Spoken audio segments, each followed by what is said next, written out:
We're good. What's up, everybody? Danya, how you doing today? I know you just played Title Tuesday. I'm doing fantastic. Fantastic. Yeah, in Title Tuesday, I wasn't doing so fantastic after 3 rounds, let me tell you. I had 1 out of 3, which I remember I had once before. But, Okay. I finished with a semi respectable 8 out of 11, tied with Magnus Carlsen, I'll have you know. Okay, And that's that's with definitely losing the last respectable. round. Okay. I mean, you went from what seemed like, oh, I'm going to withdraw soon to, all right, I'll play it out and get towards the top. So we'd love to hear that. Yeah, I'm not a withdrawer. I feel like this might be, I don't know if this is a Soviet coach thing, but like my parents always, it was anathema to withdraw. I mean, unless you're, deathly ill, it just wasn't a thing. I'm talking about OTP classical events. I never even really considered it. Um, Not even for like a title or oh, I got 2200 USCF. Yeah, wasn't a thing. I got you. Yeah, I think I withdrew very rarely. It's also in the US, you have to travel like quite a bit to get to an event. And yeah, I feel like it was just, unless I was having the worst tournament ever and I just couldn't focus and I was sick or something, I don't think I did that very much. Or I had to get home for school the next day. Oh But yeah, what's that? School? Grandmasters go to school? Not always, but sometimes. Danya, I see you have the game between Hikaru and Lanier up. So are we about to learn from these two in one of the drier positions, or do you think that Lanier has got something up his sleeve? Because we know he's one of the world's best theoreticians. And in this American Cup, I think just to set the scene for everybody, it's the second game of their mini match. They drew the first game when Hikaru had white yesterday. It was a peaceful affair, no real advantage to be seen from Hikaru. Lanier super solid. So what do you make of this approach from Lanier today? Like, do you think he's actually playing ambitiously, or he's okay heading to tie breaks and quicker time controls? First of all, let me interrupt you. I forgot to title our stream. Should I? Oh, I might have to very briefly go offline to title our stream. Wait, actually, let me sounds let good. me open a new browser. 1 second. So before I answer your question, because it says live March 18th, and as much as I yeah. So let me see if I can do this on Restream as we're live. If not, I'll literally have to click this for 3 seconds as I set the title. But maybe I heard your question loud and clear. Maybe as I'm doing this, we can set the stage for what the format is today, what round is being played, etc. And I'm just passing this off to you because I'm not totally confident in my own knowledge of this format. I got you. While you figure out, you're producing. You can take care of that for the moment. But Update everybody, this is the titles. Amer yeah, this is the American Cup, and I did see some questions yesterday about what's this? Is it different from the U.S. Championship? It is different than the U.S. Championship. The U.S. Championship is a 12-player round robin. What's a round robin format? For those of you who don't follow chess or sports, it's where you all play all. So in the round robin of the U.S. Championship, every single player plays against the others, and the player with the highest score wins. Here in the American Cup, you have to get through match play, and these matches are best of two games. And if it's tied 1-1, as has been the case before, they get into quicker time controls as a form of tiebreak. So I hope that sets the scene for you all. Hikaru and Lenier, Fabiano versus Levon. They're in the winners bracket. We saw Sam Sevian outlast Ray Robson yesterday. That was a great matchup. And then we also saw Wesley So hold game two against Abhimanyu Mishra, the world's youngest grandmaster.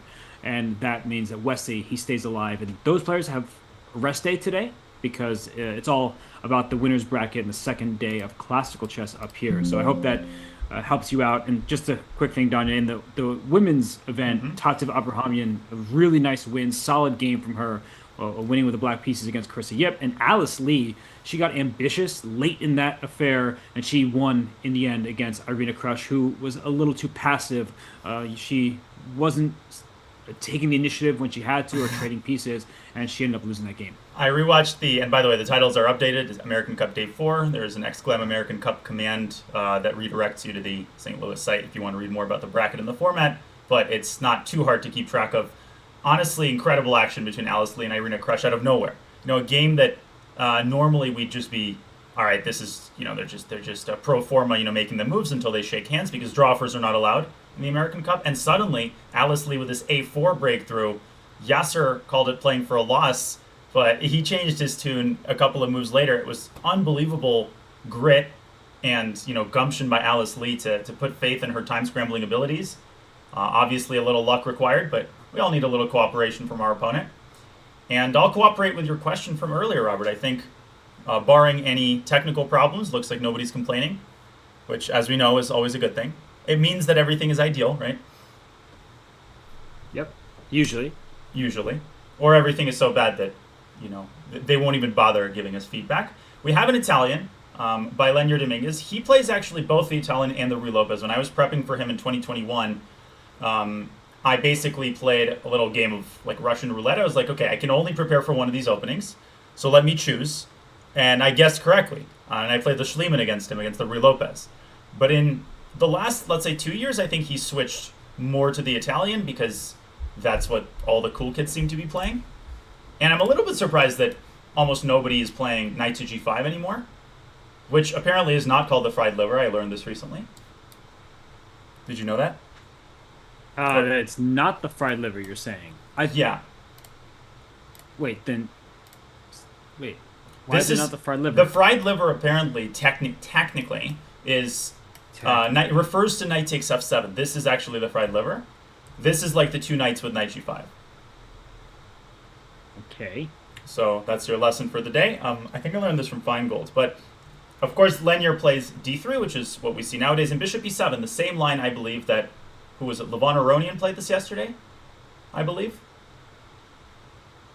Levon against Fabi. I will quickly bring up that game just on my own to see and make sure that you are indeed correct. And you are, in fact, correct. There's like the bishop e7, right? The passive move that was played is in this game. And and against Levon, Fabi did that quick like knight c3, pawn a3, bishop a2 thing. So where was the actual deviation? It was short castle, and then Fabi played knight c3, or did he immediately play knight c3? He actually played 5 knight c3 after bishop e7, and when black played d6, Fabi played pawn to a3. So some slight nuances, but I mean, even these little pawn moves, they change the entire dynamic of the game.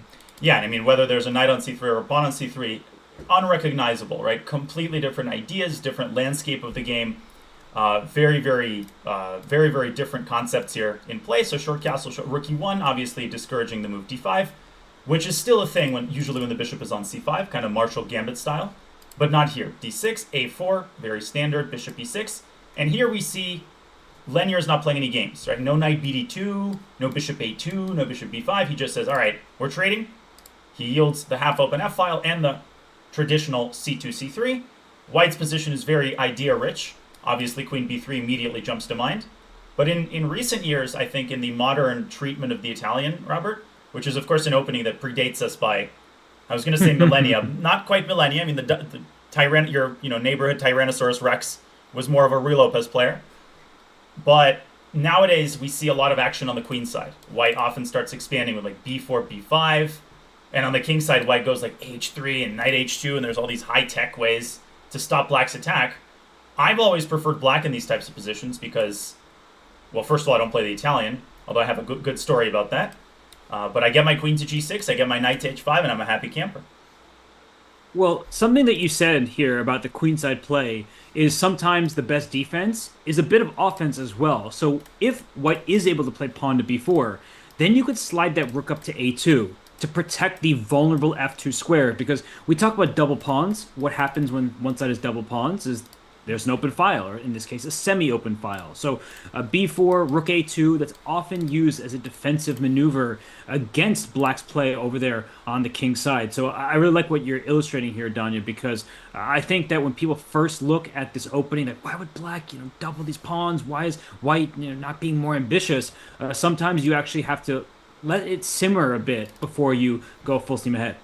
Yeah, I'm running this in chess base right now, kind of getting the lay of the land, seeing what the fashionable moves are. This position has occurred about 100 times. First occurrence was in 1993. Then the next 3 occurrences in 1995 were by Sergei Movsisyan, who's a former 2700, very strong Armenian GM. And recently I see Caruana Dubov, World Blitz 2023. And Noterbeck beat Yu Yangyi in a classical game here a couple months ago. With the move a7, a5, immediately nipping in the bud White's plans of, settling Catan on the queen side. So that game went... I can pull up the new chess base scene if you'd like, or should I just show it here? Oh, whatever you prefer. You're steering the ship here. Let me try the chess base scene and actually see if it works. I'm giving it like a 33% chance of working, but let's try this out. Chess base game demo plus live board. All right. Now all I have to do is just change the game because I was, and there we go. I think it more or less works. The only problem with ChessBase is it always realigns the board every time, like every time I open a new game. And there we go. So this is Yuengi Abdusatorov, Tashkent 2024, and amazing, it works. Yeah, rook f7. You can see that Yuengi continues to play on the queen side. b6, queen b5, and g5. So classic attack on either side, Robert. Not sure what information this gives us, but eventually white hit a standstill and black continued to attack. Well, you say you're not sure what information it gives us, but I think it gives us quite a lot. The black can launch forward on the king side thanks to that semi-open f-file, and that means you can use that side of the board to attack with. And white really does try to focus, in this case, Yu Yang-yi, he focused his forces over there on the queen side, trying to get an initiative. So there's a lot to be learned from every single game of chess played. I truly believe that, and I'm not just saying it. And so, thanks for bringing that up, and it actually might indicate why Hikaru is thinking right now that queen on b5 in the Yu Yang-yi position, like that can be a really annoying thing to meet from the black side. Like by playing a5, no longer can you push your pawn back to a6 to keep a piece out of that square. So it's a really important moment for Hikaru because pawns do not move backwards, as we know. Exactly. So that was the most recent, I think, classical game. Let's transition back to our main scene. And have we seen a move from Hikaru? Or is he making a scene? No, just kidding. I think you'll be making a scene if I keep using that word in improper context. Yeah, a5 makes sense. Queen d7, according to Opening Explorer, is the most popular move. I'm not a huge proponent of queen d7. It feels like a very, very vanilla way of just, okay, I'm protecting the e6 square, but the queen is kind of consigned to the center, whereas my preference is always Grand Prix attack style. Get the queen across around the Cape of Good Hope and hope for a quick attack on the king side. I'm really curious what Hikaru is going to play, but I would say this is a pretty zesty position when it comes to the Italian. Can I ask you a question? If Hikaru does play... You may not. Queen... I shouldn't ask for permission. I should just do. Lesson learned. If black plays queen e8, I was wondering, then can white play queen to b3? Because how does black typically defend both e6 and b7? Knight to d8, it does look very passive here. Your whole idea was to use those rooks along the semi-open f-file, and as soon as that knight drops back to d8, I'm much more tempted to play a move like pawn to d4 and try to expand in the center. So I guess what I'm really asking is black in some ways not forced, but are they strongly encouraged to put the queen on d7 anyway, because queen b3 is just one of those thorns that black is going to have to fend off? That's a great point. I mean, knight d8 might not seem like such a big deal, but I'm actually seeing a couple of games. One of the first ones played by Mufsisyan against Hubner continued queen e8, wow. Queen b3. Robert Hubner. What year was that? 1996 at Tilburg. Actually, no, it was in Polonetsa Zdrój at the Rubinstein Memorial. Wow, and indeed, knight d8 was played. I was just going to say, rest in peace to Robert Hubner. He did pass a few months ago, but what a legend that he was. I mean, just such a strong chess player and well-versed in numerous topics. So just a legend of the game. And great to hear that he is such a part of chess history that we're bringing him up on the stream. Yeah, I think polymath, not a word that you hear every day. These, in our modern micro-specialized times, but he was genuinely a polymath, not just a GM, as you said, but a scholar, a polyglot. And Mofsisyan actually also, I think, a polyglot, speaks like 5 or 6 languages. But he didn't play d4, didn't speak the language of the center. He played knight b to d2. Hubner responded queen to g6. And king h1. So white taking a much more defensive approach. This allowed Hubner to get his knight to f4, classic maneuver, knight h5. And here I think already black is fine. So I'm with you. I feel like in response to knight d8, it's basically like now or never for white. Sorry, yeah, but you get the point. Queen e8, queen b3, knight d8, d4. That's a bit of a strange approach from the white side, and to be fair to those players, this is before Stockfish was just rampaging on mere mortals. So yeah, I do think playing the center feels a little bit more to the point, and I think Hikaru, there's no way he's unfamiliar with this position, right, Donnie? I mean, he's played the white side, the black side. He's blindfolded, bullet, blitz, rapid. Doesn't matter with the time control or the format. Like he's played pretty much every opening under the sun. So do you feel like he is just trying to figure Lenier out? Like, what does he want from me in this specific game, or is he truly kind of out of book, so to speak? Well, sometimes when you play against the Italian or when you try to study the Italian, it's like playing a game of, I don't know, Where's Waldo is probably the wrong comparison, but it's like every position looks extremely similar to every other position, but of course the computer recommendations are usually different. Like I'm sure that this position has also occurred with, let's say, a black pawn on a6 and, I don't know, a black queen on e8 and a white knight on a3. Like these minor transformations are endemic to the Italian. And that's what makes this opening incredibly hard to study. The second thing is transpositions, right? There's an unbelievable amount of transpositions in the Italian. I would say more so in the bishop c5 variations than the bishop e7 lines. But still, I mean, this structure can occur with the bishop on c5, with the bishop on e7. And the top players are more or less human, right? They're not entirely human, but they're human enough that they're subject to the same frustrations. And we always assume that they remember everything and that all of their chess-based files are clearly and neatly arranged in their head. In the memory palace. No, absolutely not. So Hikaru might be trying to remember his prep. He might be choosing between several moves that he's familiar with. I can totally see him playing a5, honestly. I can totally see him playing a5, and maybe I can counter your question with one of mine. Can you help people understand why queen b3 is no longer as effective if the black queen remains on d8? Yeah, it's a good question because of the queen on d8, I mean, even just sliding over one square to c8 would normally be good enough. But if queen b3, queen d7, the b7 pawn is defended tactically because after queen takes b7, the rook slides from f8 all the way on over to b8, and that queen gets trapped. So that would be a bad idea. Don't get greedy this early in the game, otherwise the queen will leave the board. So the b5 square is valuable to white. We just saw an example from the Yu Yang Yi game. So it's not like you have to take on b7 and that's your only idea, but sometimes that queen parks itself on b5, and white can even consider that expansion on the queen side. So, Danya, while you were talking earlier, I do just want to point something out. I think I get why Hikaru's thinking now, because I went to the opening tree, and back when Hikaru went bishop to e6, which is such a natural move played in these types of positions all the time, often with the bishop on c5 rather than e7, the most common move is knight b to d2. So instead of taking right away on e6, knight b d2 seems most common at the highest levels. So perhaps Hikaru was not expecting the immediate capture. It's a natural reply. Of course it is. But he likely wasn't expecting it in this given moment. Yeah, I mean, it's crazy. Bishop takes e6 is the fourth most common move after knight b d2 a5. Just ignoring, I'm doing my thing on the queen side, you do you.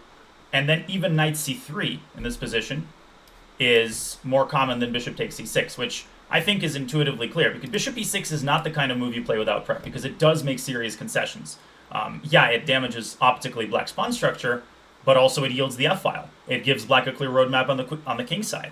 So you have to be armed to the teeth if you're taking on e6. Something tells me Lenier is. And that's a great observation, Robert. This is already... It's not that it's unknown territory, but people sometimes think there's two states. Either it's theory or it's not theory. This is somewhere in the middle. Yes. And I see some questions in your chat, and I just think we're doing our best to answer them. Can we evaluate the position from a human standpoint? I think to evaluate a position, you have to actually talk about all of the little things. Is e6 a weakness? Is it actually okay? Is the f-file truly valuable for black, or are you not going to get there in time? And this latest move, Danya, d5, it feels like a very Hikaru move. In this particular position, it's incredibly committal, because after e takes d5, well, if you take back with the pawn on d5, you are sacrificing this e5 pawn. Kind of Marshall Gambit style. The position opens up, and it looks quite playable from the black side, but you have to prove that full compensation. So I think that's the first thing we have to consider here if you're looking at this from Lenier's perspective. If e takes d5 is played, is Hikaru going to take back with the pawn, sacrificing e5, or is he forced to take with the queen on d5, which looks ugly and unappealing because you've double isolated pawns in the center, but at the same time the d3 pawn is a weak point because white's already committed that pawn to c3. So it's a lot to take in here, but that's what the players must do. Well, having said Peter, you have to say Paul. Well, you don't have to, but I just did. And I would be shocked if Hikaru's idea was not e takes d5. This just seems so natural. I mentioned the Marshall Gambit or the Marshall attack in the Ruy Lopez, and this seems like, at the very least, I don't know if it's an improved version, but white has 0 pieces developed after the trade on e5, because you've exchanged all of the developed pieces, leaving the entire queen side. It's still sleeping. And after something like bishop d6, I'm actually seeing one game here, some obscure blitz game. White was a player named Sam Schmackel, also known as Schmack Attack on chess.com. He's international master from Chicago. I've actually known him for many years. And, okay, he faced a 2100 player at the University Online Blitz Championship. So something tells me this is not necessarily the game that Hikaru is trying to model, but looked like Black got a pretty good position there. Rook e1, queen d7, pretty reasonable move. Sign me up, honestly. Even in a classical game, sign me up. And yeah, Lenier is like, no thank you. He plays the most common move, knight b to d2. And I'm seeing a couple of games in my database. None of them are noteworthy. Just 22, 2300s, one correspondence game. So we're basically in fresh territory. Okay, so these little pawn moves, d5, send us into newer territory. And I like what you were saying there, that even in classical chess, the free-flowing nature of Black's pieces, that's enticing for you to sacrifice the pawn. And Lenier, he is quite the classically trained player. He can play really sharp positions. I don't think people understand just how strong Lenier is. He worked with Veselin Topalov, the former FIDE world champion. He worked with Fabiano Caruana. He was a second for both of those absolute legends. And Lenier himself has been very highly rated for a long time and a mainstay at the top of the chess world. And he actually kind of had to take a sabbatical from playing. He did move from Cuba to the U.S. and he was not competing, and this was in sort of the prime of his career. So for those of you who don't know Lenier, absolute monster, one of the nicest guys on the planet, and just a vicious chess player in maybe some of the quietest ways. And those type of players are often the hardest to compete against, Danya, when you're going full throttle, going for the attack, and they're just like, yeah, okay, I'm not worried. I'm just going to defend your threats, and then I'm going to improve my position turn by turn. You mentioned one of the nicest guys, a consummate professional, does his job, does it well.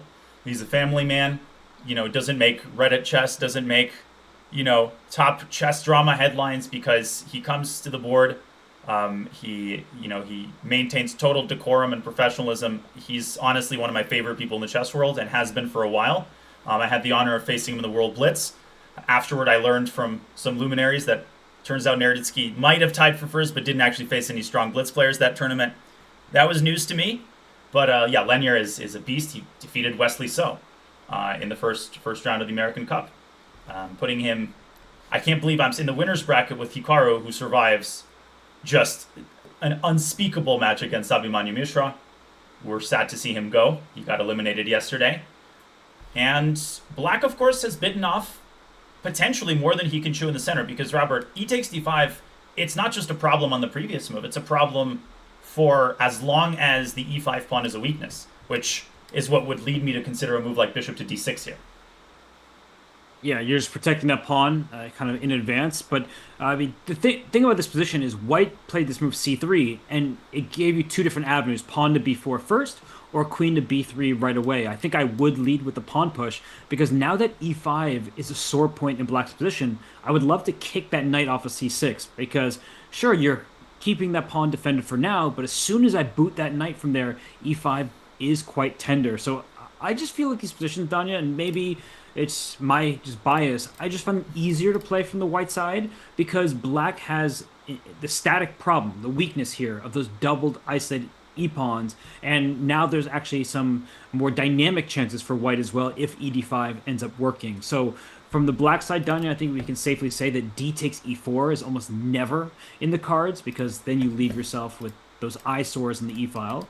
But if you play d4, that's also a big decision that gives White control of the c4 square, which is super juicy and also going to be accessed by the white knight, which hits that e5 pawn again. So I do think that leaving the pawn on d5 may allow the e-file to open on favorable terms for White.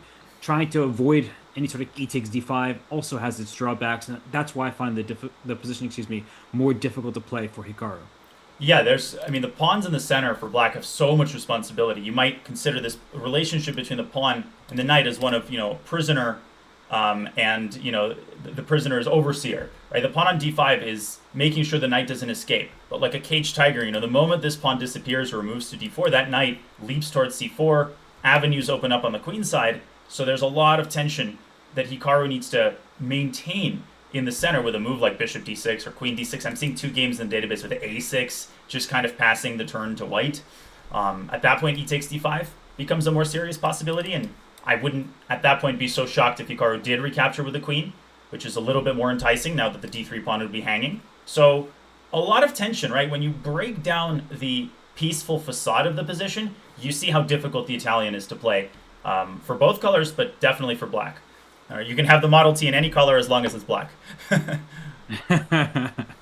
Well, yeah, it is looking like a position where I would say white has made all natural moves, and black when this pawn push early, and now is the side thinking. So, Donna, I do generally feel concerned rather, for players once they make this committal decision, and then they're still the ones who are on the clock. So I do think that Hikaru has a lot to figure out here, how to keep his center intact. White's plans are quite straightforward. Pawn to b4 if you are not going to stop it, and if you do play a5 for Hikaru here, that's another decision that you can't take back, because a5, it stops b4, that's true, but it does give white access to that b5 square, as we were talking about earlier, and now we may have to consider e takes d5 with a new frame of mind, because white was able to get a developing move in, knight b to d2, that helps try to protect the king side. So after a5, e takes d5, if we go for this pawn sacrifice line once more, Danya, I don't feel it's quite as impressive, because if we just compare the line from earlier, what white has been able to achieve is much greater than black. A5 seems like a useless move when you're trying to attack. Knight d2 is a great move to help defend the white king side. Yeah, if you subtract these 2 moves, the landscape changes completely, and the specific way that announces itself is when the knight gets to f3, really shutting down much of black's activity on the king side. You might end up with 0 compensation. The famous, like, I have an extra pawn and I have all the compensation, that might ring very true here. So if we go back to this position, this, to me, increases the temptation of bishop d6. In the initial game to reach this position, 1997, some correspondence player played bishop c5 for some very mysterious reason, provoking b4, and only now went back to d6. I mean, this is either, back then they used to mail each other moves in correspondence games, and so there have been famous incidents, such as, I think, the one where some guy played, what was it, e4, there was some penalty, like e4, e5, and then king b5, and had to, move his king, because that was the penalty, and play the unintentional bomb cloud. The only thing worse than that is to play the intentional bomb cloud. But for some reason, b4 was provoked, and white just played b5 and e takes d5, yeah. So I'm trying to understand that, and it makes like no sense to me, playing bishop c5. So normally I trust correspondence chess because they're using engines. Back in 1997, access to engines wasn't like it is today, but that just seems sort of out of the question. And we see it's out of the question because the game move was knight to d7. Now, Danya, okay, if we just pause and we sort of settle in after knight to d7, black isn't lost. We're not trying to get ahead of ourselves, but it's clear that black has gone wrong here. He's down almost 25 minutes in terms of the time. Lenier has more time than he started with, so he's the one in his theory. And black is making these sort of clumsy moves, like d5, you want to be ambitious, but the follow-up is knight d7, just trying to defend your weak point on e5. So it's not to claim that Hikaru is even going to lose this game, nothing of the sort. We're just trying to talk about the last couple turns. I do feel like this game, I see you hovering around the b pawn. Yeah, b4 is like automatic here. Just throw that pawn forward, and you're threatening d5 in many positions. Queen b3 can get behind that pawn. White definitely is the side for choice. Yeah, if I were to play devil's advocate, and shout out Chet Test J. Marie, you predicted knight d7. It's a logical move on the surface, right? You're opening up the rook, okay. But to every logical benefit of this move, there's a counter. Yeah, but like, what's really happening on the FL? Not much, right? The party's on the other side of the board. The knight is well protected. You might say, well, isn't the knight coming to c5 to hit white's weak spot? Yeah, but if black's pawn were on a5, totally with you, because queen b3, of course, is foolish. It walks right into knight c5, and black's idea works like a charm. But if white plays b4, restricting the knight, maybe Hikaru is trying to go a5 here, but then after b5, the knight has to tumble backward, and again he takes d5 becomes a serious possibility. Can we just look at that very briefly? a5, is your move b5 here? I was assuming so, yeah. Ugh. Yeah, no. But okay, I have one. Oh, I got my butt okay out unintentionally. I have one trick. I have one trick, which is that once the b pawn moves from b2, the c3 pawn is weak. So if you trade on d5 and trade on e5, you probably see where I'm going. I want to go bishop f6 and win back the c3 pawn. Right. But you've signed no contract with the e5 pawn association Ltd. I have not. And I mean, the thing about this position, right? Even if you don't win the e5 pawn, there's often just ideas to play d4 because black has just removed the knight from the center of the board down on a7 where it's doing absolutely nothing. Even if it went to b8, that makes no difference. If you take on d4, knight takes d4 to follow. e6 is a target. The e file is opening up. And this position is much easier for white to play. And I just generally speaking, do not like playing these kind of passive structures from black. White is the side that is creating pawn tension, and the side that controls those pawn breaks. We always say it. That's the side that usually has the advantage. And here, that's clearly white. It's funny. I always like drawing parallels between ideas because it helps you see the bigger picture. Here, the knight from a7 eventually might move back to c8 and toward p6, but this Rome is burning in the center while Nero fiddles on the queen side. But it's interesting. This made me think of a game that I had against Wesley in the 2021 U.S. Championship, the same tournament where I played the Schliemann against Dominguez. I also faced an Italian against Wesley, and he implemented a very similar idea with colors and flanks reversed. But in his case, this idea was incredibly powerful. Can I very quickly just show that Go game? Because I think it's very important when you see these similar ideas to understand what the differences are. It's all about the context, and it's all about using any opportunity to go back to the chess-based scene. So the problem is, there is no way around this. I have to modify the game. There we go. So this is the 2021 U.S. Championship. Wesley's playing white. Italian, I played knight f6. I played this early h6 g5 line, which I had prepared. And here Wesley played a move that I hadn't studied. I only considered the queen trade, but Wesley played queen e2. And as usual, I immediately respond with a mistake. Bishop d6. And here Wesley shocks me. h4, g4, and knight h2, which is the top computer line. And here, because the center is stable, the knight goes back to f1, and then the idea is to bring the knight around, accessing eventually these very weak light squares. I did stop the idea with knight h5, and Wesley actually went wrong here, I think, with knight to e3, mysteriously allowing my own knight to access f4. Had he played g3 and then knight e3, white has a big advantage. This is a nice variation to show, and it's always great to speak from experience. But I like how you illustrated that when you have those pawns two squares apart, like e5 and g5, that square in between them, that's the square that's vulnerable to your opponent's pieces. So yeah, the knight on h5 would have been sidelined if the game continued in that way. The f5 square would have been kind of a clear and permanent target. And in this game, as you're noting, that knight on the rim, not usually that strongly. They say it can be dim. Other times it's grim if it's coming in and with the scythe and just trying to go for your opponent's head. But yeah, Donnie, I think that there's some moves here like b4. It feels automatic, but I like that Lenier isn't speed running his moves because that's how you actually make mistakes and spoil advantages. Where like it doesn't matter, I just know what I'm doing. No, maybe here like there could be a different move that's better. Maybe. I don't really know what else I would play. I think for me, b4 just seemed to be the plan. But do you see anything else that he may be considering? Not really. And I did briefly turn on the engine here, which essentially confirms our conclusions.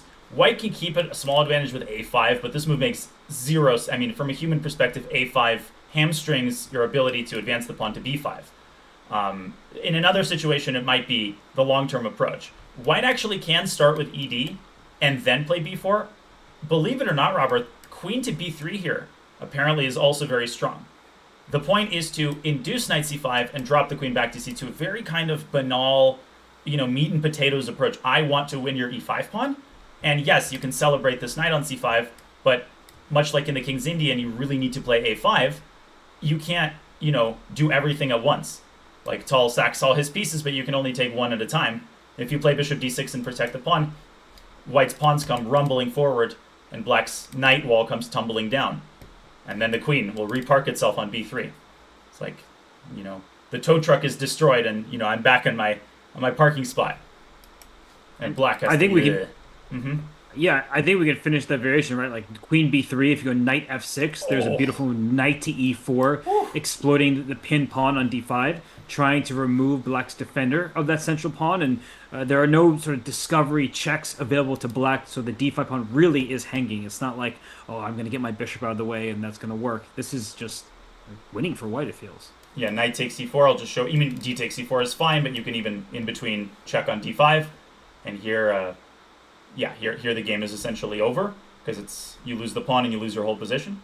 So I'm about 75% sure that Lenier will play b4, but he's the kind of guy who can take 30 minutes here and then play e takes d5. Right? That's called a deep approach to the position. Yes, yeah, he is just such a an experienced player, such a classical player. There's no reason that he needs to rush if he does truly like his position. So, if he is going to settle in, take some time here, we may as well look at the other game because we may not look at it that much longer. Yeah. There's still, going to be some moves made. But Danya, I think we both see the writing on the wall, and that writing spells out half half. Yep, this game isn't half as interesting as the other one, and Nice. we're 14 moves deep, and yeah, pieces have disappeared from the board. Intrigue has largely disappeared from the board. So how did we get here? As we see Bishop b5 played, Levon pretends that he has a small advantage, and maybe he does have a tiny pull. We'll get to that. So just a second. We had a Queen's Gambit decline, Rogozin transposition. Main line, Bishop g5, h6. This is tried and tested. All normal. Here I'm familiar with the move c5. Or actually, no, d takes c4, bishop takes c4, c5 I think is the old main line. But of course there are many paths to equality here, knight d7. Fabi probably learned this when he was 2 years old. Like, that's when he got his first chess-based file in the Rogozin. Probably Rogozin himself emailed it to him. And Vyacheslav Rogozin, and he CC'd Botvinnik, his other student. Trade. And yeah, go figure. I wouldn't be surprised if this position has occurred before, by the way. I'll check. Can you go back to the moment where white played a3? Yes, I may. A3 was move 10. And the reason why is because the game position, it looks like, if anyone, white has a very slight pull. I was wondering, is this a position where you can try to keep the pin alive? Like bishop a5, I don't know if you take on c4 first or bishop a5. I'm just wondering, like, are there some bad consequences to that move? Or is that equally playable? So I'll interject first by saying Fabi's novelty here was actually DC. It's not a big one. Dubov against Machun, only game to reach this position, played CD. And I'm not saying we won't get the same position. This is too head spinning for me to check. In the Dubov game, DC was played queen c3, rook c3, DC, bishop c4, and knight b6. Obviously, the game ended in a draw. This was a classical game from 2024. I have the same question, Robert. I always see black taking on c3, but why not, bishop a5 is the reason that white will play c takes d5? And wait, first of all, I guess to answer this question, why can't white help himself to a pawn? I mean, this was a sacrifice, right? Yes. I'm trying to answer your question. So ED, queen takes d5, like that. Yeah, looks like David Paravian answered your question. Black gets a bunch of free tempi against the queen, right? Like a knight b6, bishop leaves c8. But what did David Paravian play? Knight, and there you go, by the way. Imagine if you had a3, bishop a5 included, then now white would have queen takes c5. So I think here it's very easy to see why white tries to throw this move in. In Paravian's game against Chinese GM Xu Yinglun, Aeroflot Open 2019, queen e5 played. Queen takes c5, knight takes c5. White is still a pawn up. But black has the bishop pair and pressure against white's center. CD, ED, rook d8. And white was able to make a draw, but black is very comfortable here. Great compensation. For sure. Yeah, it's one of those positions where the pawn, we all like extra material, but black is way ahead in development. So, okay, that makes a lot of sense to me, why you throw in move a3. And it just seems like it's a complicated battle where maybe black would sacrifice a pawn, and perhaps Fabi, with the black pieces against someone as strong and with such an impressive history as Aronian, he's like, you know what, let me play the solid way in this game. It was just a question. I mean, we have time. We can sort of analyze these variations. But now that all the pieces are being swept off the board here, this looks very equal to me. But I think players, myself included, Danya, we take for granted sometimes we're like we assume it's going to be a draw, so we just kind of just make moves with our hand and we don't actually calculate with our brain. Is it as clearly drawn as I assume it to be, or is there perhaps an opportunity for a slight pull because White's rook is on c3? Maybe you can double more quickly. I'm grasping at straws, I know, but is this just answer the question? Be as honest and brutal as you want. Is this just a dead draw? I mean, it depends on the level, honestly. At this level, yes, it's a dead draw. If, let's say, even a regular GM, like if I were playing Fabi, or more to the point, if I were black against Levon here, I would be on my toes. It's not like I would be thinking about, where I want to go. If I want Indian food or Thai food for dinner, I'd be focusing on making sure, because the worst thing to do is when it's dead equal like this, then you make a tiny inaccuracy, because that's what gives your opponent the ray of hope. And that's what prolongs the game another few hours. So you don't want you don't want to give your opponent even a scintilla of hope that he can keep this game going. And Fabi's not giving him any hope. Nor do I have any hope that this game will last. The only reason in my last pass move 30 is because drawers are not allowed. But they will find a way to repeat moves, mark my words. Yeah, there's just no way in. There's no weak squares, and that's something I actually learned from Yasser a long time ago. Is he's saying people often think, where's the piece that I can target? Is there a backwards pawn like in the Najdorf? But oftentimes it's actually about the weak squares that you can infiltrate. So here there really are none of those. It looks very level, and I see a recommendation about the Arena game against Carissa Yip. So Sure. we've looked at Lanier against Hikaru. Nothing's changed there. We are, have been looking at this one, but I do think that the game with Carissa and Alice, that looks like a lot of fun, Danya, with the last move played h4 by Irina. She's in a must-win game, and this looks like a good position to play for a win. I'm not saying that White is winning, but if you need to score victory, playing in this style is definitely the right way to go. Yeah, I mean, h4, that move in general, when it occurs before move 10, it's probably a sign the position's kind of unbalanced. And this came from the English opening Agincourt defense. Just learned that 3 seconds ago. c4, e6 by Irina. And you see this kind of very loyal treatment of the English where, the only rule is never put a pawn on d4, because that immediately moves the game to Queen's Gambit waters. And one benefit of not playing d4 is that you can fianchetto the bishop, and the d-pawn is not stealing its thunder. So Alice responds in very solid fashion. Of course, she only needs a draw. This is the winner's bracket. Knight c3, c5, and still White resists the temptation to play d4. C takes d5, knight takes d5. Maybe you can comment on this move. Queen c2, h6 by Alice, stopping these knight g5 shenanigans. Or, after h4, did Alice's last move merely encourage knight g5 to eventually be placed on the board? These decisions, pawn to h6, it didn't seem immediately necessary because there was no knight g5 at that moment. So I actually think that it's one of these innocuous looking decisions that you end up regretting, because if we just take a step back here and rewind just before h6 was played, and then we ask ourselves, what was the point of h6? I'm actually struggling to answer that question, Danya, because the bishop on e7 and the queen on d8 were already covering that square. So I'm not sure I love that move h6. I think you could have waited to wait for h4 to play h6, right? Like now she's sort of induced a hook in her own position so that if White does play h4 and g5, Black is getting attacked, whereas that pawn back on h7. That's why we often don't advise pushing pawns in front of your king. It's harder to get an attack going if your opponent's pawns are, in their moat. Yeah, I mean, h6, by the way, has only happened one time in some Title Tuesday game, whereas knight c6, the main move, 168 games. White scores unbelievably well in this line. b6 is also pretty common, but after knight c6, White is not even threatening to threaten knight g5. h4 is the move that scores the best after knight c6. Now, here I would understand it if Alice played h6, and potentially we would transpose if she now plays knight c6. But actually, it's interesting, h6 here is not nearly the most common move, which is f5. Magnus in this position against Ganguly, 2016, he played g2, g4. g2, g4. And you mentioned a hook. white is making no bones about exploiting it. I heard somewhere that you're supposed to develop your pieces in the opening, but I guess we've graduated from these types of principles. Yeah, how do you stop white's lightning attack here?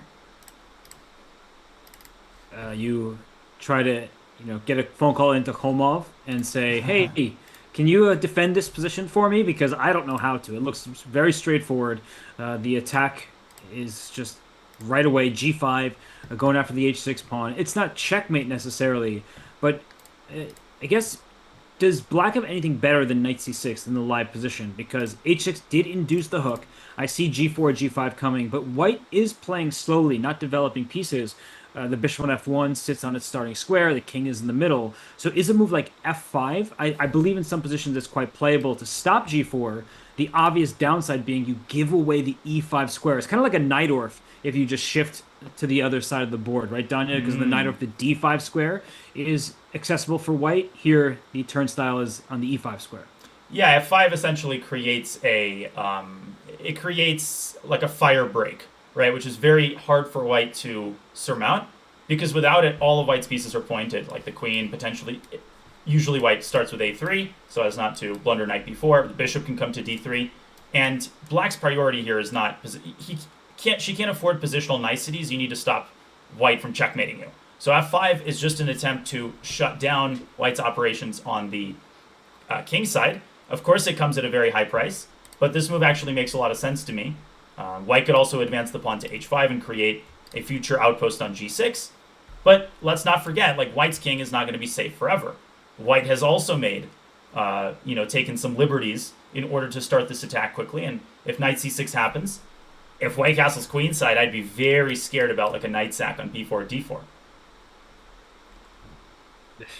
I think that black's attack looks worrying, so maybe keeping the king in the center for as long as possible makes sense for Irina, because you're kind of dodging a potential attack if you stay put for a while. I don't think black is going to be able to get to the king on e1, but then again, you may run out of useful moves at some point, and you need to bring your other rook in the game. What's that?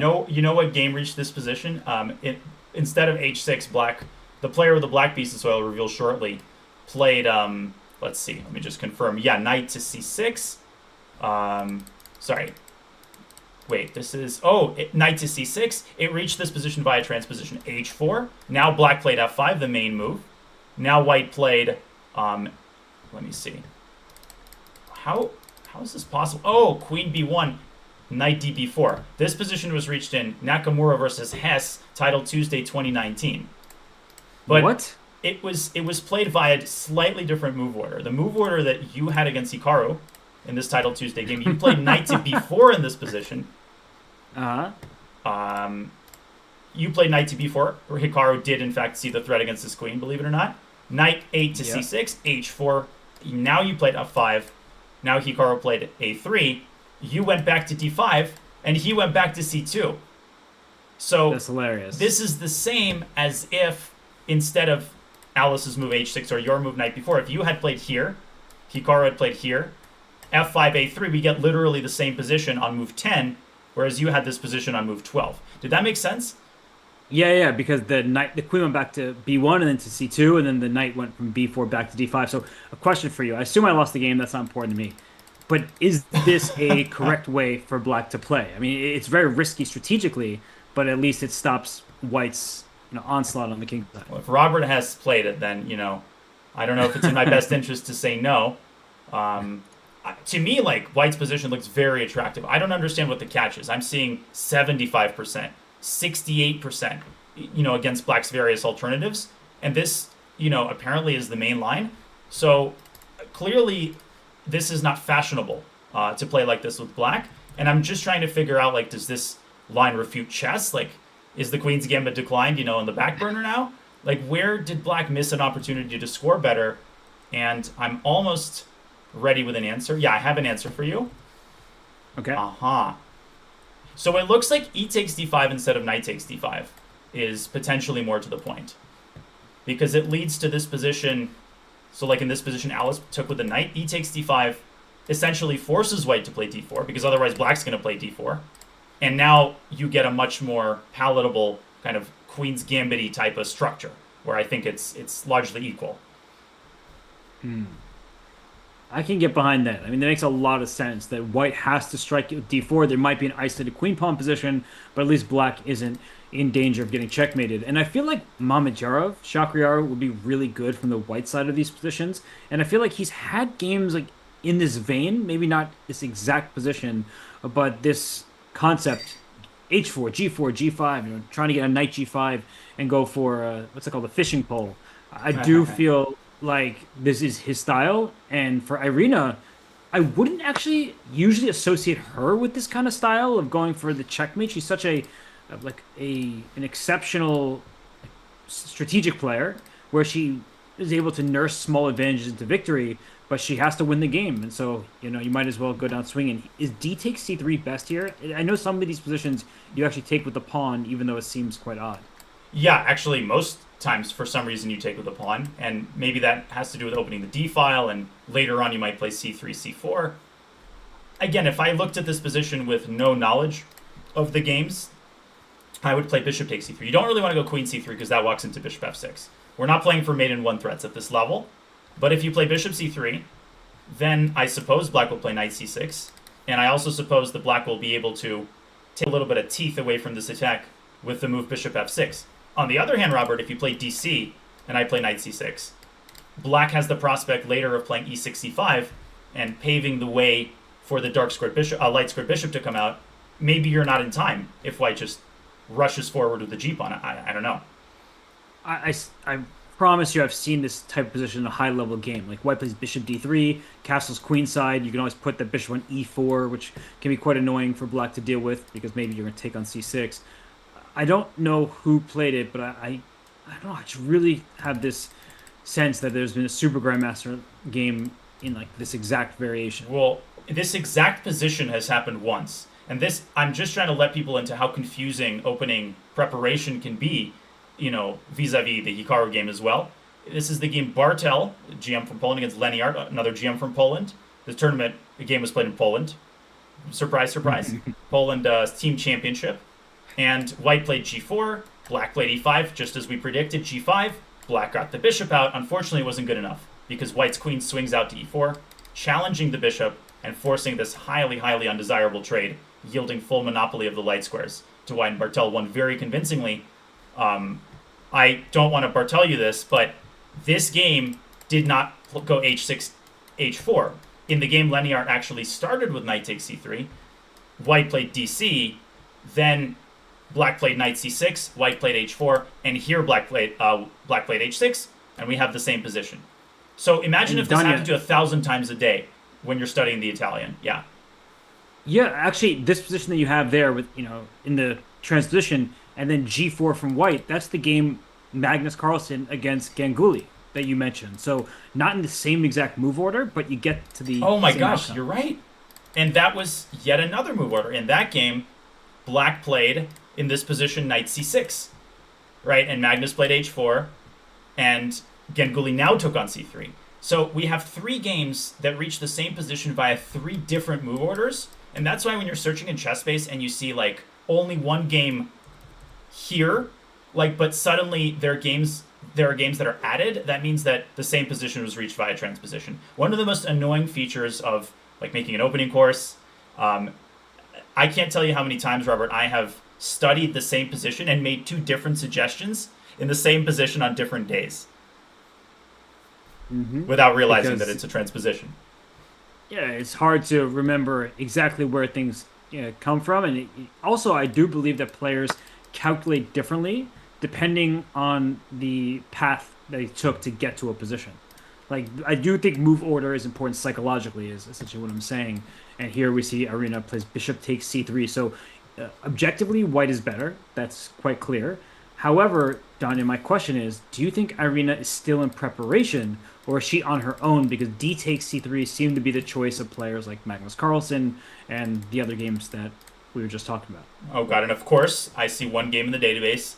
Not just a transfer, white played a different first move in that game. Christopher Yu against Kellner. The guy on the receiving end, I think, of Amon Hambleton's famous first-ranked checkmate. And yeah, it was titled Tuesday, of course, like all of the games that come up nowadays. Anyway, the move order doesn't matter. I think Irina's out of prep. I mean, I think this position is not very theoretical. So conceptually, she might still be aware of what the typical ideas are. Christopher played h5 in this position and decided to play this very positionally, but h5, bishop f6, bishop b2, knight b4. I'll be honest with you, Robert, now that the knight is quickly coming to b4, I can really see the appeal of taking with a pawn. I really can see it. Yeah, taking away that square from the black knight, and in the positions where you capture with the d pawn, you are going to castle queenside still. Bishop d3 can get in the path of the queen, so temporarily you wouldn't be able to castle through a potential check, but you eventually would get there. So I agree with you. I think taking with the pawn, it leaves more mystery in the position. Because when you take with the bishop, we know that black probably wants to play bishop f6 at the right moment. The question, though, I have is bishop f6 met by knight g5 in some positions? So let's say instead of h5, like you play bishop e2 and black plays bishop to f6. I'm wondering if that's the moment you make a move like knight to g5. It is a pawn sacrifice, so it does have to be calculated. But the point is that after h takes g5, when white takes back on g5, now it comes with a very important tempo against the bishop on f6 while threatening checkmate on 1. And black can simply resign the game. It's also in many ways a positional sacrifice because black can take with the bishop, which probably he should. And after queen takes g5, I'm, licking my chops looking at a move like rook h3, swinging the rook over to g3. So even if black beats back the initial wave of attack, it's still often like a long-term attack on the dark squares. You've got an uncontested bishop. I'm totally with you. Knight g5 at least has to be considered. Maybe g6, but then the knight can swing back to e4. Very promising position, full of attacking ideas for Irina Krush. So we might be slightly criticizing bishop c3, but still I think very much she's in the driver's seat. If he showed her this position before the round, she'd be very happy to have it. In a heartbeat. It's just the exact type of position you need when you're playing for a win, rather than some dry end game. Oh, I have a slight plus. Let me try to control this game to the very end. But if my opponent plays accurately, then I don't really have many winning chances. This is just ripe with opportunities to go wrong. And I'm not saying that in like an insulting way to the players. I think that no matter who is seated across the board from you, if you pose some serious challenges, yeah, you might lose the game, but sometimes you have to risk losing in order to win. And that's actually what Alice did yesterday, right? That a4 move objectively wasn't good, but it was good in the moment because Irina couldn't handle it. She didn't have enough time. So, Danya, I really like the way that Irina has played this game so far. I think her intentions are very clear, and we'll see if Alice is up to the task. We will indeed. Knight c6 currently being pondered by Irina, and we'll be checking into this game regularly. I'm looking also simultaneously I don't know if it's a big update in the linear game. He didn't play b4, kind of outthought himself, and he did play this move a5. We'll get to that momentarily. My question is, should we look at Carissa's game very briefly, or are you in the mood to swing back to the open? I think we can just show the position. We're not too deep into that game. Only 10 moves have been played, so we might as well just show a Sicilian because that's always fun for the fans. But you can see it's kind of like a classical Sicilian looking position, e6, d6. That often forms spikes, right? You can't get through from the white side. And because Tatev won with black, Danya, we're seeing kind of a tamer approach from her. She played f3 out of the opening. It's a move order that I've used myself, and I really like it. I think that it can be very confusing for your opponent. And when she played f3, she was trying to entice her opponent to play e5. And I won a game against Zavin Andreasyan from the white side of this position many moons ago. Zavin Andreasyan. Robertes Yerevan, Armenia. Exactly.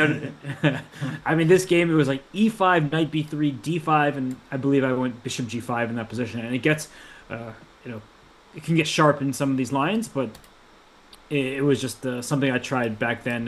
And the d5 square is one that black wants to fill ASAP. But yeah, bishop b5 check, of course. There's all sorts of ideas here. Yeah, you're clearing the f5 square. I have some thoughts on this line, but first, just a funny tidbit. Let me go back for a second to the live board. I checked all 4 ongoing games right now at the American Cup, and maybe this is not that unusual. I guess it's not unusual at all, but okay, Irina has a pawn on h4. Carissa has a pawn on h5. Dominguez now has a pawn on a5. And what's the 4th game? The 4th game, and Levon just put a pawn on h4. So, just a funny situation going on. But Anyway, having said this useless detail, back to the game. Yeah, e5, bishop e5 can be hard for black to play for a win. Sometimes, like, there's some line with an early endgame. I think it's like bishop d7. You know this better, I think, Robert. Takes, knight f5, d5. Like, this is the old recommendation. Right. And now I think white plays here. And there's a very important detail. DE, I think there's bishop takes f6, which is a really annoying move. And I think in these variations, it looks like, wait, what's the problem? Queen, you're already showing it. I'm seeing it without you even saying it. But that looks like it'd be fine if you take back on f6 with the pawn, or trade queens first, rather, and take on f6 with the pawn. Then there's a knight on f5 that you can't boot out of there, and it's just positionally very bad for black. It's a knife on f5. So Carissa takes a Scheveningen approach. And the 3 Dutch viewers be like, you mispronounced that. A6 transposing to a Najdorf. Garry Kasparov, of course, very famous for putting a pawn on e6. Nowadays, we most commonly see e5, and maybe Carissa is an e5 player. I'm talking about like within the Najdorf, but h5, okay. Queen c7. I mean, this is also a very common idea to stop g4. I don't know if it's usually combined with e6, but whatever. And Tatev, you mentioned the tamer approach, bishop e2, right? Not castling queenside, actually castling kingside. And some people might be like, wait, this is allowed in the English attack to castle kingside? Yes, indeed it is. And how can you mind that decision when all you need is to draw? So, Danya, at this point, right, only a single pawn has been traded per side. There's no tension between pieces. It's it's a quiet affair thus far. And the danger of playing too quietly, if you're a Tatev, is you may not be playing true to your style, and you may lose objectivity. And the famous example is Mikhail Gurevich, when all he needed was a draw. He played an exchange French, and he lost that game because he's like, well, let me just try to trade pieces, make it simple. But playing for a draw, when you're playing for a specific result, you're not truly playing chess, which is an objective game. You're playing subjectively for a specific outcome. And so I think that can be the danger when you've won game one and all you need to do is just rest on your laurels, get that half point, move on. It can be really challenging for players, especially those who are typically rather ambitious. Yeah, you want to play your style. Like if you're Denis Lazovic, that doesn't mean you're recommended to play like a bishop g5 Najdorf with white. You can keep playing your Catalan. But if you're Tatev and you're an attacking player by trade, you don't want to change your style given the demands. The only exception to that, obviously, is if you have to win. You don't want to play a line that is going to force a draw. Like you sometimes have to play in contravention to your style. But in Tatev's case, that doesn't apply. So she plays the same way she would very likely play if she didn't only need a draw, which I think is totally valid. I also think Carissa has done a pretty good job here, considering that she faced a move which maybe she wasn't too familiar with. And you keep the plans a bit ambiguous, and that's useful when you're in must-win situations. And Carissa, even in round one of an event against super strong opposition, she might play the modern or the Pirates and just wait for an opportunity. But look at this last move, f4. Whoa. So, Danya, it's one of these difficult moments where Tatev, she loves aggressive chess. We know that. I mean, over the years, she's had some masterpieces, some great sacrifices, beating much higher rated players. But in moments like this, it's almost like certain players, they can't control themselves from playing the aggressive move. But that weakens her control of e4. Bishop b7 followed by knight c5. Danya feels automatic for black. And actually, how are you keeping that pawn defended? Yeah, I was going to point out knight g4, but actually, now that you mention, so first of all, knight g4 also kind of validates Carissa's move h5, so that's another drawback. But you're absolutely right, knight c5, 3 attackers, 2 defenders. And sometimes white tries to make this move work, e5. Maybe this is what Tatev is relying on, and forces the old commentators to calculate here, which is a nice bonus. But I'm skeptical. This just doesn't seem to create the kind of boom that you want this move to create. Yeah, now you're making me calculate, and I don't want to with e5. Me neither. But the knight on c5 does defend the bishop on b7, so that's a bit of good news. You might try to trap my queen. I understand that's coming. But at the very least, if I take once on e5, right, and you take back, there's your knight g4 idea comes to mind. The d5 square eventually is one that black would like to use. These positions are really hard to assess, but Carissa quickly played bishop to b7. I don't like this for white. I think it's way too risky. No, this is terrible. Like knight rook d8, white could lose this in like 3 moves.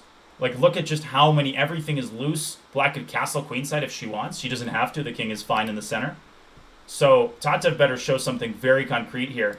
Obviously, I think most people watching us can understand bishop f4. Yeah, it's great. You trap the queen, but Carissa wasn't born yesterday. She's already in college. So when I commented like Faustino's game, I shouldn't use this expression.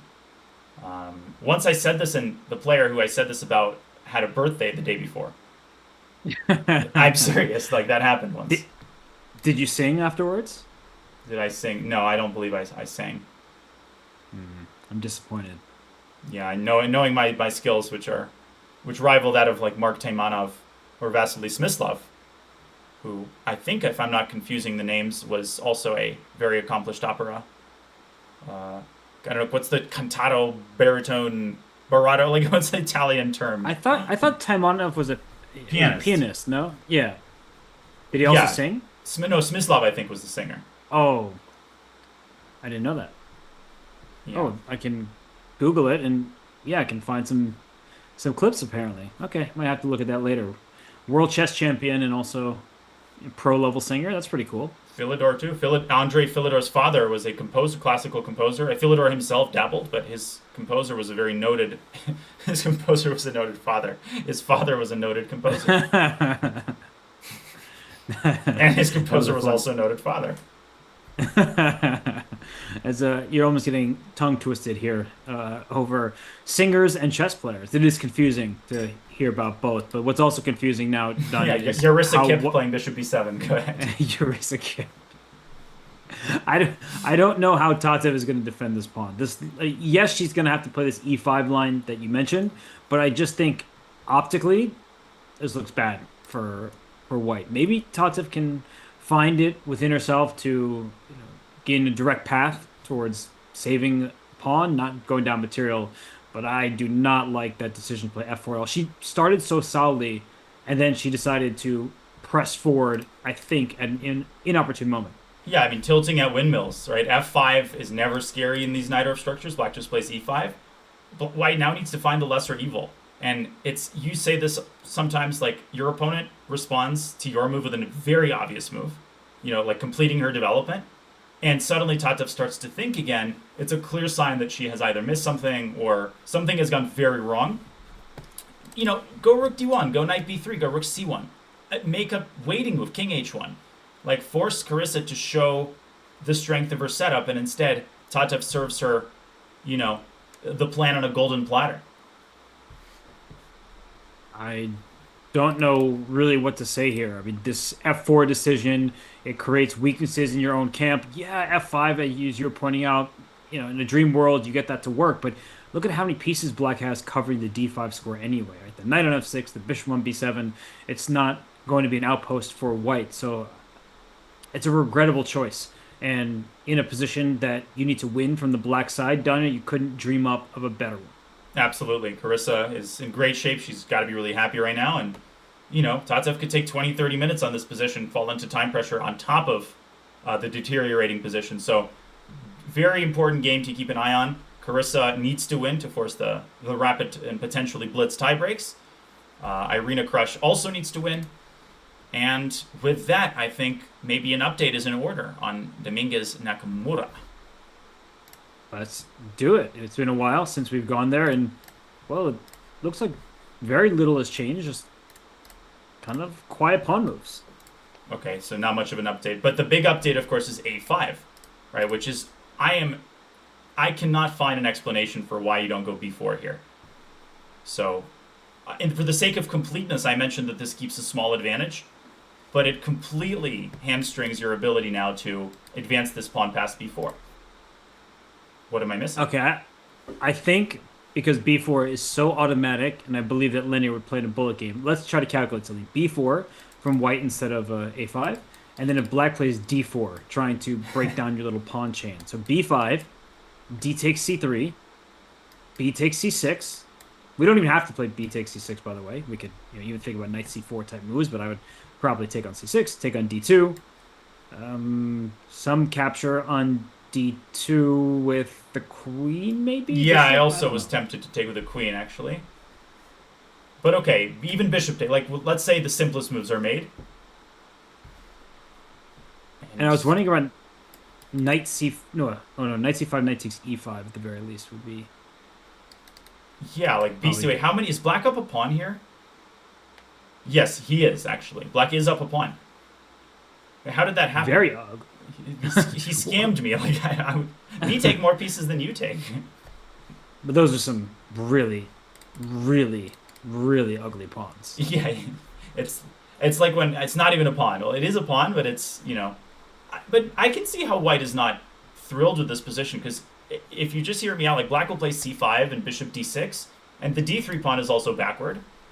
Now, at which point did white have a choice? First of all, here I'm also looking, queen b3, dc, queen e6, king h8, knight c4. Very messy There's position. There's knight d4 there at a minimum, and I would be very scared about black's pass pawn that's going to sit on c3. Takes. Yeah, I mean, it's a very hard position to evaluate. So does white have any other candidate moves here, or do you think white should have deviated at this? Or do you think the position is just good for white, and I'm overemphasizing black's extra pawn? No, I think we should look at that just briefly. So first of all, let's pause after b takes c6, c takes d2, because we were thinking the same thing. Like, what's the correct way to recapture on d2? And bishop takes d2 is the automatic move, but I do think there's something to be said for queen takes d2, because the queen gets more active. There's the opportunity, say after b takes c6, to think about bishop a3, right? That's one possibility. To try to trade off pieces and then eventually go after black's double isolated terrible pawns. But instead of bishop a3, there's also this move queen a2 that I'm We're like considering. reading each other's mind. Yeah, like, is that e6 pawn tender enough? Like, can I just get to it right away? Is black able to play a move? Rook f6 looks pretty ugly. Knight c5, you can also knight takes e5 as response to Yeah. bishop a3 to get after it. So there's so much to calculate. But this just seems so much more exciting, right? And you got of course I'm saying this from a selfish fan perspective. Lenier's trying to win the game. I get that, but also how bad can this be? You always want to set up the lower bound for your calculation. Like if my calculation fails and I miss something or I misevaluated something, what's the worst case? White's not going to be worse here, even in the worst case. Even if you think white is clearly better and the computer says it's equal, the computer's not going to say black is better. Now watch me turn on the computer and see my -1. What is the eval here? It is close to +1. And queen a2 is the best move. Well spotted, Robert. And so is queen takes d2. What a maneuver. It's just always the moves that you least expect, right? Like bishop takes d2 is the obvious choice, and when you rattle off analysis, the variation you're going to continue with. But yeah, something about queen takes d2 to a2, it's just artificial. Even rook f6 to follow, I'm not quite sure I see the end of this. Like, why is this so good for white? I mean, it's not. It depends on your definition of so good. But bishop e3, and white just has this clear plan of slow but steady. The b. Let's not open b5, rook b1, rook b7. Then white's gonna encroach with a5. Black's position is black is babysitting this e5 pawn. If you play bishop d6, whoops, bishop g5 happens. And this is a product of being so cramped. You turn to defend one thing and another thing falls apart. So, but very well spotted, Rod. I think this is a very important point. It very well might have been that Lenier wanted to avoid the, rolling up his sleeves and getting his hands dirty after d4.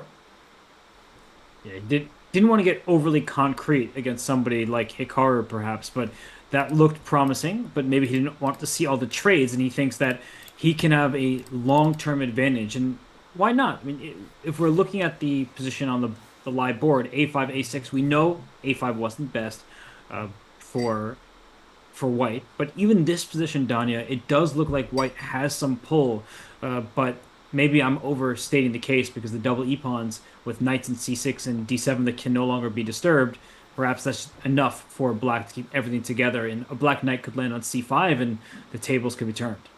I mean, if you didn't play b4 on the previous move, would you consider playing it on this move? Because then d4 actually looks a lot better with b5 off the table.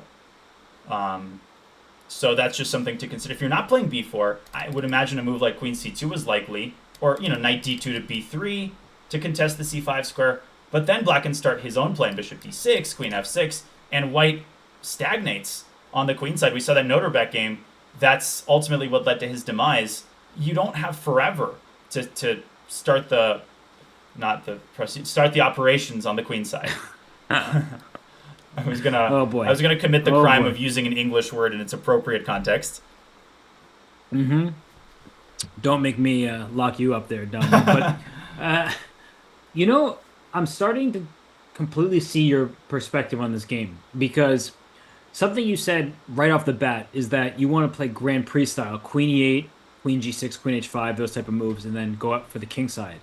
By committing to A5, you've freed up black's pieces. And what I mean by that is B4, B5 completely out of the question from the white side, which means it's actually hard to make progress there in the center. Black's center is now defended just because white can't actually march forward. So I think I do agree with you. I mean, there are some queen b3 ideas that black still needs to look out for, but now, of course, queen b3 is met by knight c5.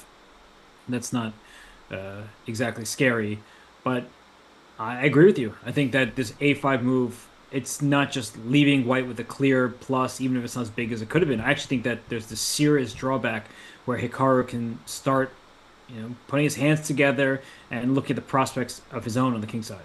And by the way, we should look at Fabi's game, because Levon is making me eat my words to some degree, I think. However, I will say, and I will remind people of this idea, queen b3 provoking seemingly a move that black wants to play anyway, and then dropping back to c2, and playing against, this weakness we haven't talked about in a while, the c5 pawn. Maybe that is where white should focus his efforts. And if black now plays a move like bishop d6, well, at the minimum you can play b4, and now you essentially have obviated the need to calculate d4, or you could consider to play d4 yourself. You could play e takes d5 and d4, so some exciting things might happen in the center. I'm looking at like takes, and d4. Maybe later the queen will again reemerge on b3. White's position remains pleasant, but Lenier has to get down to business. Mm-hmm. Actually, b4, queen b3, we looked at a variation like that before, where like black plays knight f6 and white's knight e4, tactically taking advantage of the king on g8. The pawn on d5 is pinned. So I think that black does need to be a bit careful So queen b3 is clever by you, Danu. Yeah, actually, I was just distracted for a second looking at takes, and bishop takes h2, but I don't think it's enough after king h1. So, sorry, that's irrelevant, and, it's not even my idea. It's the computer's idea initially that I've repurposed to this position. I'm like a middleman. Always smart to do that. You're looking out for your boss, but it also puts you in dangerous territory. And I think that, these tactical sequences that's definitely not what Lenier wants if you can avoid it. Yeah, I mean, even takes. I'll just end with this, and then we'll get to the other game. But like, just to show people what I'm looking at, this is a very classic idea. If you take the bishop, the queen at least delivers perpetual, but even rook f2 has to be calculated. Obviously, I have zero doubt that this doesn't work here, but just illustrating the kinds of things that Lenier was trying to avoid by not playing b4, and instead he's brought them on, potentially. That's, the irony of trying to avoid something. Very often, your worst nightmares come true, and rather quickly. That sounds sad. That was existential for some unknown reason. Yeah, now I'm scared. Like, my worst nightmares are going to come true. I have to reflect. What actually are my worst nightmares? Because is that one actually worse than the other? Ooh, you went full Pennywise on me. Yeah, well, let's stop clowning around and get back to the games. Commentating with Robert has not one of my worst nightmares. You want to get back to it? I want to get back to it. Oh my God. You are the king of literature puns. Oh, I see what you did there. Oh, too good. Yep. I mean, now we got okay. Are they following the main line? I mean, they're too easy. Okay, on to Cincinnati. We're on to Cincinnati. Let's move forward. Danya, you were praising Levon. Are you saying he was making you eat his words? He's doing that thing where he's spending pretty much no time at all? right, where he's well ahead in the clock. His position looks better. He's got more space, but is it actually a position that he can play for a win, or is it just aesthetically pleasing for White? Yeah, or is he pretending to play for a win to like impress his oh look, I squeezed Fabi. I think I would still say that I'm more leaning toward the latter than the former, but I'm getting a tiny bit nervous bearing in mind Fabi, who's under 40 minutes, and the fact that White seems to have made some inroads on the king side, grabbing some space, keeping the knight on e7 cramped. And looking through how this was reached, I'm a little bit stunned at the fact that Fabi didn't trade a pair of rooks, like he had several chances to do so. And, instead he played f6, which is understandable. Here again, he could play rook d1. Here again, he could play rook d1. He just made this conceptual judgment that it's bad to trade rooks. But to me, it seems like it favors the side with more space. He got his knight to e7. I don't know. I feel like the trend of the game slightly in Levon's direction. Black should still draw the game. But I'm getting a little apprehensive here. Yeah, White's knight is clearly better than. Whoa, that was just played. Yeah, that's actually a great move. Wow.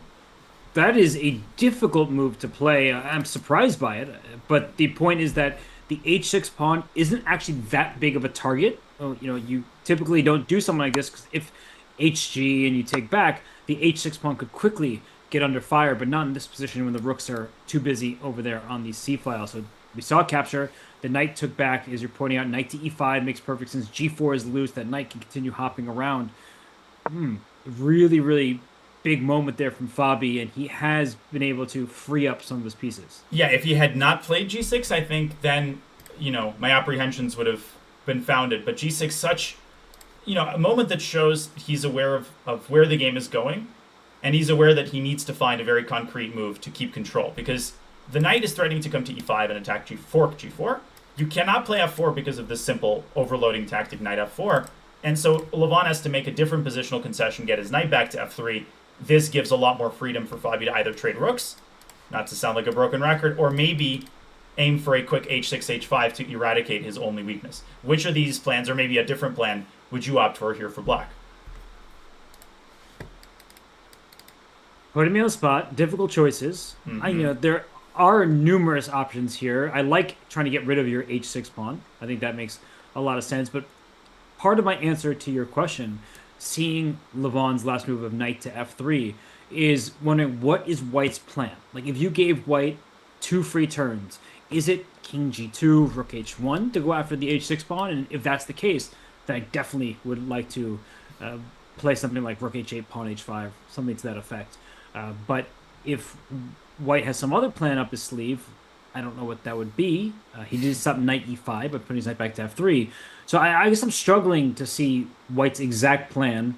And even if I gave White 2 free turns down it, king g2, rook h1, can Black just sort of protect that pawn, and how dangerous is it? So that's what I'm trying to weigh here. Like, how fearful should Black be? If the answer is, yeah, that's actually a worrisome threat, then I'm going to have to adjust accordingly.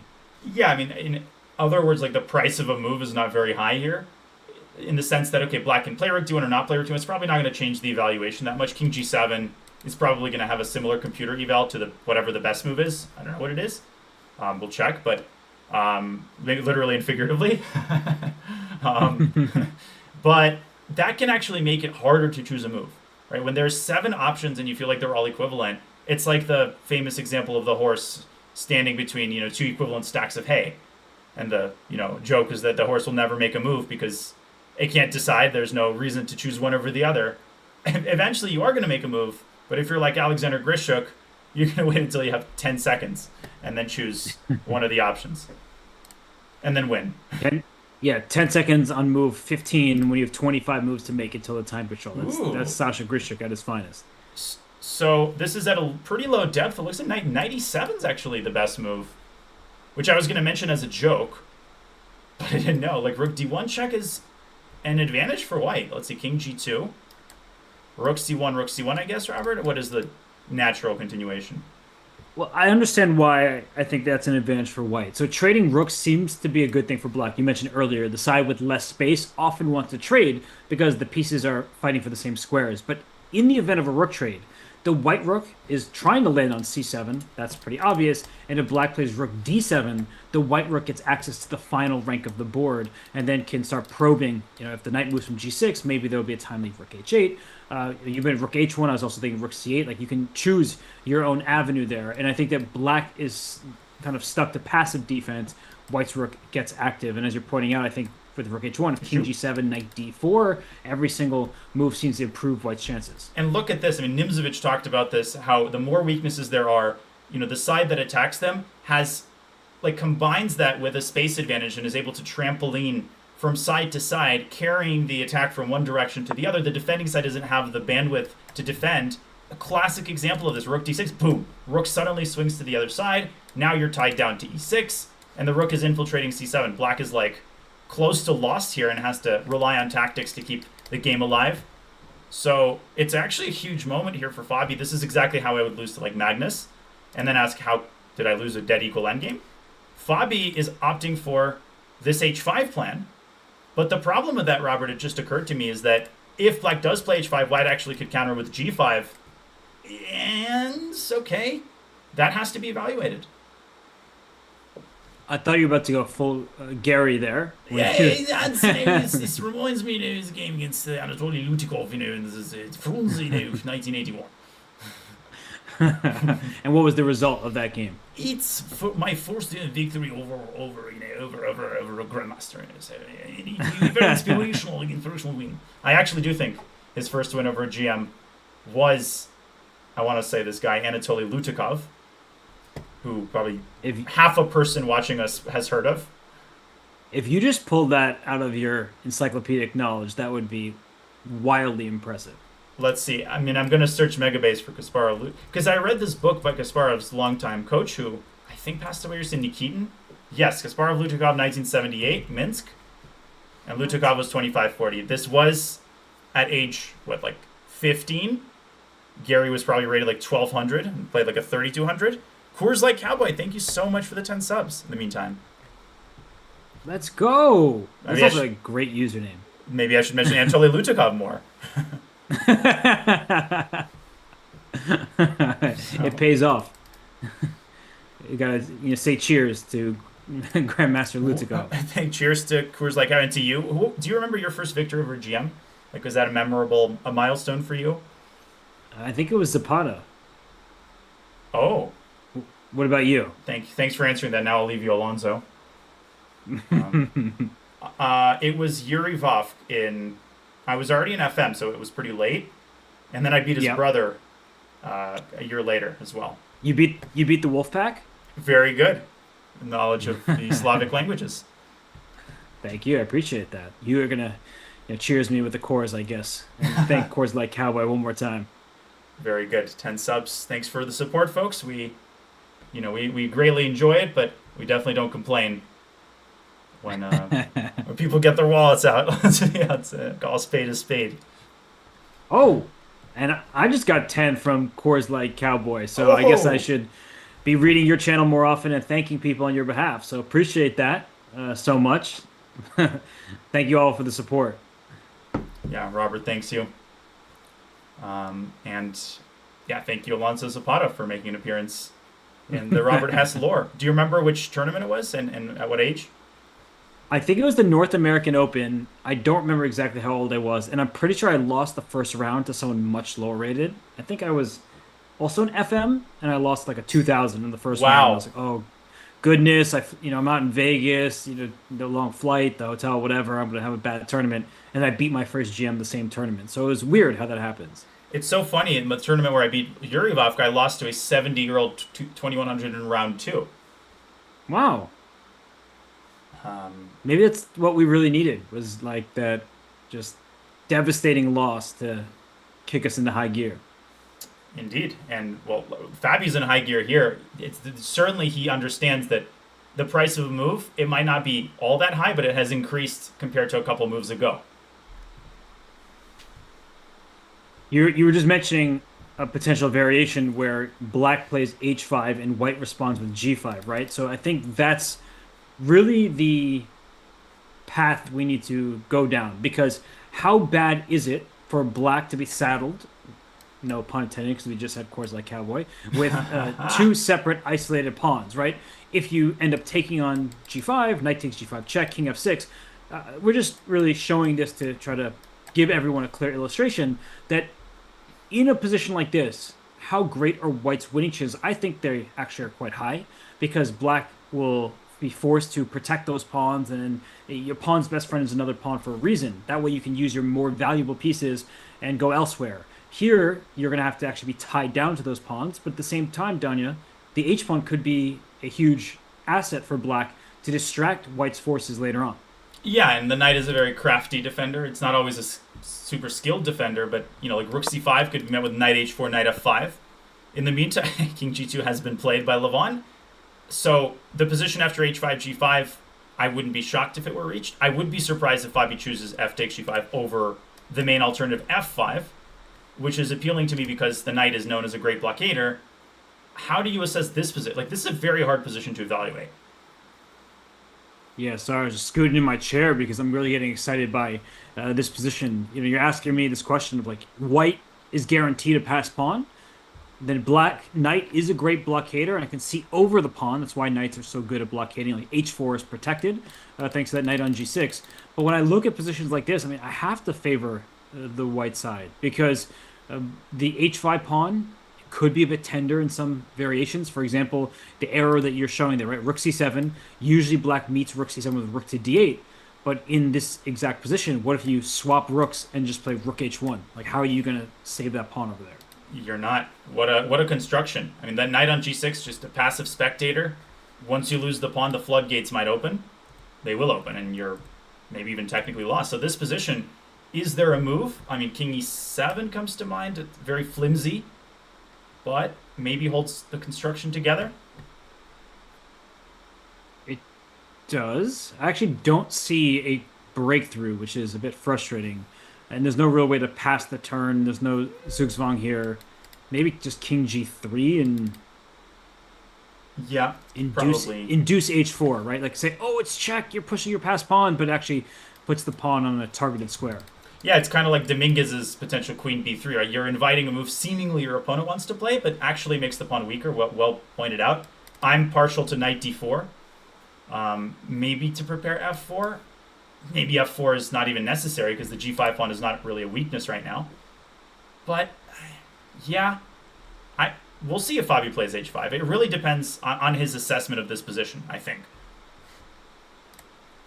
And he's going to be kicking himself, Danya, because he probably assumed, like us, I got everything under control. I should be able to smoothly get a draw here. And Levon, he is so experienced. He was the #2 player in the world for a while. h5 has in fact been played, which means g5 should be automatic. And now the question is, do you take this pawn on g5? I think, how do I phrase this, Danya? From the perspective of wanting activity for yourself, f takes g5 feels better because if you play f5, you've just handed your opponent a pass pawn. It might soon become a protected pass pawn.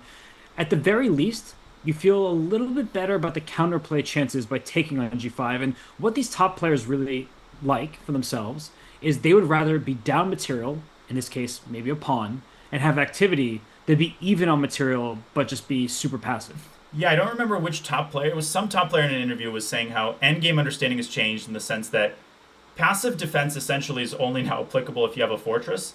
If it's not a fortress, you have to maniacally, religiously follow the dictum of activity over everything. Calculation over everything, yes, but activity over everything. And you're right. This is a learning experience for me because the evaluation here is 1.5. And f takes g5 is an advantage for white, but not a huge one. I would never imagine that the assessment is almost winning for white. And rook a4 is the best move, Robert. What's the idea? It's to just poke and prod and create poke and prog, I was going to say. And if b6, you go back to c4. And you just pass the turn to black. And you tell black, okay, make a move. If black plays e5, whoop! Rook f6. Look at this line. Boom. Bang, bang. And the easiest is rook takes g6. It's not even the best move here. The best move is just knight d4. And he's played e5. So he pushed a different pawn. Has Fabiano Caruana. Okay, at least I understand e5 is the same as taking on g5 more or less, and saying if you take me on f6, I take back, my king is active. But I really think that was an instructive variation you were showing, Danya, with the rook a4. It's kind of like a fake out there. It's like, I'm going for your queen side. Just kidding. I'm inducing a weakness so I can then go after your king side. I like that little hezzy there. I think it's cool, and I do think that it makes a lot of sense. And I think someone like Levon would have found that idea of rook a4 after f5, but it's a moot point in a way now that e5 has been played. And Levon, he continues to try to press forward here. He does have an opportunity to nurse an advantage. And my question for you is, do you take on f6 right away? Or do you just leave that tension there because you're not actually worried about f5? Well, I don't actually know if it's a moot point. Yeah, let's get Allen Iverson here. He's definitely going to find this idea. But if you take on f6 now, and then you play this idea rook a4, the point is once the king reaches f6, I want to get one of the rooks to the b file. If black plays b6, he can resign. Rook c6 takes g6. If black plays a6, you mentioned the fake out. I'm not stopping there. Rook b4, intending rook b6. Suddenly there's specific threats. What do you do here? Or maybe you don't play a6. Maybe you just let white help himself to this irrelevant pawn with like rook g8 or something. Rook g8's nice. Also, rook g8 has the added benefit of defending that knight, so all these rook takes g6 ideas in the future, they are not as potent. So I'm with you that Okay. rook g8 makes a lot of sense. The king will step out the way, I assume. But from here, is there some kind of tactic at some point with like a knight f4, Yeah. rook d3 type of thing? Reminds me of that my bullet game against Min that one time. Rook c3 though. Yeah, good point. But yeah, I was also thinking the same. Maybe starting with rook d3. But it smacks of hope chess. Don't want to be playing that, that's for sure. This looks like you're just trying to pray for some sort of mistake rather than coming up with plans that hold the position. This is really challenging for Fabi all of a sudden. So, Danya, I think I took for granted that it's Fabi, it's a symmetrical position at first. Now he's much worse. And rook a4, Levon is playing, like, practicing for Bullet Brawl, or he wants to make Title Tuesday in an hour, in almost 2 hours. So, like, he's got an hour 12 on his clock, which is such a luxury because, Jan Nepomniachtchi's famous for this as well. The only worst thing than defending this position is defending it with minus 40 minutes on the clock. I've been thinking, Danya. So, Okay, good. the thank you for your approval. I appreciate that. So the plan, obviously, as we're talking about, is a6, rook b4 to get to the 6th rank to start causing black some problems. So we know what's coming. So is it in black's best interest, instead of playing a6, and I'm like thinking and doing the thing where I'm looking at the ceiling, instead of playing a6, is there an opportunity now for black to jettison that pawn and play a move like, I don't really see like an easy plan, but maybe like rook e8 to try to play e4 and gain some space? We were just saying how the top players, they would rather be down a pawn with activity than be even on material, but just trying to stave off threat after threat. Is rook e8 an option here to counterattack? Okay, I'll fossilize the juicer here. I guess which one? G takes f6 first is tempting, but I'm actually not so certain that I want to open up some territory on the king side. So just to show what my dilemma is, if I play gf, I assume you're taking back, I thought so. and I take on a7. I'm a little bit worried here about these like rook swings to g. Although, am I really worried? Like, what's your move? Okay, you're putting me on the spot. E4. Yep. Okay, I'll play in the most sort of vanilla fashion, knight d4. And then knight e5, I guess. Like, am I getting into d3? I got the g5 with the check.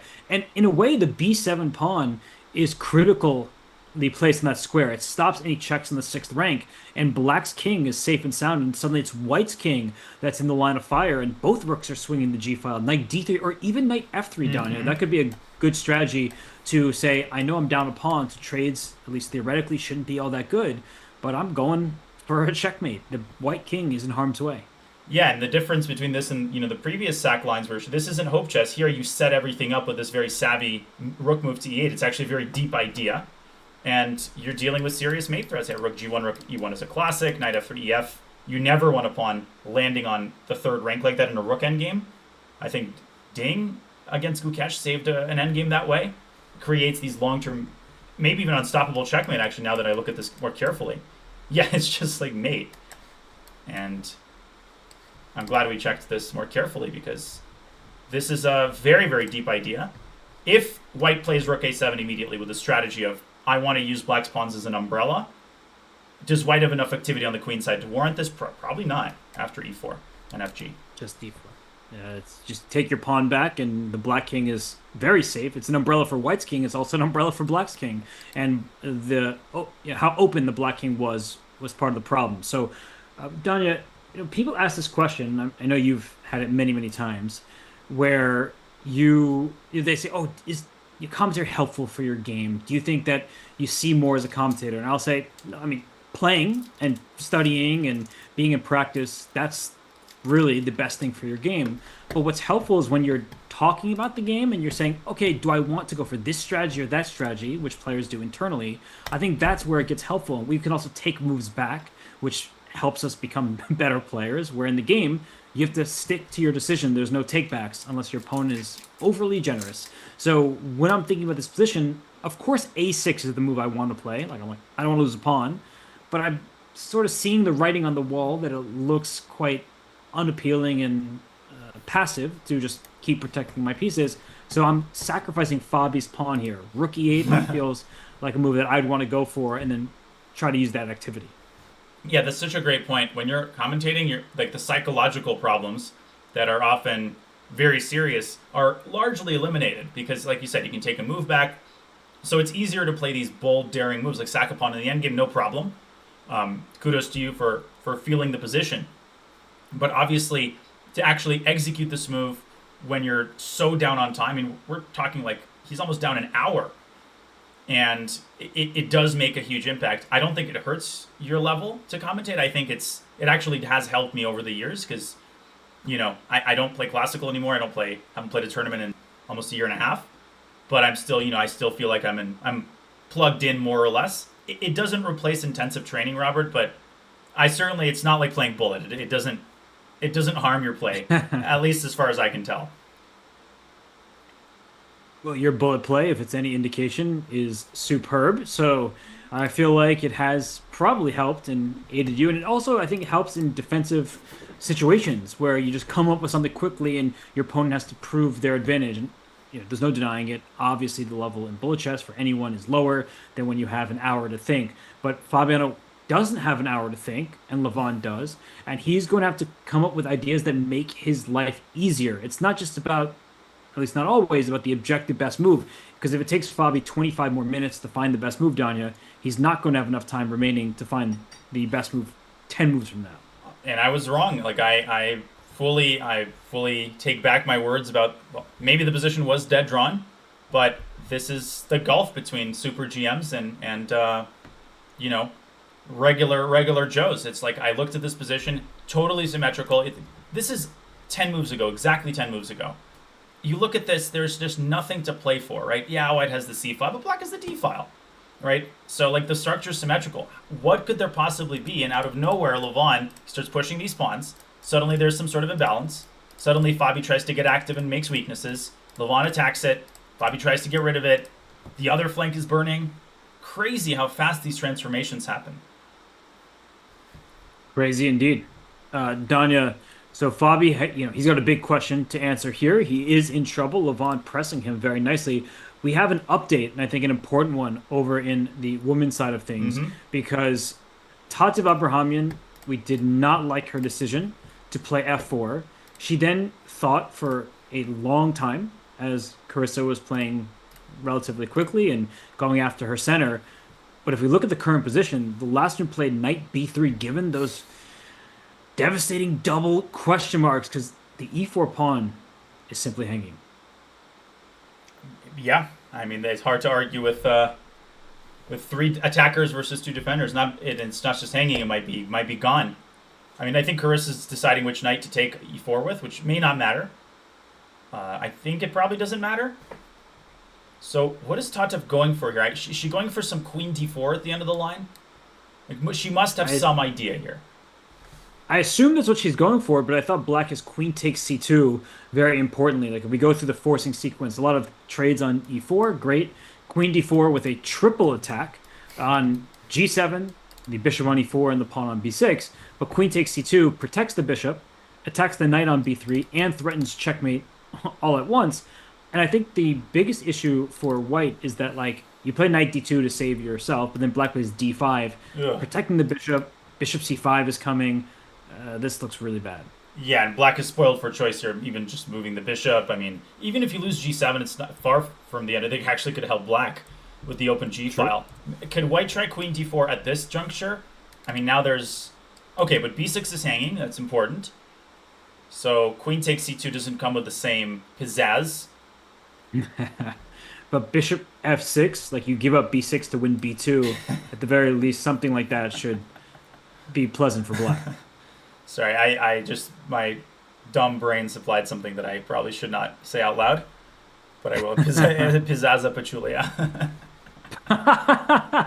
He better not be getting underneath Kawhi's foot. I knew you were going to reference that. Yeah, one more of these and I'm banishing you to Kawhi. Okay, queen takes b6. And now? Just trade and take b2 maybe? We should tell our, like, particularly, like European viewers and the 98% who don't watch NBA that Zaza Pachulia is a basketball player, retired basketball player from country of Georgia with a somewhat shoddy reputation. So that was a pun. Well, tough defender, but in that case, defending with his foot underneath a player's landing space, that's one of the actually critical changes in the NBA after that injury because it really changed. Oh, speaking of change, this looks that blunder completely. I mean, takes rook b8, bishop bishop a7. Whoa. Nietzsche. It's a weird position. I don't even know. Wait, can you castle? Can you take on anyone in castle? No. Yeah, it's illegal. Oh, castle to check. Yeah. That's funny. But you see my It's a idea. good I want attempt, to recapture with the king.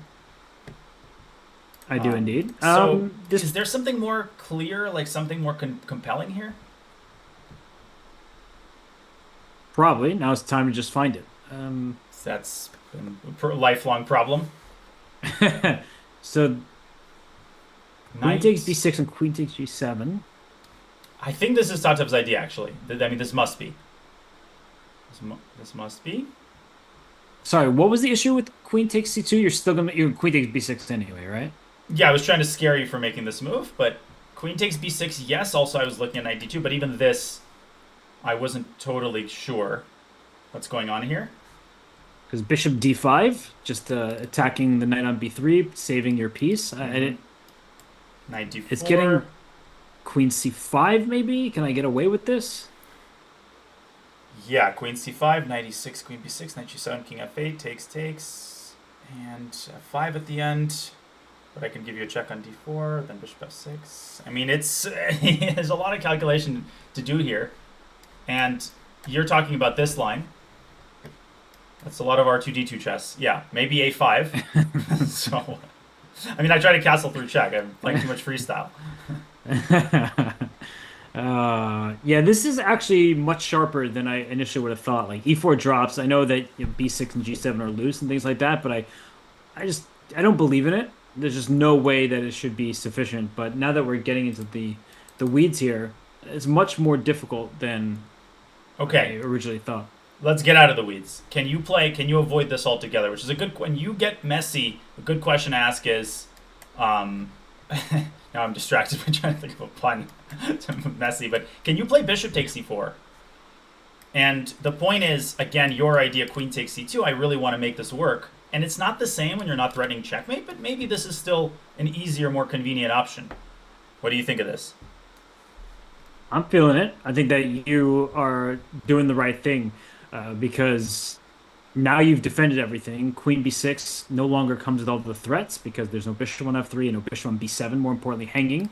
So, yeah, I subscribe to this for sure. I think that this is a much better version.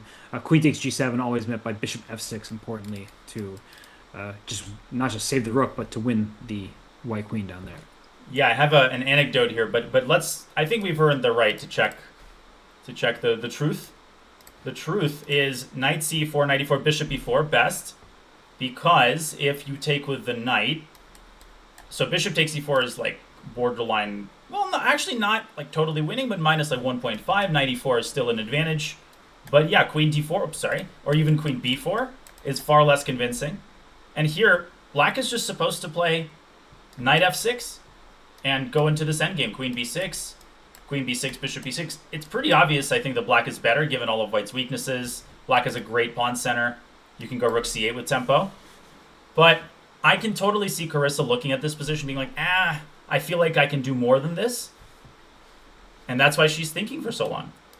So, yeah. If this were the first game of the match, I could see her wanting to go down that variation. But even material, when a pawn is immediately hanging in e4, you definitely want to end any variation up a pawn and then make your opponent prove it. However, if you're blundering material along the way, of course that wouldn't be advisable. But I like your decision there to take on e4, because after bishop takes e4, just knight takes e4, it seems like very simply good for black. And one question I was going to have for you, Don, is after queen d4, or queen b4 as well, but d5.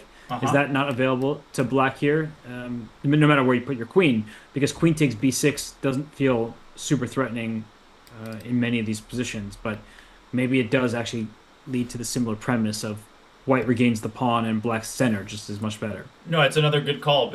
Actually, here white's queen is simply trapped, which is actually pretty uncommon. G3 and G4 are both controlled somehow. But you're right, queen b6 you can trade and you're much better. You can actually also drop the queen back to c8.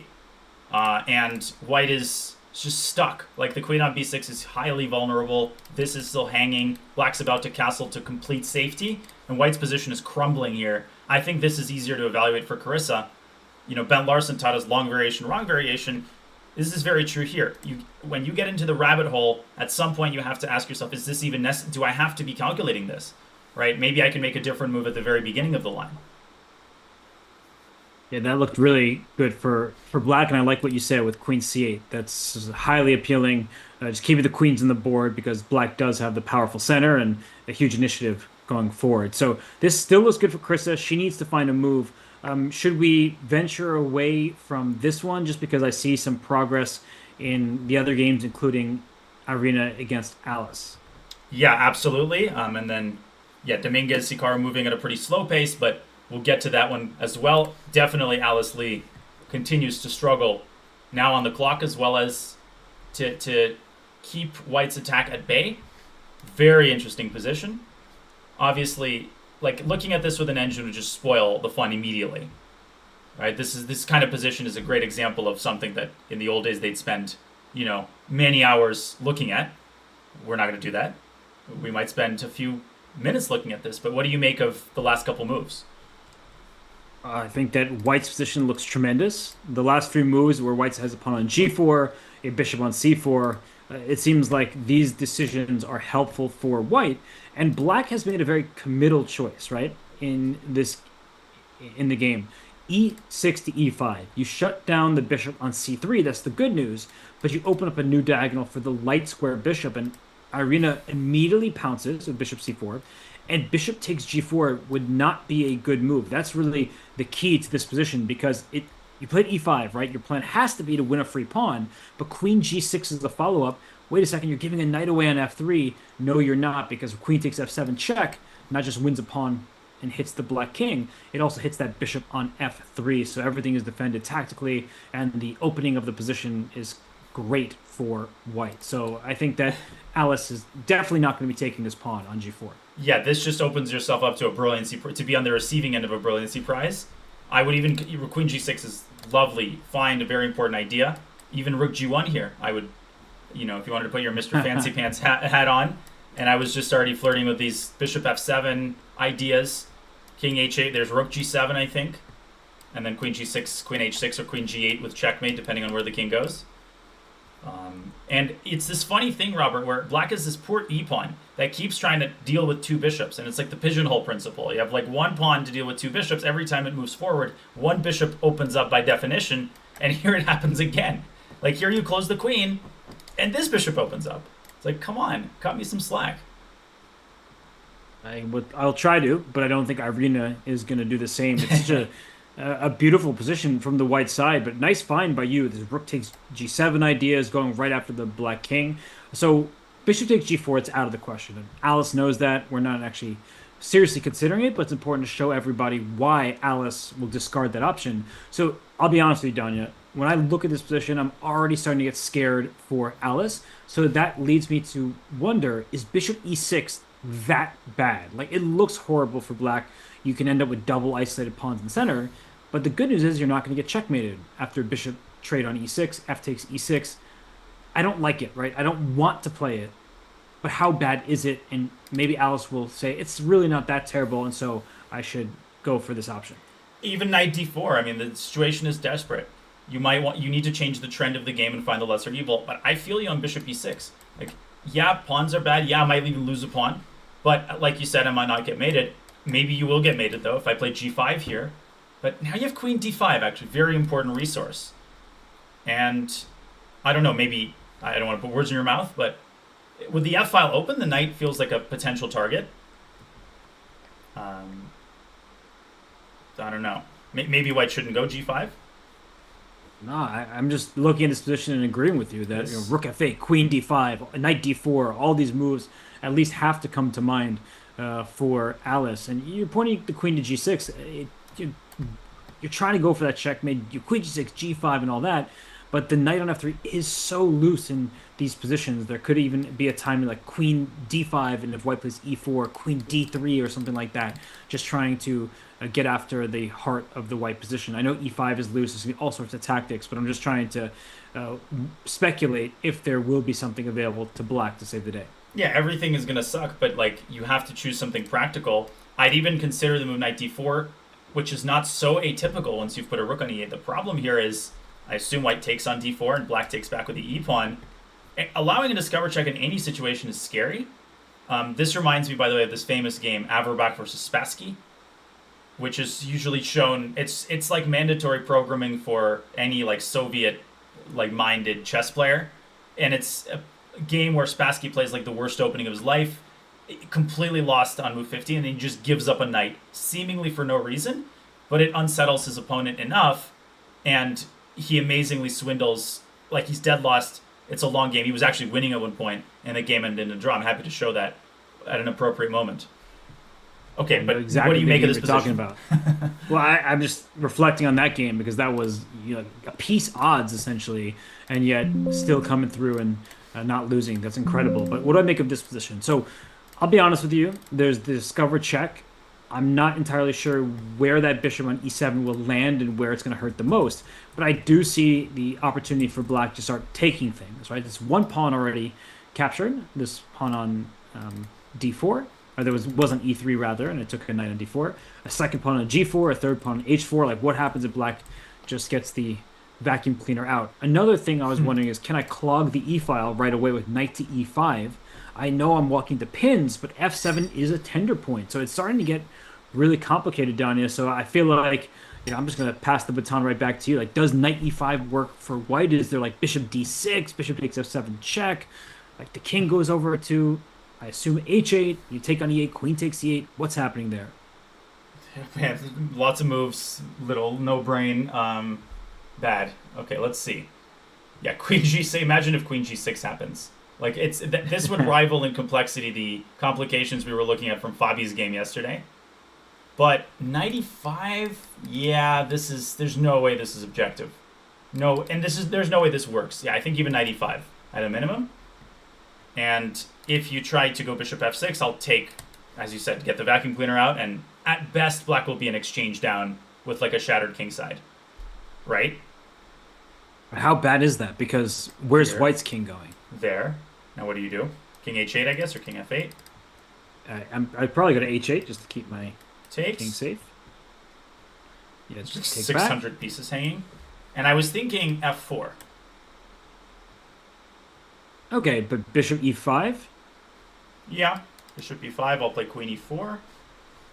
dc. What's happening? I mean, this looks just absolutely wild. Yeah, but it feels like it's wild but winning. I don't know. Maybe I'm underestimating black's counterplay here.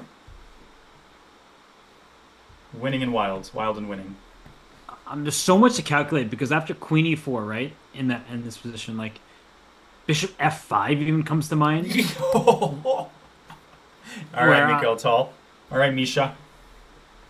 it's just such an exciting position, and White's king is not going to be safe no matter where it goes. And I don't think that's actually that great of a Whoa. move, but it's just a fun one. We got to get to Hikaru. Apparently, we're being told he has an advantage now, Hikaru. But What? just to tie a bow on this for now, and I'm getting there, folks. Just be patient. Apparently, ED, you're right, Robert. Knight e5 best move. Bishop d6 best move. This is actually all best, and it's only a slight advantage. Actually, we didn't do too bad. Apparently, long castles is the way to maximize the advantage. But your point is very well taken. I wouldn't be shocked if Alice with 20 minutes on the clock just says, to heck with it. You know, like I lose, we go to tie breaks. I got to change something up. I'm expecting either bishop e6 or knight d4. What I wasn't expecting is a turnaround that we've just seen in Hikaru's game. Okay, let's check that one out. Fortunately, we don't have to go on break. We can go directly to that game. to that game. And this is the current position, ladies and gentlemen. Confusing, huh? I think slight fake news on like Lenier being worse. I don't care what the computer says, and I don't mean to sound like a crotchety commentator. But like, okay, let's relax. Let's not dig a grave for Lenier just yet. But what do you make of this? Black is definitely better for several concrete reasons. So remember how we were talking about the issues in Black's camp, the e5 pawn in particular, and maybe the e6 pawn behind it. The center is closed, and once the center is closed, right? Actually, let me take a step back. When someone is attacking you, they tell you not just to be a turtle, get in your shell. You actually try to strike in the center you protect your king side by playing in the center and distracting your opponent's pieces. Here, the center is closed, so now Black has a free hand over there on the king side, and White has absolutely nothing on the queen side because Black will play a5, and that whole configuration, the construction on the queen side, is well defended for Black. You stop any b4 pushes. The d3 pawn can be a bit tender in the future if you allow a knight jump at the right moment, and Black just has the fun. Queen g6 or queen h5, rooks are going to double the f-file. Maybe Black could consider even pushing some pawns on the king side. I don't see a breakthrough, so I'm not pretending like it's winning, but I have no idea what White's going to be able to do to actually get an initiative of his own. I don't know if there's a stipulation in the commentator handbook for like disagreeing with your fellow commentator. But I agree in principle. Like, if I had to choose a side, I would choose Black, no question about it. Especially given the trend of the game. So just to show people how this happened, first of all, because I know the legend Peter Lecco, he likes to do h3. Like, we slowed down here, h3, king h8, calm before the storm, queen c2. All right, Lenya didn't go for this queen b3 idea, and here's the Grand Prix transfer. And Hikaru, we were talking about this equivalent idea. If Black's knight moves from c6, White can go d4, but the same thing happens sort of on the other side here. Black plays d4, and it's no longer appealing to take because you give up a huge square. So Lenier, after the knights got traded, was forced to sort of shut things down, and Hikaru's the one who's now operating on the queen side.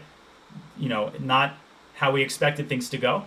However, I do think that White, maybe has something going on the king side. If you slide the queen over to e2, and then you carry out this g3, king g2 idea, I feel like it's closer to equality than to an advantage for Black.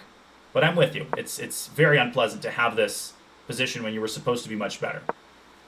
Great call. I agree with what you just said, though. Of course, I don't think that Black is anywhere close to better, like in a tangible sense. But I think that Black's next moves are very easy. And so, what's White's actual plan? And your answer is probably, to stop whatever Black's doing. And Black's plan is to say doing? go, queen g6, rook a7, rook f7, something like that. Rook f7, rook f8, I don't know which way you want to do it. And then just pretend like you have an attack. It's not a real attack. It's not going to lead to checkmate. But Black's pieces are untouchable and are all on good squares. And I feel like White's just a bit passive. Absolutely. And queen g6, you can even consider h5. Now, somebody in the chat mentioned queen a4, totally valid. But Black's rook, exists for their reason. It can slide over to c8. And this has been a recurring theme. Like, White's queen can slide along the light squares to b5. But it's a one-man party, and it needs reinforcements, which aren't good enough. And Black just has this ironclad wall that he set up on the queen side. We talk about it a lot. Bad bishops defend good pawns. Such a good example of that. The bishop on c5 is the bedrock of black's position. It looks easy to play for black. Again, we're not claiming that Hikaru is on the way to victory. I know he has so many fans out there, but at this moment, it seems like a difficult task to break through Linear's defenses because you typically need a pawn break of some sort, but having these only two pawns, G and H, how are you actually going to get forward there? You play G5 and H5 at some moment. Oh, white can put the queen on E2, play pawn to F3, and shut that down. So I'm with you, Danya. I don't really see how progress is fully made. I would, I think, recommend, if you can, somehow like playing bishop b4 at the right moment and try to trade off the dark square bishops. But that has a drawback of its own that, as you said, the bedrock of black's position, you allow white some activity, right? At some point, you can even say, I'll play c5 and just try to open up that side of the board. So both players have a lot to figure out here. Yeah, this position can go a million different directions, depending on which side breaks first, or if we just have a maneuvering stage as the clocks start to slowly but surely tick down. Both sides approaching about 30 minutes. Let's not forget, thankfully, there isn't an additional time control. Because, there's an additional set of games. If this game ends in a draw, we're playing the tiebreaker today? Yes. Okay, so between the two games we have ongoing, it's very likely one of them ends in a draw, I think. At least. At least indeed. And I'm just looking at, this game, it looks pretty steady. The other game, Fabi, he has been holding on. He's been doing a good job, but he is in some time trouble. So, Danya, we just are gaining excitement as these games continue. Players start to get in a bit of time trouble or just starting to feel the pressure. I think we are likely to see action really heat up soon. Yeah, it's interesting how that moment is often synchronized between like all of the games. Even in classical chess, when there's a time control on move 40, you often see the scramble, right, happen on like all boards simultaneously. It's the same thing here. It's just the scramble lasts for the rest of the game. And one player who will not be participating in the scramble is Aronian, who still has over an hour on his clock. Levon's a beast. He, I don't think, is bluffing today. He came out with maybe a quiet approach. Maybe Fabi caught him by surprise. But as a credit to Levon that he's able to get this sort of pressure against Fabi, given that it looked like the tamest opening in the planet. Right? It looked just completely even. I just think it's going to be a draw, and maybe I need to take my own lessons that you can't call a game over until it really is. And white is better here, Danya, and f takes g5 would be a big blunder because the rook takes c6 check. What a trickster, this Aronian. I mean, that rook has been doing work. It's been getting in its 10,000 steps. In fact, it's left its mark on all three of the queenside squares. You look at this. Let me rewind a little bit. We saw the moment where Levon played g5, things close to crumbling. Fabi, great decision to go for activity. Levon implementing this poke and prod idea. Rook b4, that's the b4 square. Then he gets the other rook around to target the h-pawn. Rook up to h3, preparing the rook lift using these tactics. And now the rook slides over to c4. I'm not done here. F takes g5, as you said. Rook takes c6, wins a piece. Fabi's still under serious pressure here. And e4 has to be calculated, but I'll leave that to in more capable hands.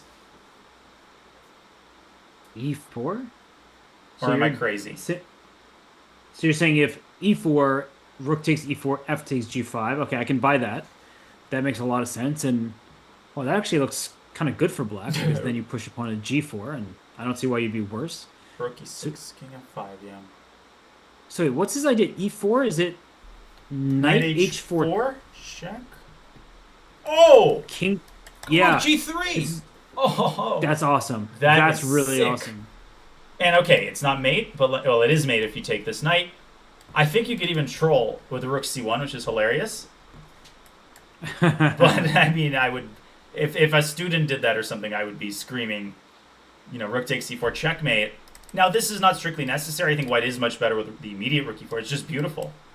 And unfortunately, you don't have a deflection against the rook.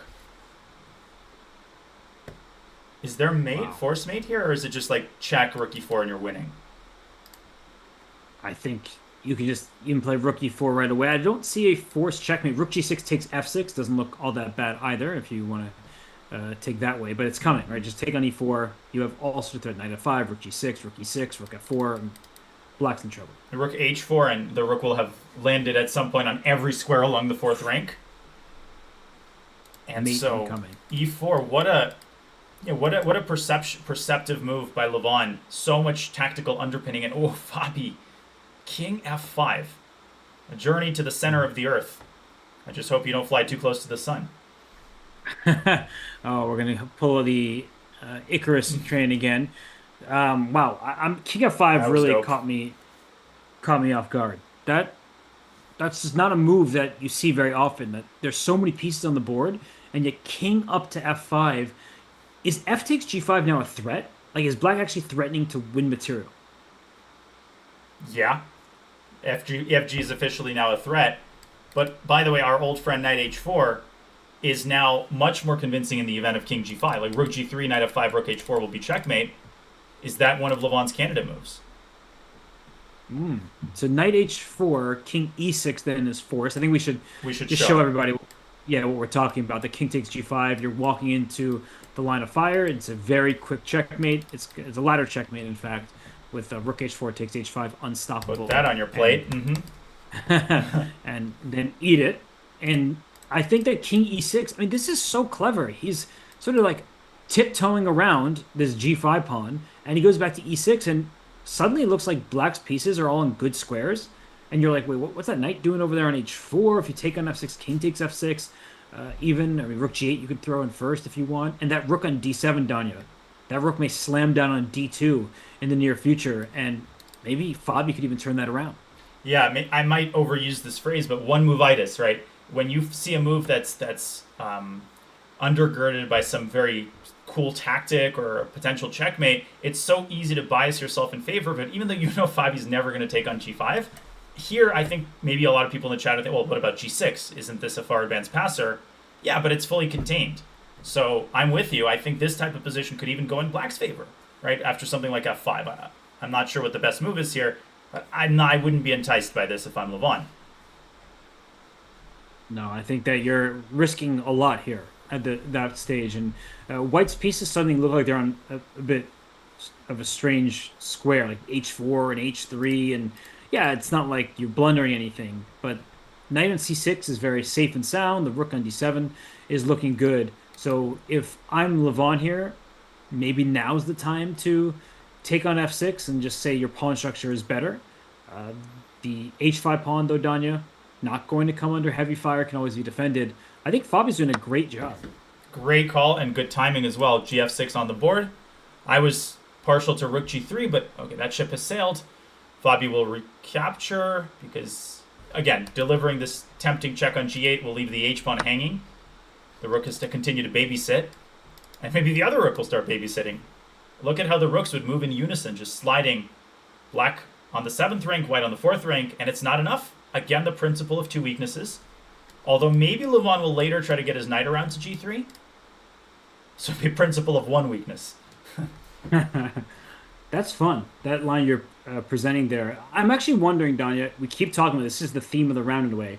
Because you just said knight D2, knight E4, knight G3, and I really don't like how Black's position looks after that.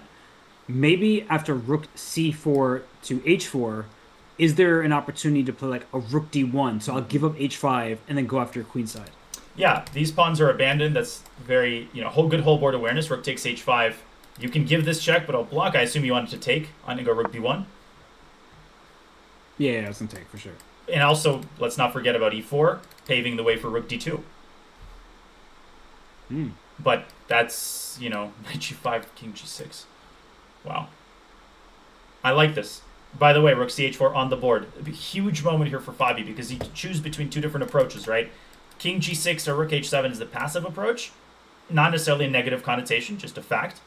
Your move, which I like a lot more, rook D1, is the active defense approach. Sack the pawn, caution to the wind, but you sense that if I don't get active here, I might not have another chance. Yeah, it's just not pleasant to play with two rooks stacked up defending a little pawn.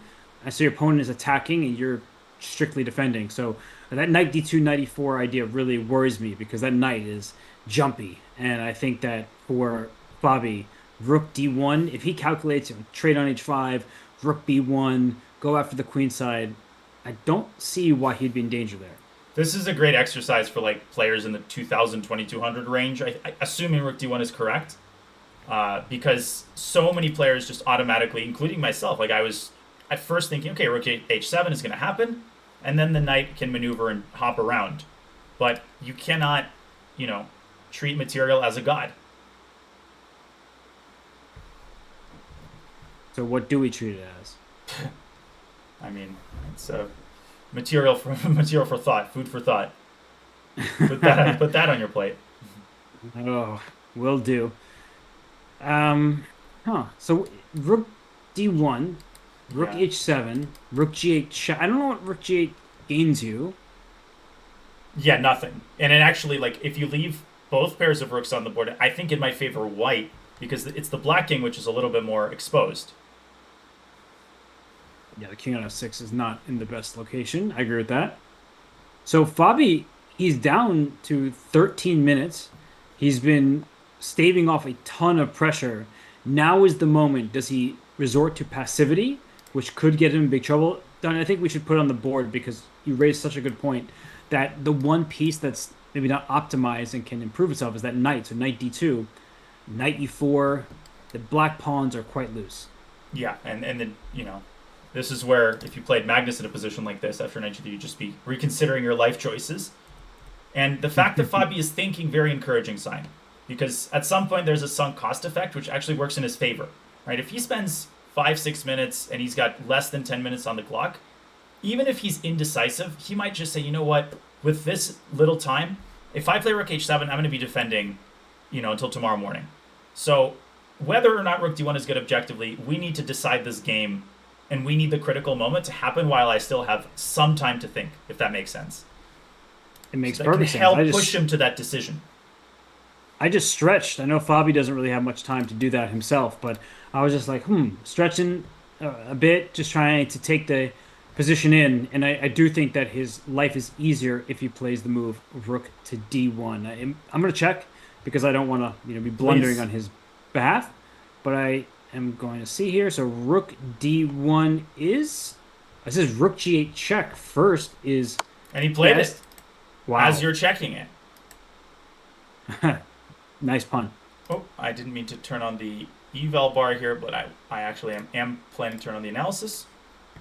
Here. So Rook G3 or King H2? What is okay, King H2 is the principal move. Double. I missed this move somehow.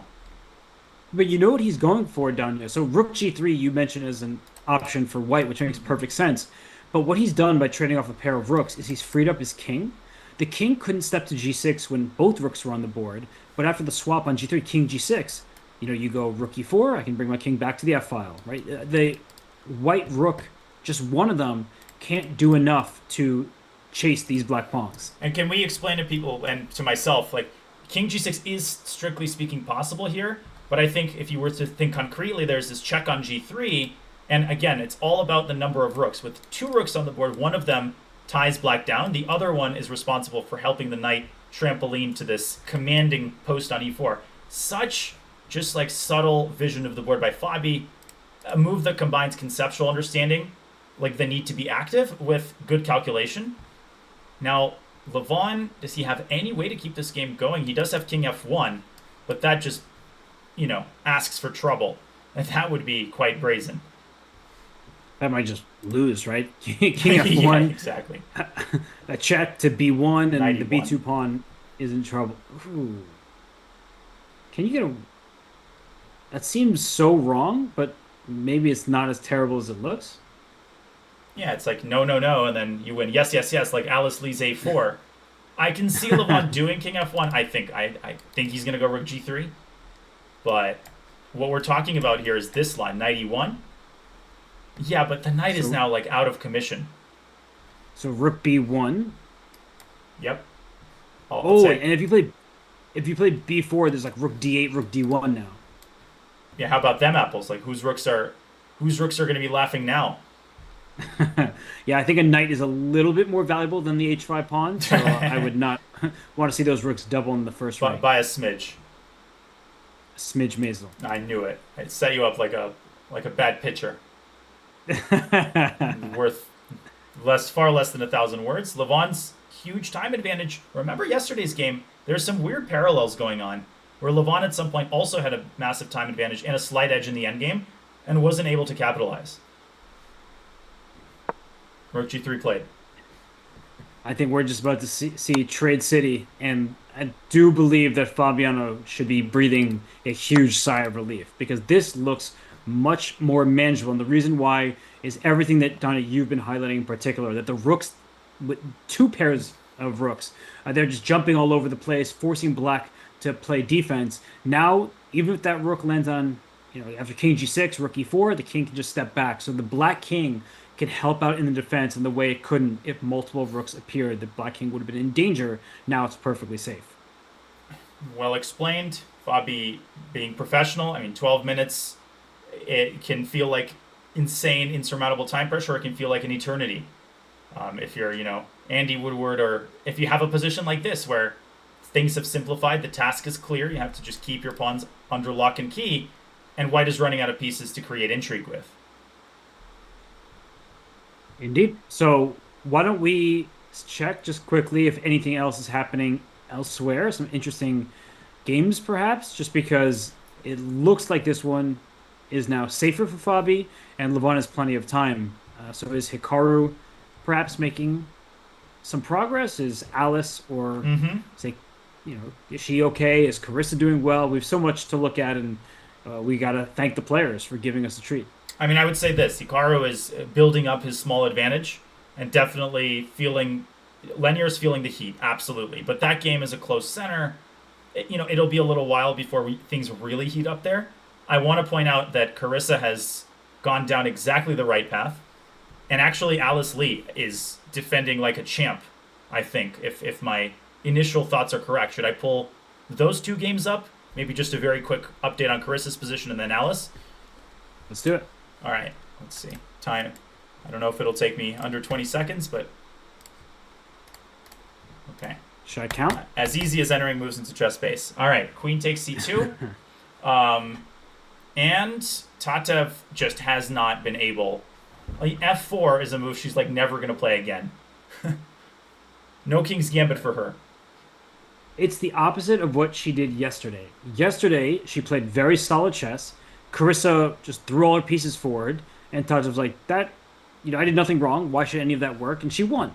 Today, she had a perfectly solid position, and then played f4, which immediately dropped her e4 pawn. She's currently down 2 pawns in this position, Danya. Her knight on b3 is loose.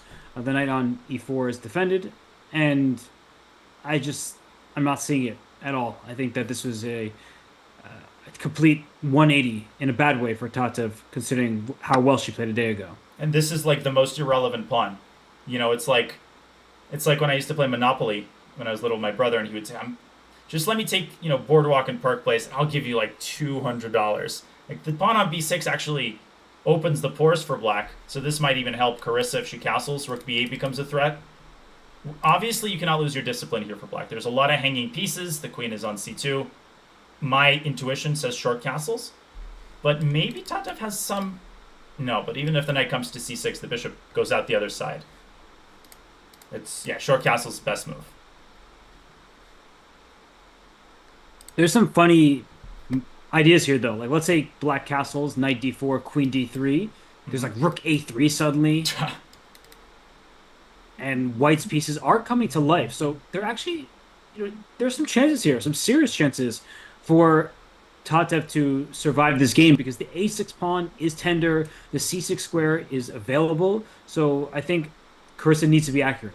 Yeah, it's far from over, and the time situation is no friend for Tatev. She's down to 13 minutes. Carissa just has to stay the course, maybe queen c8 here. But as long as she avoids blundering, if she finds a way to get a pawn to d5, she needs to make some progress in the center. But this Tatev is definitely on the ropes. And Irina, speaking of on the ropes, Alice, I don't know if she's any longer on the ropes, believe it or not. Wow. So she's staving off the pressure. And on your behalf, Donnie, I'm going to give a shout out to, it must be a Seminoles fan, FSU Kyle there, hitting you with that prime. Thank you so much, FSU Kyle. Thank you, everybody, for the wonderful support and the views on all of our respective channels. Irina, probably doesn't want us to be looking at her game right now. It couldn't have gone that wrong, could it? I guess what I'm seeing on the screen is a question mark after knight takes e5. So it's never a good sign when you take what seems like a free pawn and the engine's like, nah, you're not going to get away with that. So Danya, I think if we break this down, white is a pawn ahead. I don't think black is going to gobble up the h4 pawn, so I don't think that's why the engine doesn't like this move from white. What's the deal here? 94 maybe, some tactic. Is that there's 94 has to be calculated, but okay. Also, wait a second. I'm looking at some crazy stuff here. Like what? No, this is. I don't just want to. Again, goes back to what we talked about, like the luxury of commentating, being able to just say dumb moves. Bishop h4 doesn't work. I mean, knight d4 is my serious candidate move, and then apart from that, there's knight takes e5, bishop takes e5, and then something. What? I don't know. Okay, well, I think part of it's the white king's in the center.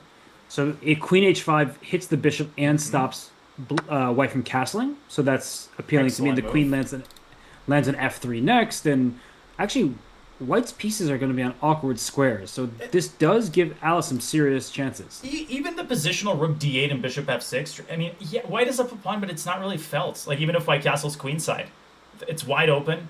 You just don't feel that extra pawn. So I think you're right. You don't need to look for anything. You don't need to be a hero here for Alice. Just play a simple move. I love your queen h5.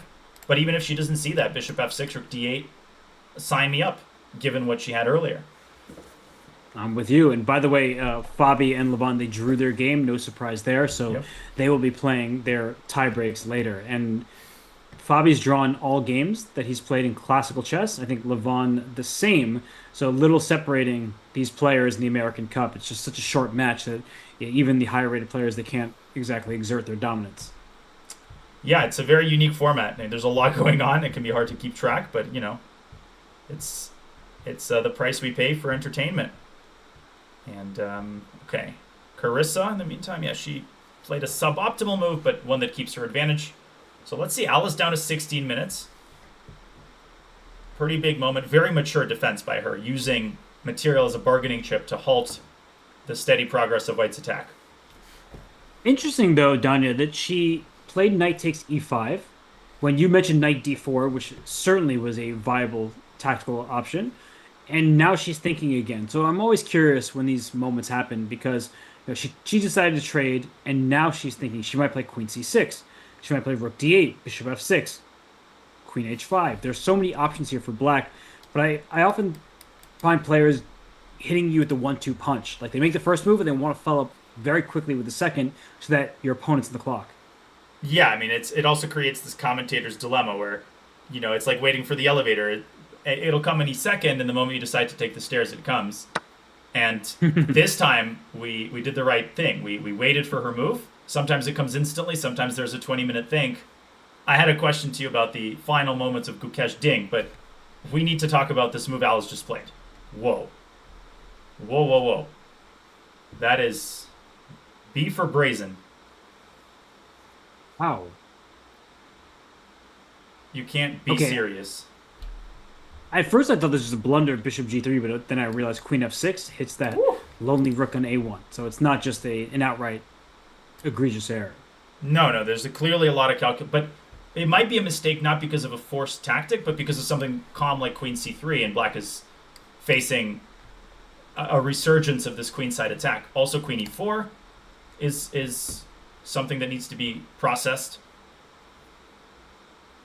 I think you're going to be proud of me, Danya, but I don't know if it works. You ready? Queen f... Oh, yeah, go ahead. Queen c3, rook takes e5, and bishop f6. Queen takes e5, bishop f6, but I don't think it works with some simple like queen d5 or queen e4. But you get the picture. Like I was like, it'd be cool if white took the queen on h6, and then bishop takes e5, hitting both rooks at the same time. It's an amazing idea because like everything is hanging. And let me just put this on the board. It's not just a drop. White loses. Actually, maybe d4. Holds more or less the position, but your point is well taken. Unfortunately, yeah, as you correctly spot, the queen drops back, defending the rook and the open h file. Black brings on her own demise here. So queen c3, not the only move, but attempt number one. What has Alice cooked up here? So are you threatening bishop takes g7, just simply winning a pawn? That's my idea. You are a mean, mean man. You're usually a nice guy, but right now that's quite It's mean. Tuesdays, man. So what if black plays rook e6, and the point is that if you take on g7, black throws in bishop takes f2 check first. Ah, and you want to actually take. Who's the mean man here? And actually, bishop g3, there's your idea. Bishop back to f6. Insane. Yeah. Look at the diagonal action here by the bishops. I am so skeptical of this, I don't even have the words to describe it, but somehow you're holding on. Actually, the variation you just showed has to be good for white. So like bishop g3, Yep. Pin. bishop f6, you just take on h6, bishop takes c3, you take on e6. The bishop is all the way on a1, so it does survive and equal material for the time being, but a rook on e7, white has to be much better. And this is where like Nijigiri's opening file starts. Okay, so your great line, and it shows one very important thing here, which is that white holds the assets both tactically and positionally. So very often, like when people go wrong in a situation like this, they're looking for the knockout punch, which very well might not exist. Instead of trying to be practical and sometimes even might not be the sexy solution, but you go into an endgame that's much better. Sometimes that is the best way to play. 1 second. Thank you to Ollie Monahan. Appreciate them bits. And yeah, I do remember. And thank you, Frank, for the raid. But Danya, they're asking me if I remember when I analyzed my game against you, and I told you it was a Dingley Wren game. Wait, that happened? You don't remember that? You went away, and I put a position up, and you're like, wow, what is this game? And it was our game from Berkeley.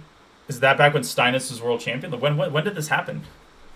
This was like, yeah, it was so long ago because I haven't streamed for many years, but probably like 2021 or something. 2020, I don't know. By the way, Queen C3 is a mistake, according to the computer. You're not going to believe this. No, I don't remember that moment, but it sounds very cute and wholesome. Queen C3 is a mistake? Because of Queen to H5, obviously, you're not going to believe these lines. This is actually unbelievable. There's some bishop f2 check stuff? Well, not even that. So, first of all, if bishop g3 now, bishop f6 is no longer a thing because the h5 square is not protected. But suddenly black has this defensive resource for e4. But wait, there's more. Oh. Queen slides over to hitting the rook. Queen f3, temporary sacrifice because at the end there's a check on h1. Unreal. Picking up the bishop at the very least. If, however, white plays bishop g7, the only move is rook e6. Intending rook g6, and black turns the attack back on white. But you're right, Robert. Queen h5 is implicated. You pointed this out, long time ago. Stopping white from castling. Wait, if instead of rook e6, which is a ridiculous find, is there bishop takes f2 check? What's the issue with that? So bishop f2. Okay, no more engine king for takes us. f2. Right? The What's queen your f5 idea? check. King e1?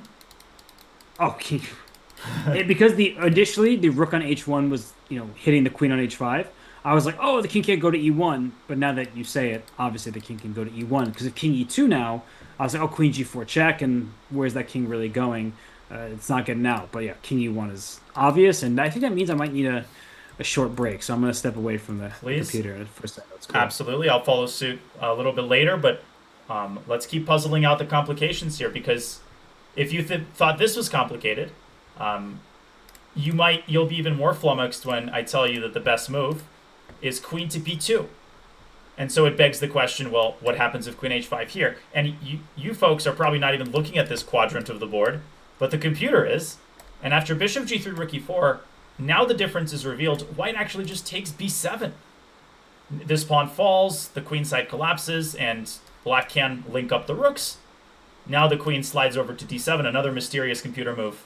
Okay, not that mysterious. You're actually making contact with the e8 rook, reinforcing the threat against black's bishop, inducing another incredibly weakening move, g5. Black is lost here.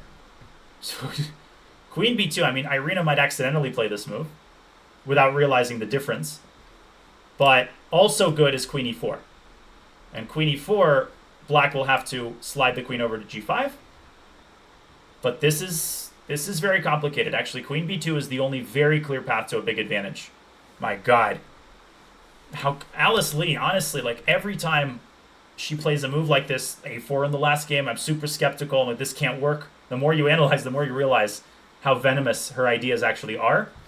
I mean, I should realize this given how our simul game went. Well, I do now. And we'll see if Irina can cook up some clutch calculations here. Because the time situation starts to equalize. We know that Irina feels the heat when her clock is ticking down, so she's facing that enemy as well. Okay, Tatev is collapsing in the meantime. Not much to look at there. She's just hemorrhaging pawns. How is Hikaru doing? Yes, let's go back to Hikaru. Okay. Let's go back to Nakamura. Okay, here we go. So, what's happening here? Let's put the eval bar on. Current position after Hikaru's last move, knight back to b8. So, let's rewind a couple moves because we've had some transformations. Dominguez actually offered an implicit draw. Right? He went bishop g5, kicked Hikaru's rook out, went back to d2. Hikaru says, thanks but no thanks, h6, covering the square, and then insists on rook f6 in order to open the door for the queen to join the potential attack. Dominguez implementing some defensive bulwarks on the king side, knight g4, rook d1, kind of setting up for the storm, boarding up his windows, and it's on. Knight b8, obviously. Hikaru trying to get the knight around to d7, rotate the juicer. c5 square is beckoning. And it's getting dicey once the knight gets to c5. The pressure has reached some sort of a peak, and maybe Hikaru doesn't have a breakthrough and it's just a draw, and we're all happy, but maybe some tactic will announce itself.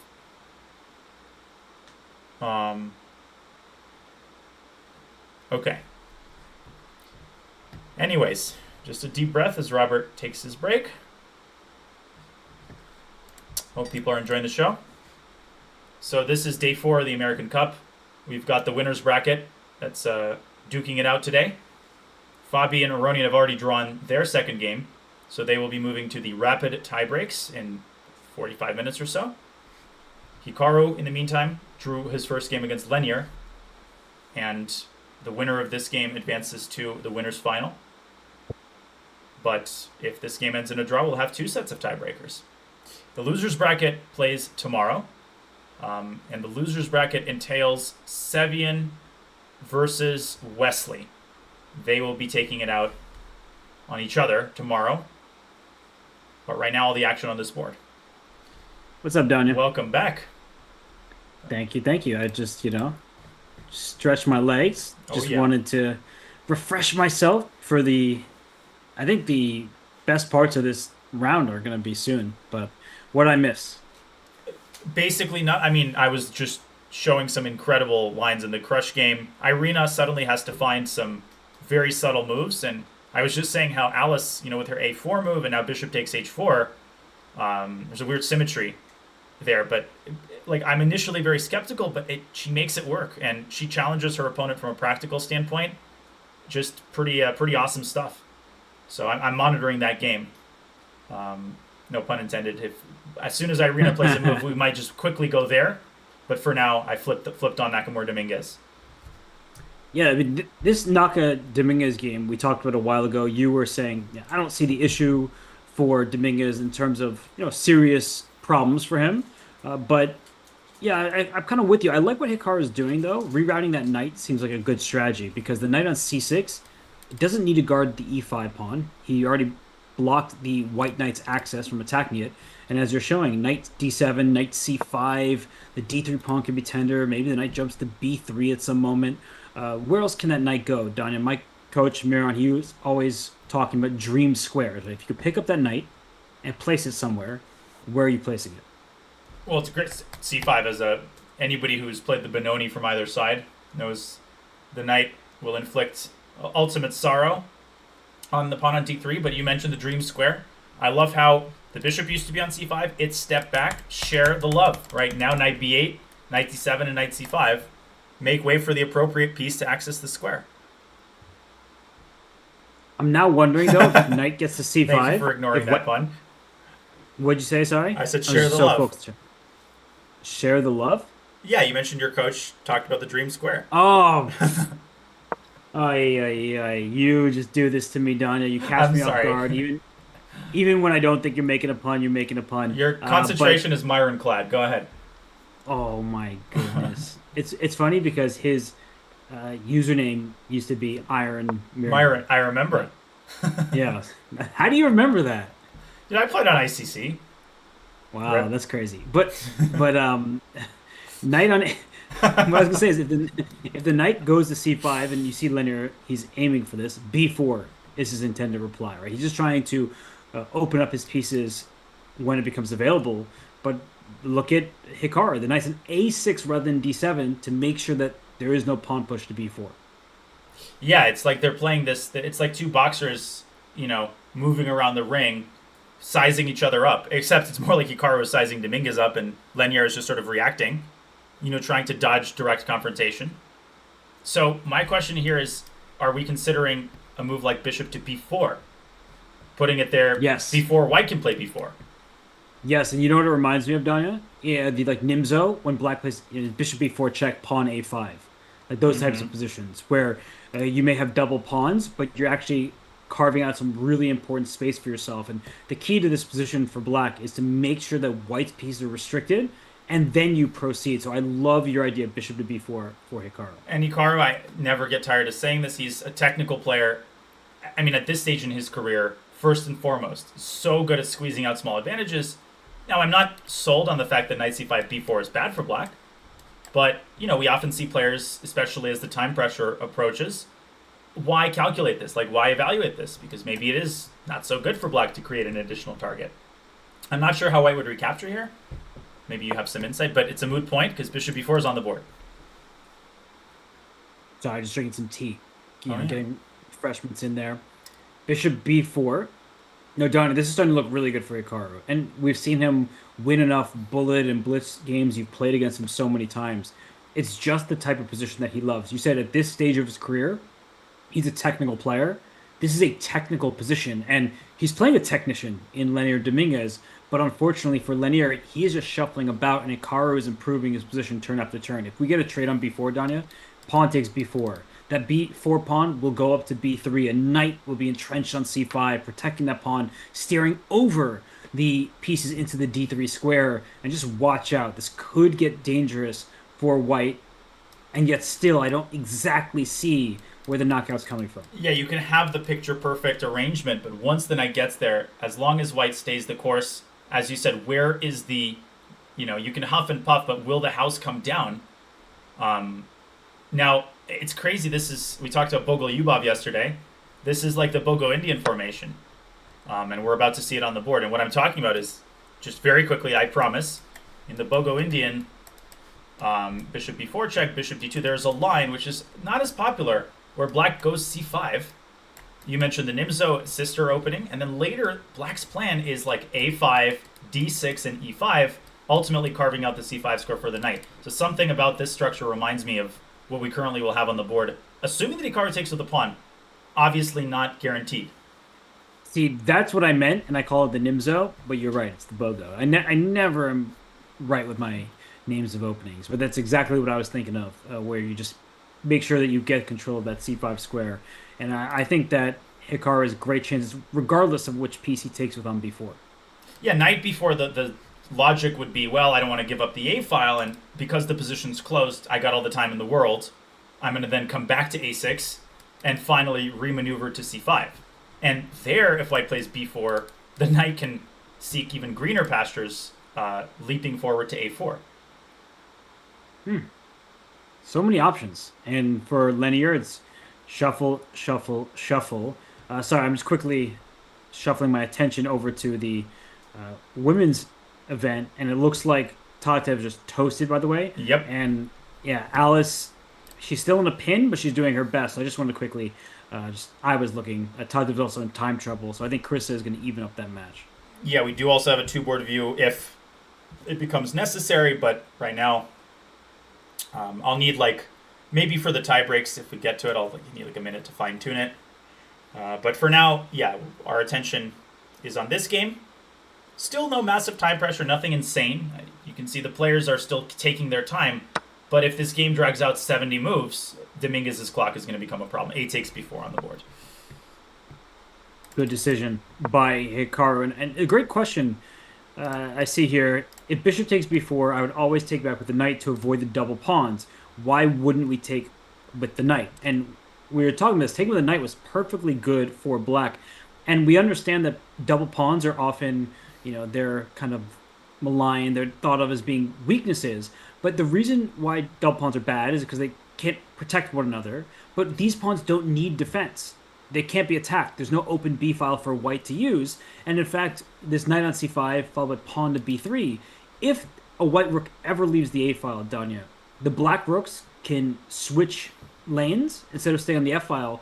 Both rooks can zoom on over to the a file, and then that rook a2 ideas come to mind, just trying to really take over on the queen side. It's a great point, right? You're investing in the long term.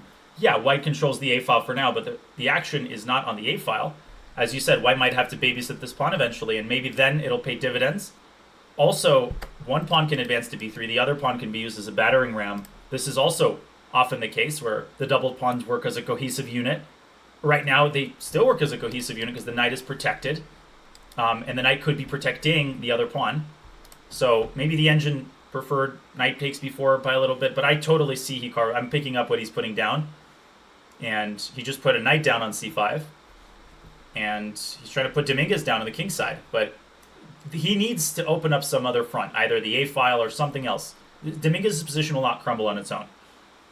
What's the actual plan? Like, let's say white passes the turn. And How? This is an important. It's an important exercise. So how is a good question? King h1. Okay. Well, first of all, have to calculate knight d3. It's not. Doesn't look terrible, but I would start with b3. I think I don't see a downside to b3. Okay, king g2. I'm gonna keep passing it. This is a genuine question because once I find the answer out to this one, I'll be able to match my strategy to what I think is coming. I like asking this question to youngsters. Like, oh, rook takes f2, rook takes d2, but you said you'd be passing. That's not what I mean. Yeah. Where we are not allowing you to take all of our pieces if it's Pac-Man, we're just trying to understand what is black's actual threat. Okay, h4 is the move that my hand is like, I want to play it, but it's also very committal because it gives up the g4 square. Much like Right. whoever yesterday allowed the bishop, Ray Robson, right, allowed Sam Sevian's bishop to slide to g5. But let's try it. Okay, so you're gonna slide. So let's say I played knight g4, take advantage of the square you just gave me. Yep, queen g5, I thought. Okay, so I'll play. I don't even know anymore. Like, if I move my rook to d1, are you about to go to the a file? Yeah, well, I'm not sure actually. I haven't decided. Don't look that far. What do you think I am, a chess player? Look at Lenier's move. He went queen to d1, so he is also playing the waiting game. He doesn't really have any way to improve his position. So, same question applies, maybe with a slight difference that the king never left g2. But are you still going for h4? Like, that's the plan you're set on. Yeah, I think that I'm definitely going for it. But the question is, do we want to start with b3? In like a Title Tuesday, b3 would be on the board, instantly. But here he's got the luxury of considering maybe now is actually a chance that I won't have again because fill in the blank, like maybe some knight takes c4 ideas later. So he's using that time. I think he's calculating h4, knight g4 right now. Right. But h4, knight g4, h takes g3, knight takes e5, rook takes f2 check. Wait a second. Let's put this on the board for just a moment. So knight g4 hg is the extra resource because what was the difference from earlier? The queen was on e2. Oh, now there's rook takes f2 check and black wins on the spot. Or at the very least, this. Well, actually, rook f2, king g1. I wouldn't be 1,000,000% sure. It's definitely winning. You can play queen g5. Oh, is there some rook a8 check that you're going to hit me with at some point? Yeah, but then I'll resign after you move your king to h7. So what does white do? If not knight g4? Maybe f3 here? If your knight ever gets to f4, I resign. immediately. I can give you that promise. Right. Wow. This is, I think, the issue with having these double pawns is, yeah, you can create this first sort of wave, and then they're stuck, and now you can't attack anymore. But still, something about this doesn't feel right to me. No, I totally am with you. Like queen g5, maybe you can eventually start heading around to f4. Imagine like the dream square, right? Even better than c5. And it feels like now black actually can start looking for tactics. Like king takes g3, there's rook f6, rook h6. Again, it's easy for us to just name these moves in the abstract. Hikaru has the difficult job of deciding which one he's going to execute and actually finding something concrete. Right. I think that if you're going to take on g3, white has to be prepared to take back with the pawn on g3. So my thoughts overall are that white wants to trade. Well, if you could trade the knights, that would be a dream. That's never going to happen. The knight h2 is not getting traded for the knight on c5. But if I can trade some of the pieces, say the queens, I actually think white feels a lot better about his chances. So not queen g4 because I see d3 drops. I get that. But let's start with queen e2. Let's just play it a little slowly. Okay, so rook f2, queen g3, king f1. Oh my gosh. I can play queen h2, rook f8, then rook f2, queen d3 check. It's like this game I had against Steven Zierk when we were both 1500. Where I had like 6 pawns for a rook, and I won event. It was like, at first I had a rook for 0 pawns, and I won 5 of them, and then he blundered his rook. Mm. I'll show that game, actually. I have it eventually, but this is more interesting. It's like nobody cares, man. I care. Game with Steven Zierk. And in fact, the game, Archer, dude.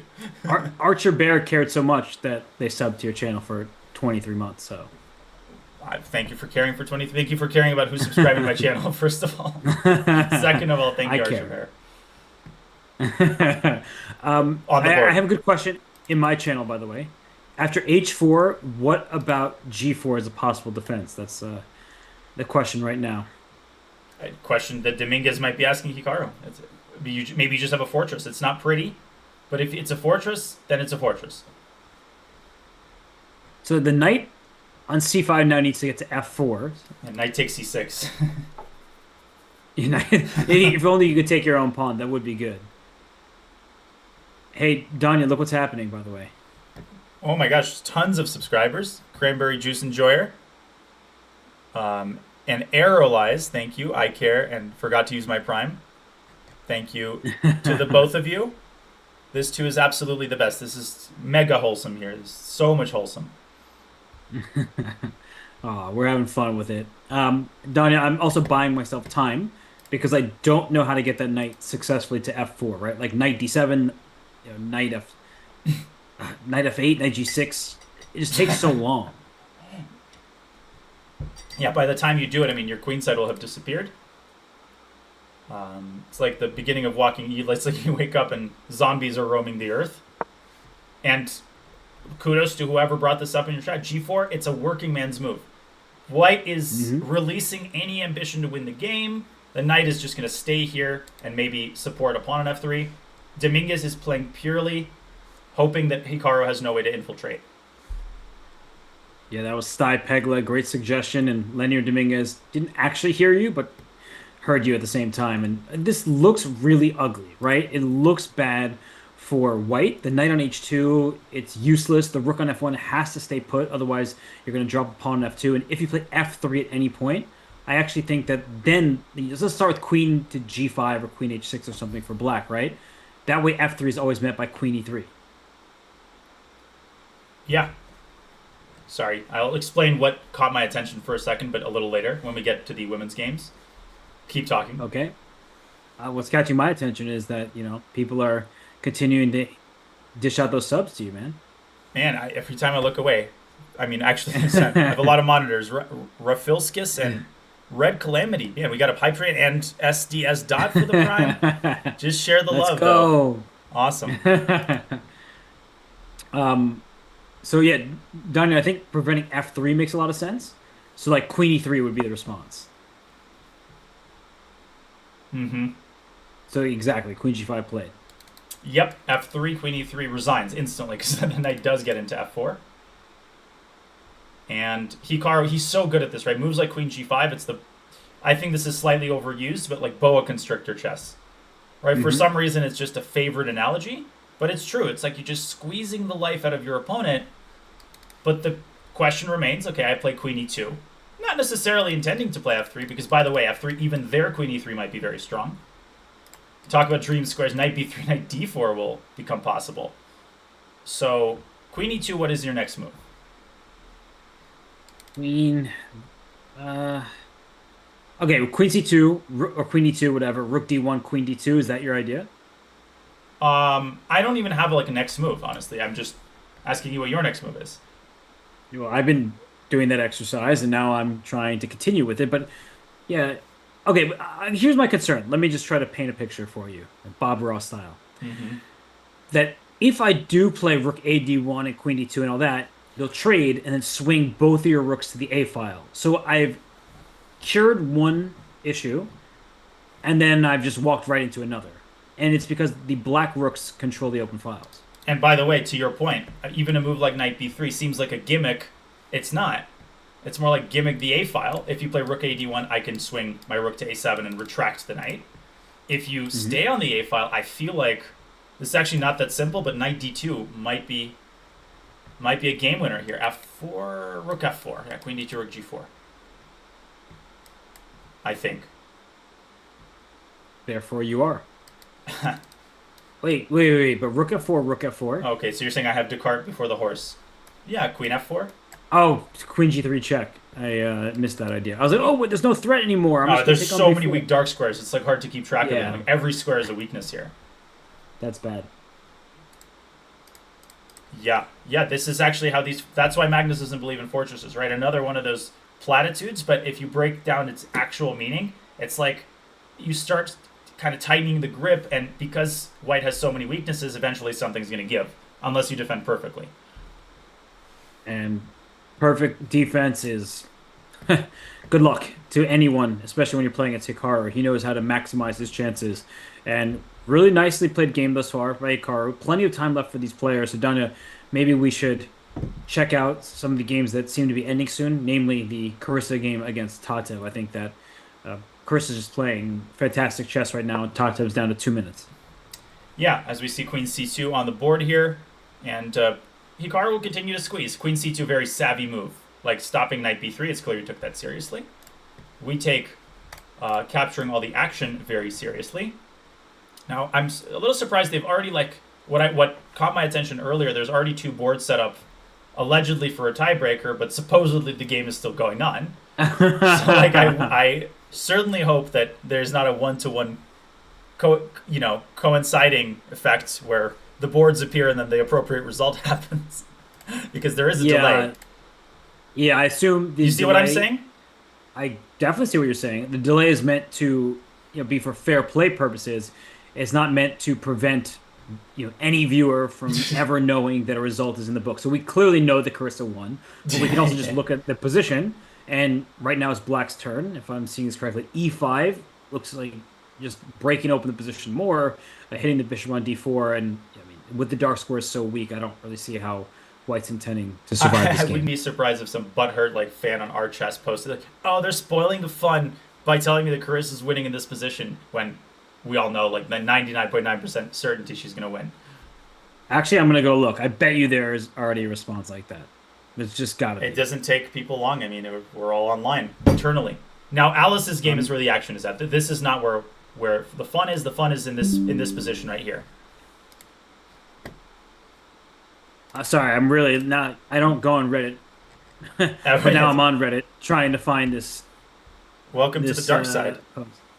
Yeah, I regret it already, but I'm trying to find it. Regret it? That was a stretch. I'm going to be honest with you. Okay, I don't know how this works. I don't know how to find anything, so someone else can find it for us. Okay, back to the chest. Okay, so looks like the wheels are coming off for Irina again, clockwise and position-wise and penny-wise. Penny-wise. All right, I'm actually now just looking at the screen, and what in the world? Like, it felt like White won a pawn. It was the Black King that was in danger in plenty of variations. Now Black stole the c4 pawn. So something went very right for Alice. And considering Irina's down on the clock and also not up any material, I think that she's in big trouble. Yeah, I mean, how did this happen? If we rewind very quickly to this position after bishop takes h4, Irina played a very reasonable move, keeping a big advantage. Here, I'll jump ahead because we don't have time to say that I think queen d1, essentially forcing the queen trade, was the most accurate path to a fairly big advantage. I think you can even take with a king here tactically. Anyways, white is, +1. But Irina wanted more. She did play queen b2. It was one move too late. And it allowed Alice to slam down this rook, reinforcing the bishop, setting up all these bishop f2 threats, and then doubling on the e-file. Now there's rook takes e3 on top of everything. And Irina... Now white is the one, suddenly. White's king is the one caught in the crossfire, which is crazy. King f1, Wow. King f5, rook h2, rook takes c4. Danya, sorry, I Please. was looking at your chat and we weren't tricked this time. There actually was a blunder by Dominguez that Hikaru didn't find because he moved instantly. So we'll, of course, tune right back in afterwards. Now the position looks like nothing has changed. I'll show And it quickly that and then we'll go back to Alice's game. How about that? Yeah, absolutely. I mean, look at this tactic, and I understand why Hikaru missed it or just didn't even look for it. And I understand actually why Dominguez just completely. Wait, but missed don't it. tell me. I want to try to find... Or if you know what it is, I don't know if you know what it is. I do know what it is because I didn't believe the chat. You're not supposed to. So Is it knight b3, queen b3, queen d2? exactly that? And I think maybe what was missed was some kind of like rook a2. There's rook takes f2 check anyway. And of course, I know the blunder was committed. This is a totally different cup of tea. Like, you have no idea that you're even looking for this. And it doesn't all necessarily look that decisive at first. It's just that black crashes through and has enough firepower, I think. Right? Wow, how winning is this? I think it was -4 or something. Oh my god. So this is just ends the game, yeah? And Essentially. knight takes b3. The best move is either rook a2 or rook a d1, which means that your position is really just lost. The point is this, like, you can escape the immediate checkmate, because after rook takes f2, okay, black is threatening this, the knight has to move out, but here it's just complete domination. And, I mean, when I say complete domination, like, this is just a sad position to look at, and black's actual threat here is rook c2 and queen f2. Amaze me. Just over. I mean, just can't move Wow. for white. And Hikaru played too quickly. I mean, he's been doing such a great job of just improving his pieces, making sure that his opponents are restricted. But Danya, I mean, knight takes b3. That's a move that we expect Hikaru to find in hyperbullet chess. But here in a classical game, he's just moving too quickly. It's like you walked past a flash drive containing, millions of dollars in Bitcoin or whatever, your head was down. Because, like, the reason this often happens, Hikaru had already planned out his next series of moves in his mind. Okay, Dominguez played b3, doesn't really change the position. You pointed this idea out eons ago. Now f2 is protected again. And now Hikaru's grind continues. He might still win the game by squeezing an advantage. But we're moving closer to a impervious fortress. And maybe we should move back to the Irina game on that note. What a moment. Let's do it, because this one could last maybe a lifetime Forever, if yes. Hikaru wanted to. Okay, back to where the action is at. Okay, Carissa is going to win, obviously, momentarily. Here it is. Oh, a nice little intermezzo from Carissa there. Nice to see her back to her strength, but bad news for Tatip. So, okay, this position that we have between Irina and Alice. So the bad news for Irina, is that she is down 9 minutes. She's down to her final few, and we saw what happened yesterday when her position was more promising than this. She needs to win this game. How in the world is she going to win this game if, say, the queens come off the board, or even if, like, queen d3 check at this stage? I feel like the white king is in some danger. Yeah, I mean, if Alice Alice is not worse here. Alice might be even better. If she plays perfectly, she wins the match. Irina's hope is that Alice will blunder, and she has to exploit it. Like that move she missed yesterday, right? A5. If she is offered a chance like that, she must exploit it on the first opportunity. Because we know Alice doesn't give, multiple chances. At this point, I'm even questioning whether she will give a single one. 3 minutes to 11? That might be a death sentence. So what's the path forward for... Yeah, no, it's actually a tricky position because I want to give a check, right? Checks captures threats. Queen d3 check. The white king will slide away to the g file, I presume. I thought that king e1, there's rook takes e3, so that's Good. pretty bad. Okay, and let's play rook e6. Simplest, most tempting move for me. So queen c8 check. Or queen a8 check. You're going to Block play with the king queen h. was my idea. But Just simple chess. I didn't realize this was legal, and now that I've been made aware of it, consider me enlightened. Rook e6 played. Oh wait, rook e6 played immediately by Alice, so she did not give the initial check on d3. Okay. Given a question mark, but unless there's some Check. like really bad blunder, it doesn't look too bad to my eyes. f4. I mean, Alice can always swing the rook to h6. It doesn't look bad to me either. Queen h1, still rook h6. Queen h1's a funny move. I'm looking for like these interference tactics, right? You can put something on d4, e4, or f4, but none of the moves carry any immediacy. You know, like black has time to defend. Wait a second. If you go bishop d4, is rook takes d4 good for black? Or no? Oh, and then what? So queen d3 check. Your king king's moves. gonna. Oh, your queen on a8 covers the diagonal. That's the I got thing, too yeah, fancy. which is actually really important because it precludes these diagonal checks for black. Dude, Irina has 3 minutes in this position. That is very unenviable. I'm not even sure what to do here. Hikaru's sacked. I'm actually keep talking. Let's not jump around too much. I don't see a sack yet in Hikaru's game, so I think maybe they're. Yeah, we've been there. Get with the program, my friend. We covered it. The blunder happened. It was missed. We're moving on now. On to Cincinnati. So 245 for Lusnet now, 240 for Irina. What is she going to do? Because down to your f4 move, I just feel like it weakens the white king too much. Like, as you said, rook h6 is a response, queen g4. What a move. Irina going the other way, paving the way for the rook to double on the h file. That's an awesome move. We are not done here, says Irina. No, that's a really, really strong move because endgames are better for white. The reason why, look at those queenside pawns. a7, c5, they're split. White's pawns, on the other hand, d2, e3, f2 is like we came from a freestyle chess game. The bishop is out, but those pawns are still there. So I think that a queen trade definitely benefits white. Yeah, there's 960 ways to black and blunder the bishop here. What a move. And honestly, I wouldn't even be surprised if in some lines the king can cross the Rubicon and emerge on the queen side. King e2, the presence of mind to go into the eye of the storm, as it were, but actually the king is much safer on e2 than it is on f1. Where was this yesterday? I mean, Irina, necessity is the mother of invention, and she's showing it. But that's just one move. Like, this is just the beginning. Alice will not just expire in this position. No, I think that Alice should start getting very defensive here. Like, I think rook h6 makes a lot of sense.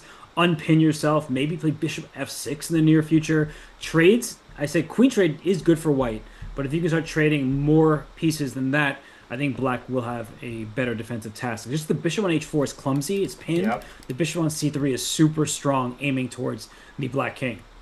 Exactly. So Alice down to 10 minutes. We've seen this before, right? You get these big time advantages, and then you face an unexpected move, and boom. Before you know it, you're playing a blitz game.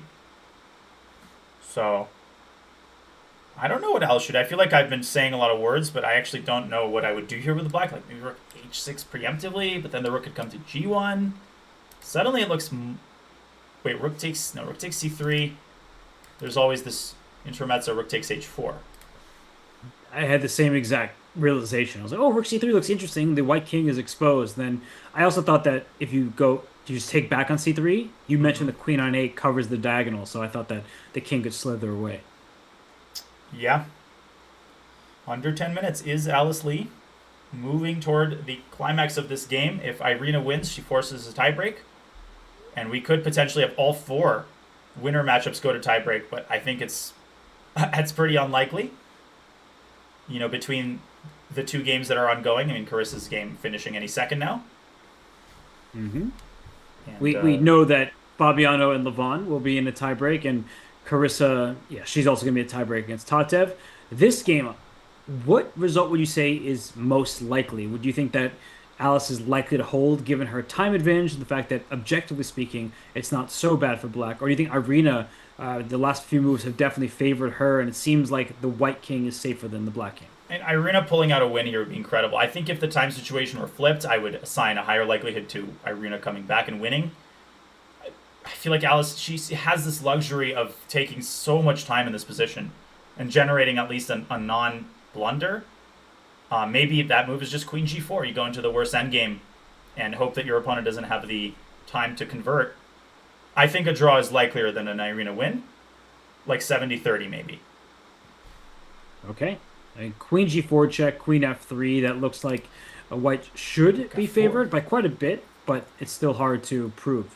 My chat suggesting rook f4. I thought about it actually, but I just didn't feel like the attack on f2 was anything special. Maybe it is. Maybe rook f4 is the path forward. So rook f4, if rook f1 is the plan, like c4 to queen d3 check. Wow, and there's perpetual actually, queen d3, queen b1. What an idea, c4. Actually, how do you stop that? Queen d8? No, queen h5? Yeah, the bishop King does hit e1? the queen, but... Rook f2. Oh my godness.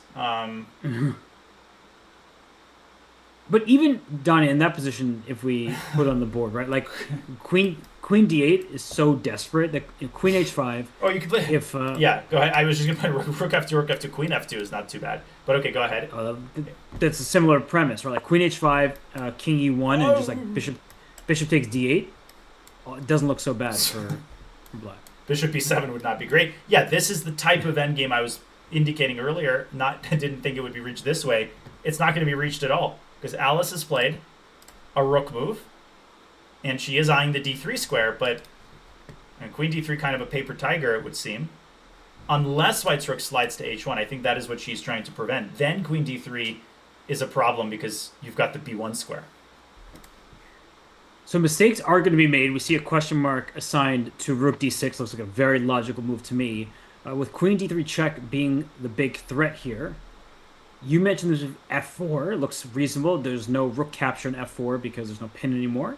So I like the look of f4 cutting off circulation between rook on c4 and the bishop on h4. But done it like f4, rook h6 seems to be a good decision for black, I imagine. But yep. Then what, right? Like, where is white's the knockout? Where's that coming from? Rook g1. I mean, at that, I think. Right now, it's important to point out also f4, queen h5 check. Again, this recurring theme, the queen sliding back. And if you go into the endgame with your bishop under duress, then you might encounter serious tactical problems. As for f4, rook h6, yeah, rook g1 maybe. But then rook takes c3. Oh, exactly. God. Yeah. Because f4 it's opened up the second rank, so that's a big problem for the white king.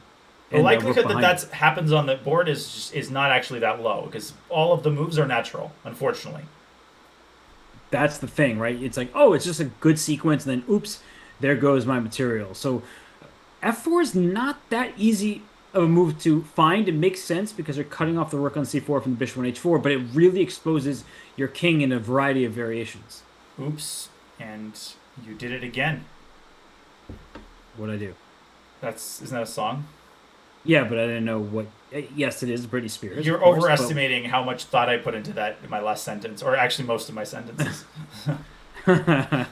I see a comment, by the way. Blunders? She allows the perpetual. That's exactly what my chat was just saying. Rook AH1, but to draw on the spot. Yeah, that's what I mentioned earlier. The rook leaves the A1 square, which suddenly becomes crucial because it was holding B1 under protection. Now, I mean, king F3. At the very, very least, I'm sure there's probably mate, but there is a check on F5. If you go this way, there's rook G4 check, and you're only asking to get checkmated. And this is the difference, right? Suddenly you needed a rook on H1, on A1, not H1, on A1, to stop this check from happening. And that's it. Alice immediately executes it, and the realization will set in. Yeah, she's going to be sent down to the loser's bracket. Will Irina crush? And what a hold by Alice. She continues to use the clock to her advantage. We saw that yesterday when she even made a objectively unsound decision that worked out because when the clocks were low, Arena couldn't keep up. And I think the same thing is for this game. Alice made some mistakes. She's not a perfect chess player, but she's playing very well and she's very resourceful given crunch time. Yeah, taking care of business here. I mean, Queen F5 wouldn't even look past Queen F5. It is a classical game, so rating counts. You have to look at Rook F4, but I think that might be a dead end. Wait, what about Rook H6 and force White to somehow survive that?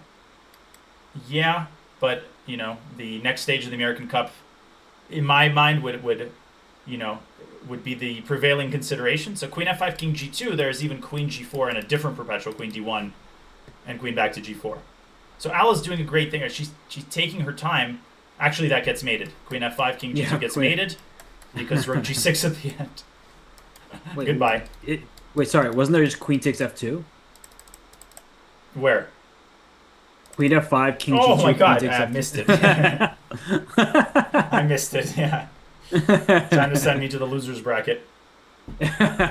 No, Donna, you're a hero. You're a winner in our hearts. I mean, I feel much better now. But, yeah, I mean, Alice has the luck. She knows the draws in her pocket. She knows the next stage is in her pocket. She's enjoying it. She's enjoying the process of looking for a mate. I actually think it's what you said before. It's a classical game of chess. It's FIDE rated. And if she feels like she can win this game, she might play on because, her rating crossed 2400. It went down by just a teeny bit. She wants to get back there. And by losing to Nazi Paikidze in the second game of their match, she's probably like, okay, let me just keep those gains going. Yeah. And so we can essentially count this game a win in the match for Alice Lee. That means no tiebreak. Oh, wait. One tiebreak in the women's section. What am I saying? Carissa has one, but they will not be joined at the rapid table by these two players. And anything big happening in Hikaru's game, I'm also just keeping an eye on that one. Keeping an eye on my YouTube chat, which has moved on to more important topics, such as of course, someone by the initials HN. And I'm not talking Harry Nakamura or Hikaru Nakamura. We'll talk about a different HN because we're looking at the games. I got nothing for you. I was trying to think of one, and my brain is mush. Hannah Newman, like who's that? I got nothing. Harry Nasparov, Agnes Narlson. Agnes, that sounds like a Harry Potter character. Yeah, it does. I mean, so does Magnus, to be fair. True. Harry Notter. Oh, look at that. HN, Hess Naroditsky. How about that? Oh. Vladimir Okay. We're seeing the draw. Yep. Is there any universe where Alice decides to play Rook H6 here? Nah.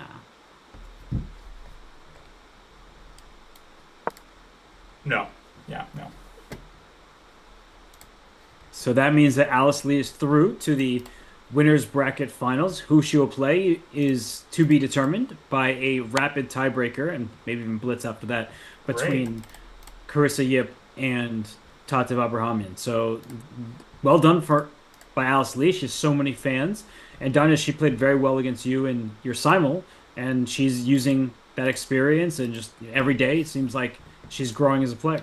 Yeah, I've seen Alice's games from a couple of years back when she had the same rating technically, and this often, from a coach's perspective, you see this clearly when a player might have the same rating like 2 years apart, but they're a different player, right? I think she's ready to move on now to like high 2400s. It just seems she has the maturity, the versatility, whereas earlier maybe she was, riding the wave of success a little bit.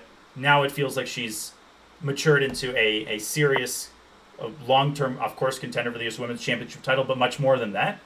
And, Hikaru's thinking one thing right now. If he realized that he missed the blunder, he's like, I could have been playing Title Tuesday right now. If he won the game, he could have been in his hotel room by now. Firing up the stream. I was just wondering when Title Tuesday. Is it like in 5 minutes? Or It's in 5 minutes, yeah. Wow. He's just but if he makes a draw, he still has to play more chess. He has to play more Title chess. Tuesday. Exactly. The rest of the online world, they cheer because Hikaru won't be there. It gives more opportunities for others to find themselves atop the leaderboard. Although to be honest, I think the tournament somehow gets harder when he's not playing. Like it's just as hard. Yeah, even when Magnus doesn't play, there's plenty of fish, big fish in the pond. Mr. Fedoseev, There you go. freestyle king. And when is the rapid? Like, if this game is drawn, is there a wait period, or is it right off the bat, right immediately? I would hope it's immediately, but I don't actually know the answer to that question. So maybe someone in chat has the answer. It would be, I think, for Fabiano and Levon, who've been waiting for a long time, like they probably want to get going. But for Hikaru and Lenier, a little bit of rest seems. Lenier. See, in the old days, I'd fired up on my phone, but now I have to use Proctor, and it's like, did you eat your veggies? Did you make your bed? Did you did you pack your lunchbox? Okay, now you can play. Did you make your bed? I did not. Okay. You asked. I didn't know if you wanted me to ask you written response, but it's okay. I forgive you. Did you hydrate? Yep. Why has that been a question for for the last? It's been repeated. Yeah. Sorry. Thank you for reminding us to hydrate. But yeah. Yeah, I've just been mean mugging right here. Just thank you for the reminder. But what are you hydrating? Like if you're asking the question, well, I feel like I'm going to get a refill pretty soon. But no, I'm not talking to you. I'm talking to the person asking the question because sometimes people ask things that they don't always do themselves. Right. Very true. Wise words from the literary cabinet of Grandmaster Hess. And I think it's a fortress. It's officially a fortress now, to the point where maybe even getting a knight to f4 would not even help if White rearranges his pieces in time. Wow. So wait, I see on the live board f3 is given a question mark, Danya. Is that just the horizon effect where the engine doesn't realize this is a complete and total draw, or has that actually been some kind of error? Because one thing I could consider here, Danya, is that if we see, say, these rooks, like one rook to b7, next rook to f7, rook to a7, etc., and the black queen going to f4, maybe there are some things you need to look out for down the line? Possible. Yeah, I mean, because White can move the knight back to f1, but let's not forget about these sacks, right? Knight takes d3, knight takes b3. And when you look at the eval bar, minus 1.2 it is meaningless. It actually hurts your understanding because now it sends you into the state of ambiguity where, like, is there a tactic? How could this have increased the evaluation by like 0.06? Like, either it's a draw or there's a concrete win, and there's really not much in between. To me, I think it should be a draw. And one thing I'll point out that probably many people are wondering is, can Black play for b5, right? That little pawn break there.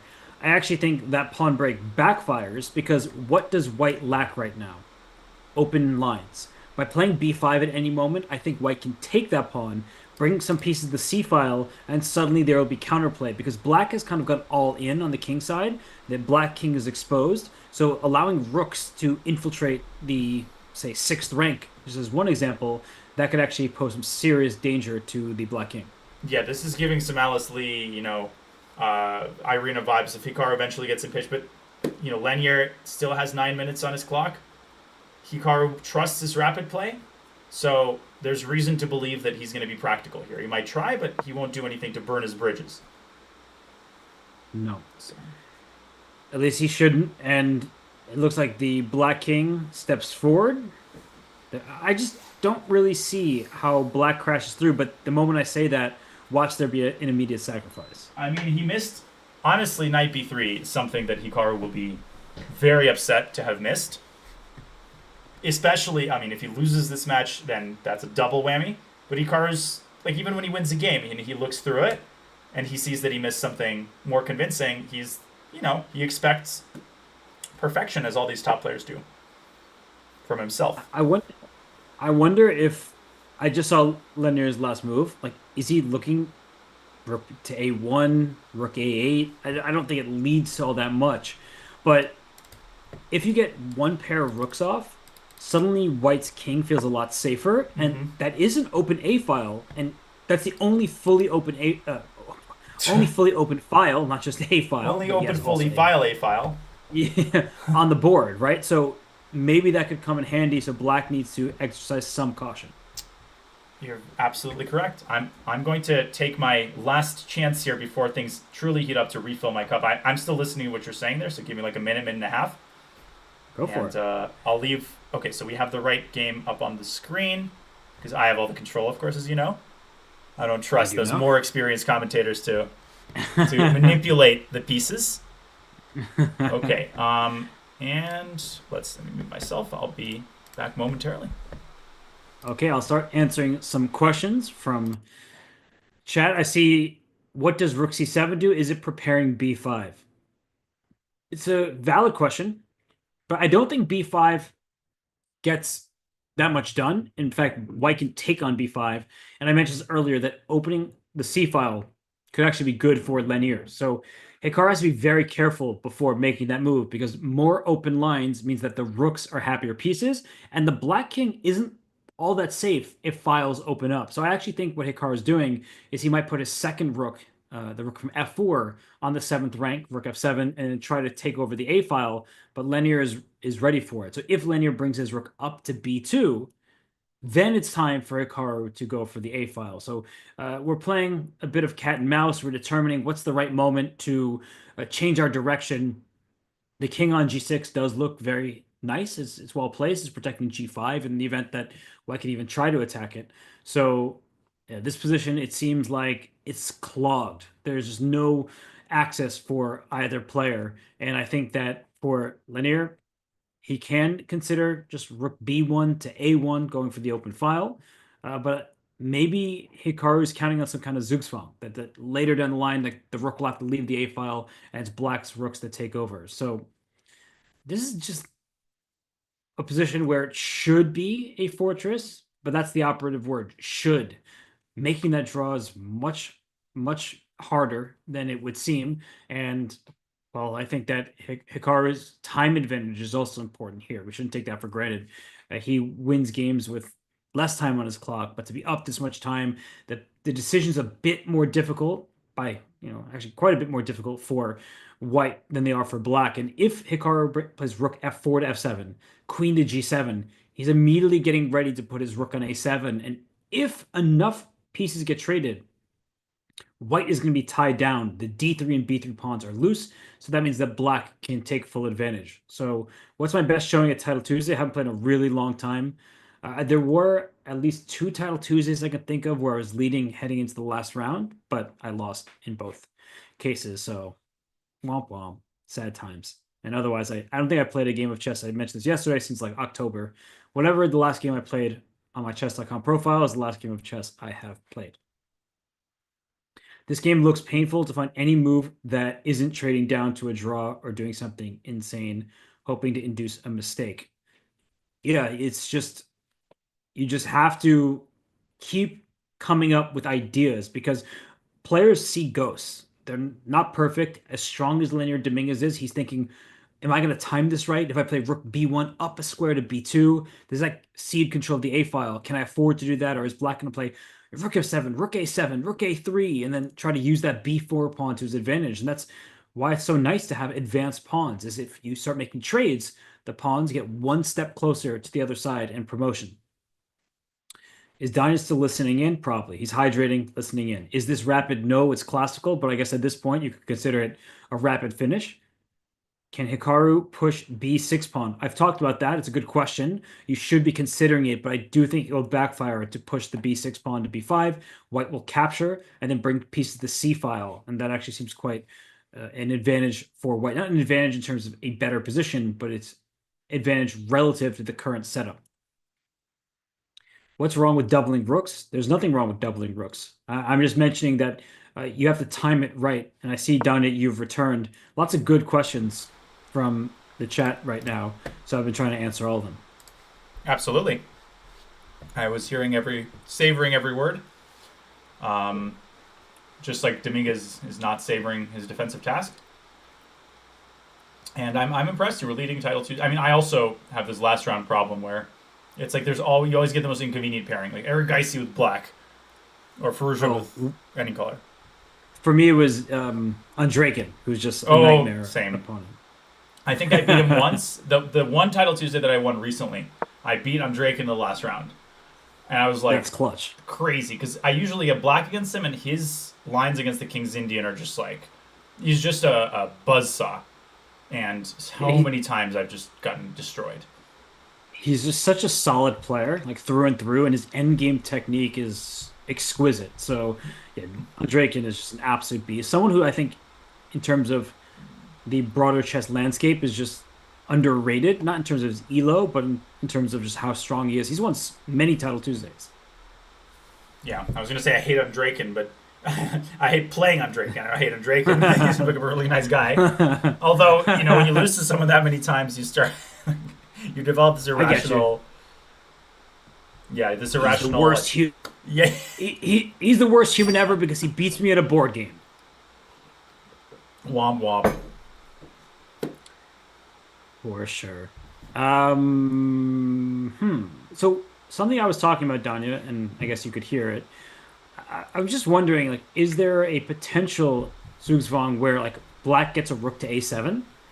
So like you need to time these things right because right now rook a1 is not possible for white. And I guess the question is how scared should Linear be about rook a7, rook a3 to follow? I know the b4 pawn is actually hanging in some of these positions. Let's talk about the elephant in the room. He's under 4 minutes, and this is the problem with a lot of problems with trying to defend these ostensible fortresses, one of which is the phantom threats. You just don't know which direction is going to give, and so you're constantly checking and rechecking the same moves, if you know what I mean. Like, all these moves, knight d3, knight d4, rook a7, b5, you have to check them again every time. And you can tell that to Hikaru twice, because that's how Hikaru missed the tactic. Like, he forgot to do this on one particular occasion and missed a win. But it somehow feels like White's position is starting to crumble, like, on all sides. It just doesn't feel like he has enough defensive firepower. What do you see? Oh, this is it. He wanted to go king e2, which loses, to a rook trade on a2 and knight takes d3. Because the end of the line, the rook on b1 is actually misplaced because the queen is going to be a skewer on the second rank, and white just loses the queen. Oh my god, that is... Oh my god, and here's the crazy thing. At the end of this line, right, queen f3, king d2, queen f2, let's say I go king d3. If the rook was on f1, it would be... Oh, never mind. Sorry, scratch that. I thought it was a stalemating idea with the renegade rook, but even 2 moves in a row wouldn't help. That is sick, Robert. You spotted it instantly. And guess what? It's on the board. Yeah, I spotted because I saw the eval bar go way down in black's favor, which led me to the conclusion there was a tactic that would end the game. And that's where all sometimes players need is a quick glance at an evaluation bar, and that's enough of a clue to help them solve the position. So this is now over. Hikaru is not going to miss this again. Where was Dominguez's mistake? Like, it just seemed like this just happened. Like, was it f3? Like, if we just trace this back, was it f3 as we wait for Hikaru to see this knight d3 idea? Did this make too many weaknesses? Was this unnecessary? I guess so. Perhaps white was better off just shuffling the queen about. But it's not easy to do that either. Like, there's all sorts of sacrifices with f2 being a target. So I get why it was played, Danya, but now it's just over. Rook takes a2, queen takes a2, knight takes d3, O-1, Hikaru Nakamura is moving on to the winner's final. And I think a lot of people would compare these two tactics, one that he missed, the other one he's going to see. And they'd say, well, isn't this one harder? Well, maybe taken in isolation, but it stems naturally from his last 2 moves. Like, he's been building up the pressure on f3. He's building up the pressure on the a file. It's not a surprise that a tactic exists. The other one seemed to come out of nowhere. So you have to factor that in when you assess, like, how easy something is to find. I also think that this is so much more direct. Like, the other one was like a temporary piece sacrifice with not exactly an immediate checkmate. So Hikaru should have found it. I'm not going to deny that. But this is like very clear cut. Like, rook trade, knight takes d3, the king can't take back. And if that's the case, black's won a very important pawn and will scoop up more. We're just waiting, right? This is just the period where you sit. And maybe black is winning also with like rook a3. I wouldn't rule that out, but I mean, it's so forcing. Takes, literally. And then the queen drops. And used so correctly, it's such a beautiful jigsaw puzzle here, how the rook blocks the white king from escaping down at b1. Just chess geometry is sick. and that rook needed to be on b1 to protect the pawn on b3. Too many weaknesses that needed defense, and that's why Lanier was scurrying towards the center. He wanted to protect his weak pawns to free up his remaining pieces, but yeah, there's weaknesses galore, and now it's about to be a free pawn on d3, and with it the game, and with it some important rating points for Hikaru if he wants to stay above 2800. Yeah, I'm watching the player cam, so I'm not distracted. I just want to see the moment where he takes the rook, and of course it reminds me of this last moments of Gukesh versus Ding. I mean, we talked about that. I think I've talked about this with a lot of people. I was greatly inspired by the words of Mike Breen, who is a legendary basketball commentator, who on a podcast with the current Lakers coach said, the biggest thing that inexperienced commentators do, in his opinion, is when the big moments happen, they think that they need to fill it with words, right? They think that when they start talking and screaming and shouting, and the big moments happen, that adds to the hype. But the big moments speak for themselves, and that's literally what he said. Let the moment speak for itself. And so sometimes silence is the best form of commentary as you wait for moments to happen. It's funny I'm saying this as I spam you with unnecessary words. I do see the irony in that, but I'll let you take it away from here. I found your words very valuable, and I think that it's a good lesson, and I'm with you. Mike Breen in particular, he says just really one word in critical moments, right? It's the bang. And sometimes you get the double bang, which means that he is really enthused about what he just saw. Steph Curry knows all about that, and as a sports fan, especially a Warriors fan, Danya, I know you're all about that life. But I do think that in moments like this, Hikaru's play just does all the talking that we need. I mean, seriously, the way he's been able to get a boa constrictor-like position and then squeeze and squeeze and squeeze. He missed knight takes b3. There's no denying that, Danya. But the level that he has shown in this game, it's what Levon was trying to do against Fabi, but Hikaru is doing it successfully because at some point, Lanier just curled up into a ball and was like, "Don't punch me! Like I'm safe. I'm just trying to protect all of my bases."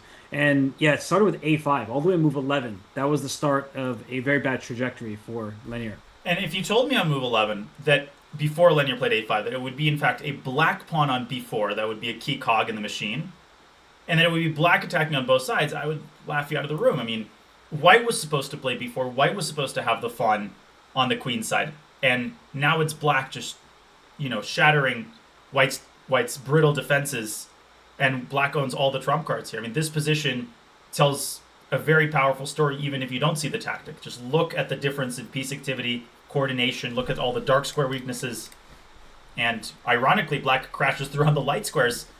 I think David Bronstein once made this point in his famous Zurich 1953 book.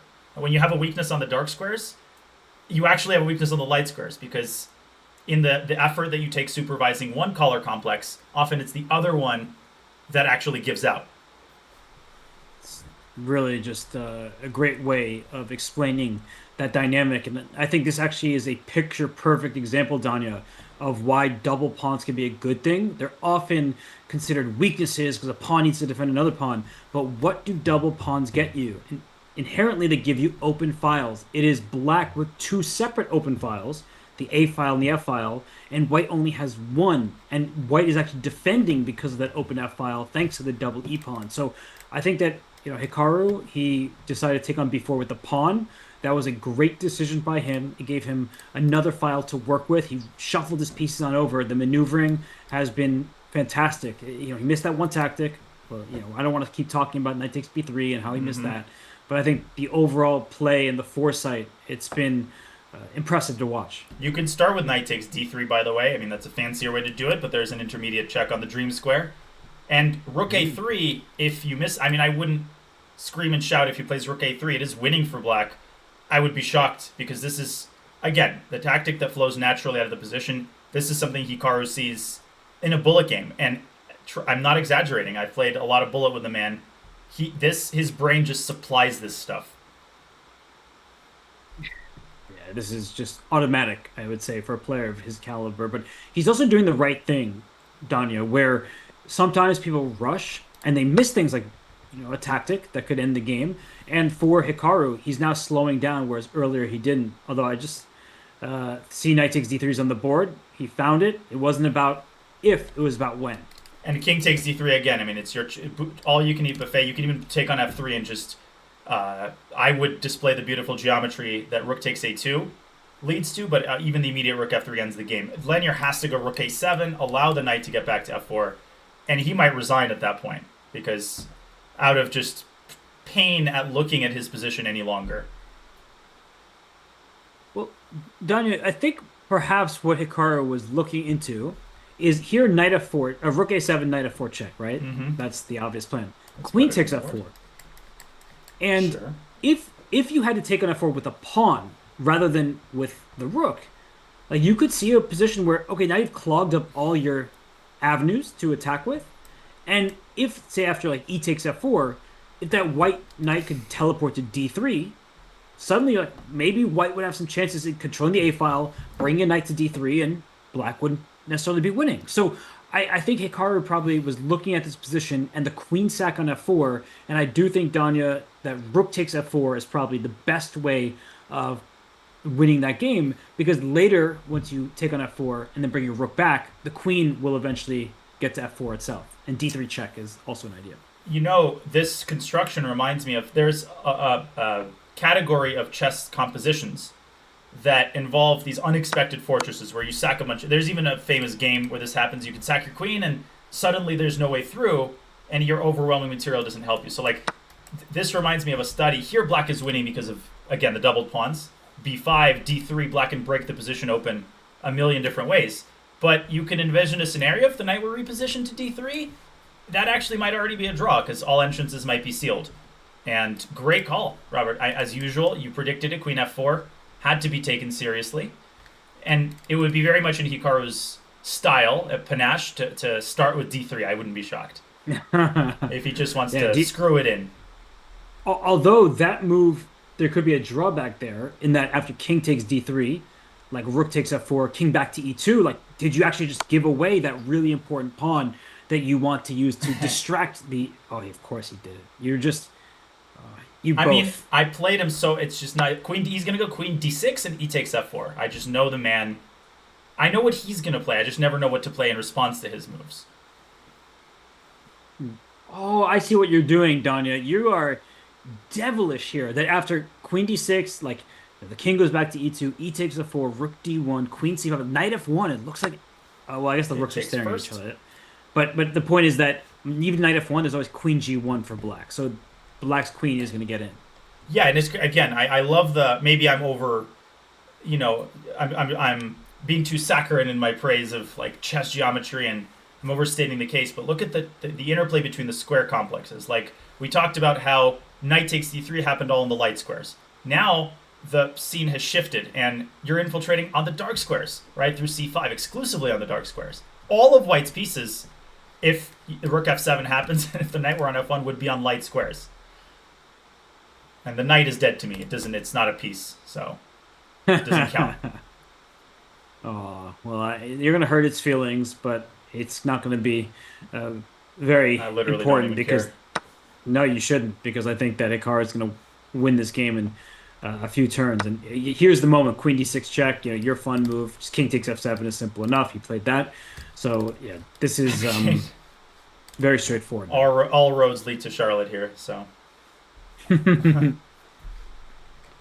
like the arrows and the colors. I feel like you painted a lovely picture. Well, I know someone else who does that, and to great success with great effect in his explaining his calculations in a Title Tuesday game. But Hikaru, I mean, a great example of a game that, you know, shouldn't be dominated by the hype headline. Oh, Hikaru misses an easy tactic. You know, cut the man some slack. It happens. The game was a masterpiece. Like, this was a blip. It was a black mark, but it doesn't undo, you know, the mastery that he displayed from the middle game onwards. Yeah, it's like in school, you know, you got an A+, but you only got a 98 because you made a silly error at the end of the math problem. So yeah, no, this is a really lovely game from Hikaru. Lenier, he was too passive. He was kind of just like playing, I want to make a draw chess, and for Hikaru, really lovely way to break through. So Hikaru, he's going to be through to the winners final. That seems very clear at this point. And now it's about who's going to join him. Will it be Fabi? Will it be Levon? But Hikaru deserves a lot of praise for the way he played this game. And Lanier, he linearly hung on, but he's not done with the tournament. He will be playing. He's in the losers bracket. He will be playing the winner of the winner of the match between Sam Sevian and Wesley So. Correct?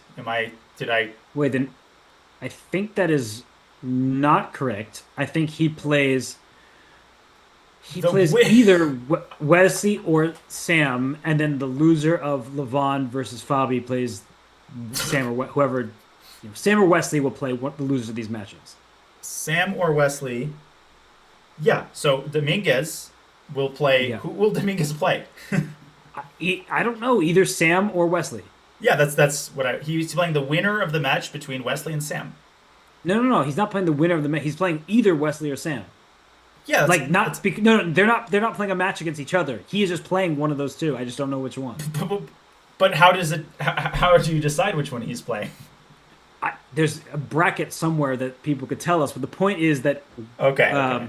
Lanier will play one, and Fabio Levon will play the other. They don't play a match. It is a big downside of these bracket formats, and I know this is like anathema to say this as we watch Lanier just losing and expiring. Queen G7, not much to see here. I personally always feel dumb, like even when I commentate, because like it's hard to keep track of like the double elim formats are inherently confusing, and they just are. So it's like it's not like I haven't done my homework. I've seen the bracket. I know the format verbally. It's just like hard to keep it all in your mind. So that's a downside that has to be factored in. Yeah. Although once you look at the bracket, you're like, okay, there they go. And I think now that we're in March Madness, Danya, there are many fans out there who wish that their team had a second chance. Yeah. No, there's only one shining moment in March Madness. Okay, I'm gonna find the bracket now, and this is bothering me. So Lanier will play. He will play against Sam Sevian. He will play Sam Sevian. Okay. Yeah. And Wesley will play the loser of Levon and Fabiano. Understood. And then the winner of that match will be the loser's finalist, and we'll have to beat the winner twice in a row. No. So let me just shut up. All right. Yeah, I got you covered. So Lanier will play Sevian. Fabi or Levon will play Wesley. The winner of those matches, the two winners, play each other, and the winner of that winner's match plays the loser of Hikaru versus whoever it is, and then the winner of that match plays into the grand final. Yeah, I think that there should be like a side Fisher prize. Like Rex gives out the Fisher prize for 11 out of 11, and for like just like a spelling bee, but for the bracket, you have to just dictate without seeing the bracket who plays who from the beginning to the end, and then you're like, let's say Sam plays Wesley. The judge says, okay, let's say Wesley wins. Who does he play? And I guarantee you, nobody will get this, even the participants of the tournament. Yeah, but I won't disagree with you. I know fighting games use this format with double elim, and I think that for the players, they're also only focused on their direct opponent, so they'll figure out the rest later. But yeah, there are a lot of different matchups, so that's the good thing. And for people who are fans of a player, if they lose, they have an off day, they get to see them again. So that's also cool. You don't get these candid arguments on official broadcasts as ONTD. It's partially true. I mean, I think, I'm not going to undermine. I think it's a great event. I think it's something that has to be acknowledged. And, sometimes with these brackets, like the more you try to explain it, the more confused people get. But, yeah, I mean, yeah, who says it's unofficial? It's very official. We're incredibly official. Mm-hmm. Brackets aren't as strong verbally as they are visually. That I 1,000,000% agree with. 100%. Yeah, go ahead. Go ahead. This again. This again. Oh! Oh my God! Are you kidding me? Okay, that was insane. That was insane. There's like that famous YouTube moment. Yeah, that was a clippable one. So, that's ridiculous. No, I don't even know what to say anymore. I can't believe that just happened again. Yeah, no, but brackets, I mean, they are difficult to explain verbally. That's the problem with commentary when there is a bracket. Like, you have to explain it verbally. You can't just put the graphic up on the screen and be like, okay, look at this, which is probably what you should do. Why hasn't Dominguez resigned yet? He's just playing it out because he's going to lose one way or the other. That queen is going to win the h3 pawn, and then a new queen will appear. Yeah, it's like you can't cover everything. If you go rook h1, the king will infiltrate down the dark squares. Now the queen can go like to e2 or f2 or literally king e5 here is fine. Just don't blunder, c5, bc, knight c4. I like this comment. Same brain cell. We only have one, just between us. We have one brain cell, That's apparently. right. And my brain cell is telling me maybe Dominguez is going for some stalemate trap. I'm not kidding. I would try c5 here if this was a bullet game, which it's not. What can you explain? King d4. What is the trap here that Dominguez is trying to set up? Like I got nothing for you. Queen I got c3. absolutely nothing. This is pathetically uncoordinated white pieces, sadly. I think you're coming to terms with the loss. Linear didn't expect to lose this game. He had the white pieces. He got the job done yesterday. He drew with black. So for him to get outplayed this seamlessly, it probably stings for him. Check and king e3 is going to be a death sentence. And then the king can actually... That was a wrinkle we might still have. The king might win the h-pawn. I mean, how about them apples? Yeah, queen c3, king e3, king f2, king g3, etc. That's fun. I feel like there's some trap here that Dominguez is epically setting up, but the more I believe that, the less ideas I can see. Because black can even go queen e2 here and king e3, like that. There's nothing here for white. Yeah. Live board is stuck. Oh yeah, it is stuck. I apologize for that. I was messing around and... Yep, there we go. Now it's not stuck. I was checking the bracket, actually. You're still stuck on that, are you? No, it was a funny conversation. I think it's... You do a great job of keeping all this in your mind. I mean, that's why you're a college sports connoisseur, and, I can't keep multiple digits in my head at the same time.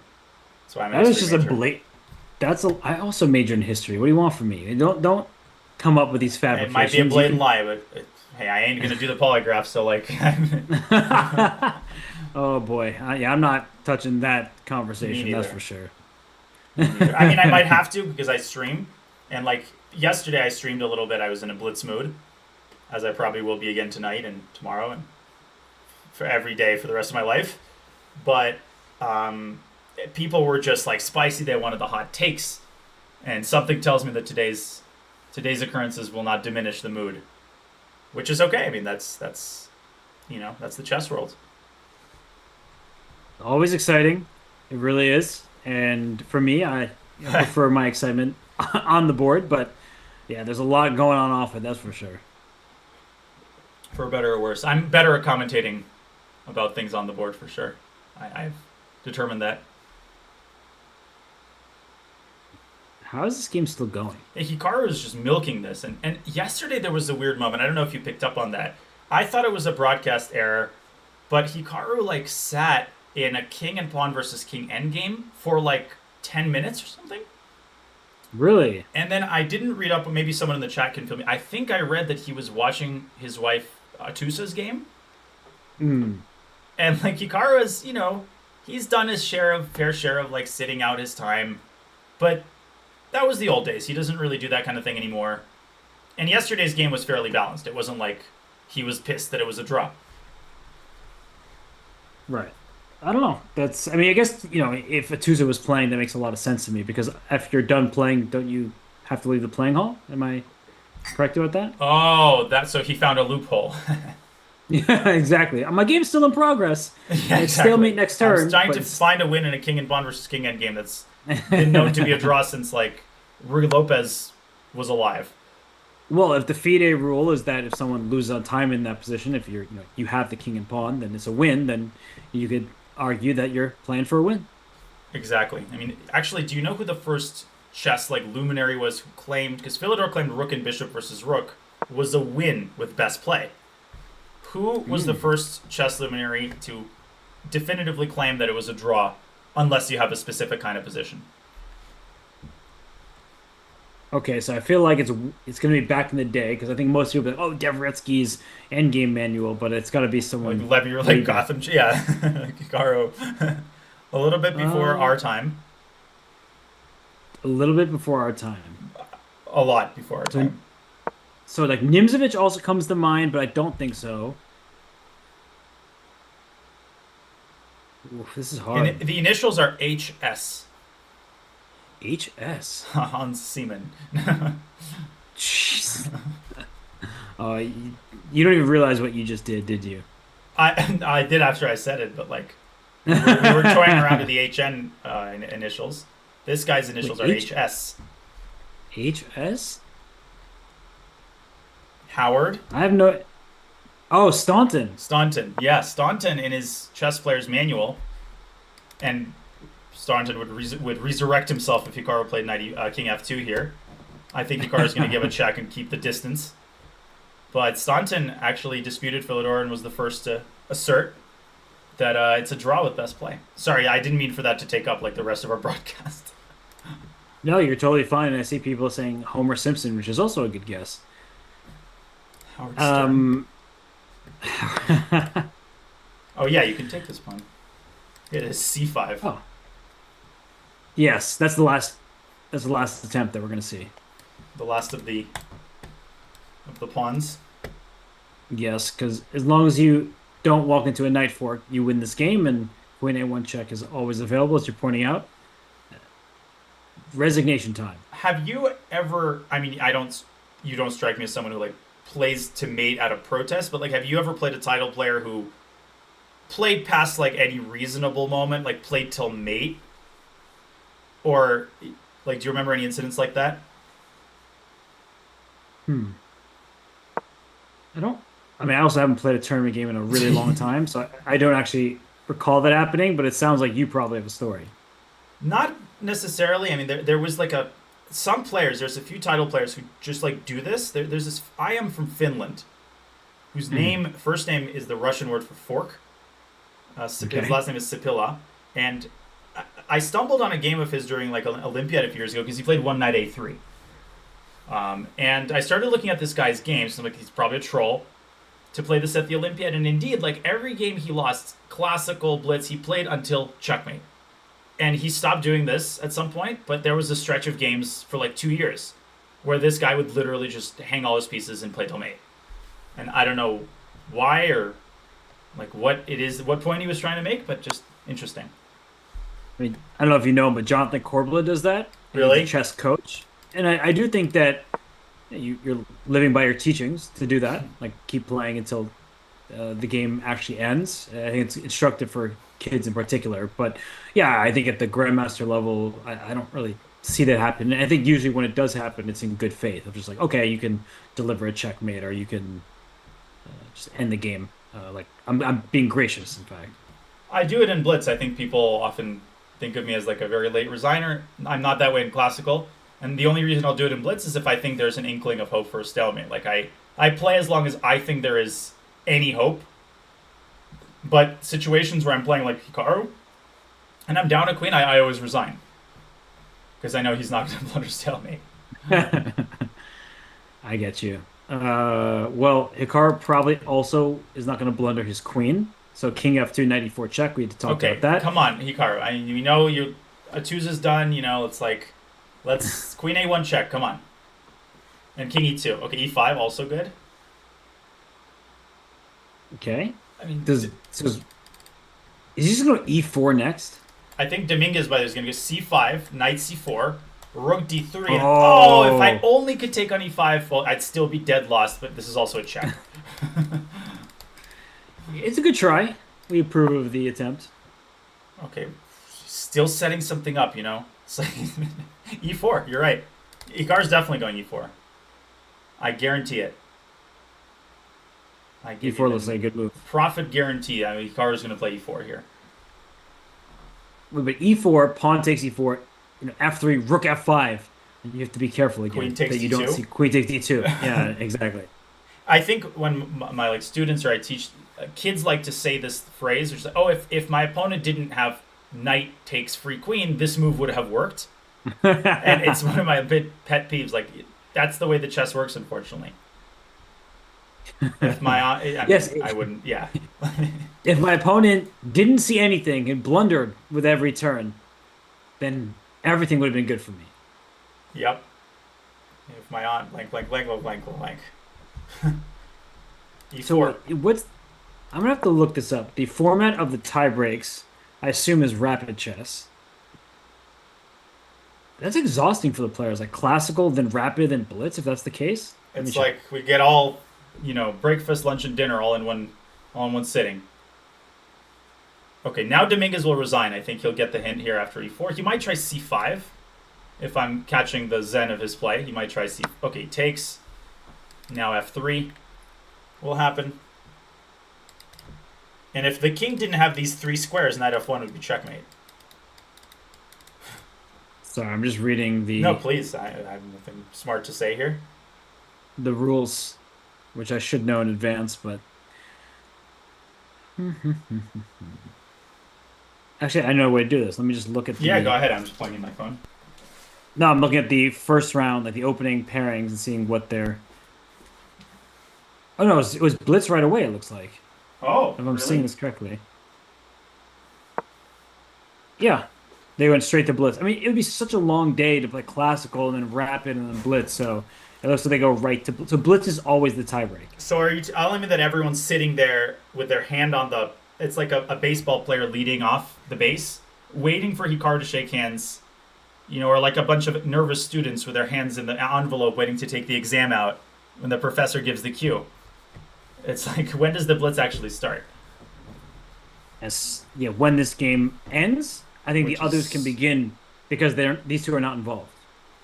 I will say, and I think I'm sensitive to the fact that as a commentator, especially when I was beginning, I used to really milk these moments and turn them into something it's not. I'm a little surprised that Lenier is not just moving, but like taking his time on every move. I mean, to me, the game has been over for, ever since move 57 and it's move 70. Right. I mean, kind of you're mentioning Mike Breen and sports commentary when the game is a 30-point blowout. They're not pretending like it's a close game. But I think also there's a lot to talk about in after the fact in a basketball game. But I think we've really been discussing variations. We've been trying to get to the truth of the position, and now the truth is that this game should be over, but it's not. Yeah, viewers, I think, prefer honesty, like over, like in SEC matches, this is the most common situation. In any of Hikaru's matches, like up by 7 with 5 minutes left in the bullets. Actually, yeah, if you like scholars mates, like, oh, Naroditsky, Rizali Reza, scholars made, 6 times over, mathematically possible. Wait, e6, and he wants what? Queen takes d2? Oh, queen takes b3. And then I Just Pac-Man take all of your everything. pieces, yeah. Can I put this on? This might be the best move, honestly. That's pretty sick. Because queen d2 is actually a little dicey, but queen b3, Chekovich, Takeovich, and now white Rosen traps in real life by taking a1. No, and like white plays knight d4, expecting a pre-move, and then is still probably losing. That's funny. That even if you blunder your queen because of an IRL pre-move, you still might win.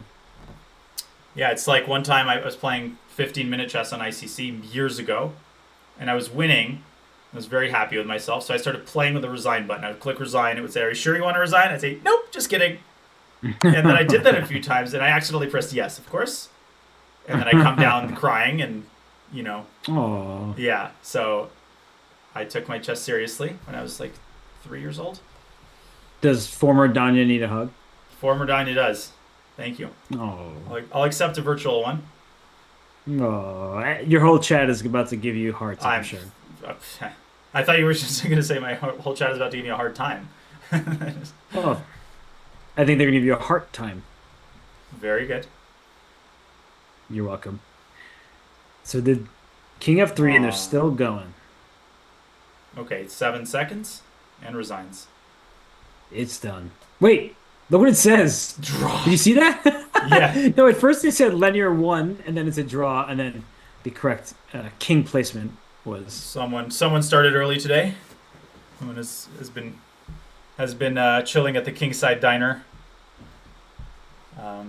But we will be chilling with some Blitz games because we have Fabiano versus Levon, and on the women's side we have Carissa versus Tatev.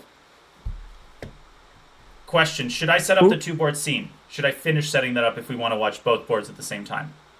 Why don't you do that? That sounds fun. Okay, the scene is gonna be janky for a while, so people just know that I'm consciously doing this.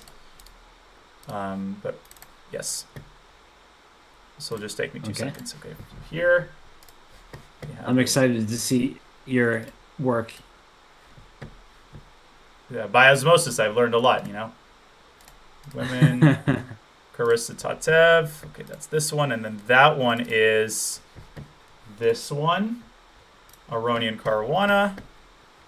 This is great. I'm enjoying it. Nice. Yeah, so now we want, we don't want settings. We want Aronian Caruana.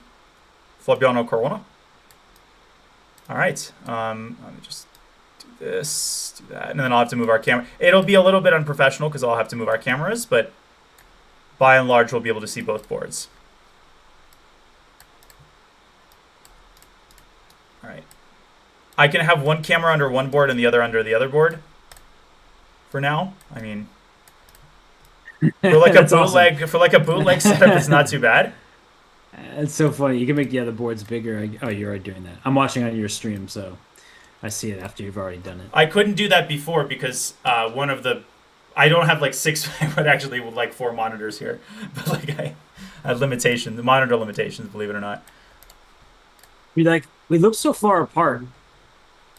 I mean, I can do this. I have power here. But now I gravitate toward the Carissa Tatev game. It would be funny if we were like, if the OBS had a functionality where you pressed a button and you commentated one game and I commentated the other game. You know what I mean? That would be fun. When do these games begin? They should begin soon, I would hope. How do you like the color coding? I like it. You did a really good job. It might be time for a different profession. Yeah, it's like fire and water. Yeah, it's not too big of a deal. I actually think, the color coordination and where our camera places, that suits our style. Like, you're a very aggressive tactical player, and I think I'm more of a, peaceful, long game guy. Hippo, 80 moves, squeeze the life out of your opponent. Well, yeah. Yeah, it's like we're in divorce court here. Somebody's in chat saying. Yeah, you get the red theme, I'll get the blue. Split custody, yeah. Carissa will be the custodian of the white pieces here in the first Blitz game. So what's the time control? Is it 5 + 3? No, it's 3 + 2. Okay, thank God. In the World Blitz time control. Did you ever have you played a World Blitz in Rapid? Sorry, go ahead. No, I have not. I was just, still being silly. No, I've never played. But I know you have. Once. Yeah. I'm well aware. Long time ago. It feels like it, doesn't it? Well, the whole thing existed in this like vacuum. I feel like it was an out-of-body experience. So, but it was an experience. I wouldn't call it fun. But crazy, yeah, crazy how much intensity's packed into, in my case, 3 days. It's very funny how far away we are at this moment on the cameras. I mean, I can also bring us to the center, and we're not labeled, but I think people know who we are. No, I don't think we should be. Okay, no, because then people will, okay, now, this is more or less, no, but this is too busy, I think it's more fun when we're just all the way away from one another. Yeah, people are seeing under the hood here. Yeah, they're seeing all the hard work that goes into the production from Danya. Everyone, why don't you give Danya a round of applause? Aww. He's not just giving his... It's funny, expert opinion almost sounds like a downgrade for a grandmaster, right? So you're giving your grandmaster opinion, and you're also producing. I really appreciate it. I'll actually cut off. Well, once the time clock's up here, I'll adjust the boards. But I've had all sorts of tech problems throughout. Like you learn by necessity, because there's nothing like streaming and needing everything to work all at once to make everything break all at once. And then chat like going crazy. Like Donnie's internet is always bad. Like, like he never gets a good mic. It's always like the extreme. Like he always XYZ. It's always. Mm-hmm. Always, never. Okay. I grabbed my phone to look at the timestamp, but it's charging currently. So, can you look at the Yasser stream? Like, is there any movement? Let me go find that. The players are on a siesta. Just don't let Dubov anywhere near their hotel rooms. It's funny. You asked about the Yasser stream, and so I googled Yasser Serwan, which is not helpful in trying to figure out the answer to this question. If you Google like American Cup inferior commentary stream YouTube, then maybe then. Just kidding. No. All I see below is the belt. Hikaru and Eric Rosen chatting, so I don't really know what's going on. No, I mean, no, that's a different one. If you just search like STL Chess Club American Cup Day 4, it should come up. Oh, really? Yeah, on YouTube. I'm again admitting the existence of other coverages. I clicked on 2024. I think that was part of the problem. Oh. How old are you again? 333? I'm 222, so. I'm getting a YouTube ad, so that's fun. All right, here we go. No, it is Hikaru and Eric, speaking to Eric Rosen. Oh, because Eric's doing the interviews. Is he saying anything interesting? Should I put it on? The sound was off for me. I can put it up on my computer and turn the video off, but the sound on if you'd like. I don't know what to do here. Okay, I'll put on the interview with no video just to avoid any. Are you gonna go join Title Tuesday while this is all happening? I mean, I can't because I'll have to. I think Proctor will make my computer explode. I have so many things open right now. It's like it just will let out. The match. Games against Linear. So I mean, I think it's relatively speaking a wash on that front. No, I don't hear anything. I don't really think about rating that much. I will say that it's on my stream. I guess people are hearing it on my stream because the audio is piping into my stream. I have to share Zoom audio then. No, I don't leave computer audio. I mean, all of the streams hear it, but you don't, Robert. So I'll just play it for now, and then I'll summarize. Probably play Norway chess. That's fine. I can also just listen to your stream. The notion of playing 40 games, I've spoken about this a lot in recent times, is not realistic. I mean, I basically have to make a decision. Do I want to focus on the freestyle chess, or do I want to try and play 40 games? And people probably won't like the realistic take I have, but I think if you ask any top player, they will say that getting to the candidates is very tough. Winning the candidates is basically a lottery. So I don't think anybody is going to prioritize that over playing freestyle. So for me, with all the freestyle events, that's going to be my focus. 40 games is not going to happen, and probably I'll leave it up to the World Cup, or maybe to make a bit of the joke. Some years back, Magnus criticized me. He said I was playing all these Mickey Mouse tournaments and winning them, but he decided to go play a Mickey Mouse tournament in Norway, play a couple of games, and so maybe if I'm feeling really creative, I'll go find some of those Mickey tournaments and try to get 40 games. But realistically, that's not on the cards. Okay, and in the cards. Coming into tomorrow, but if you're either British playing on the cards. Fabiano or Levon. They're about to play the Blitz playoff. Will you be watching that? And who's your pick for the Champions bracket? Yeah, I'm not going to be watching that.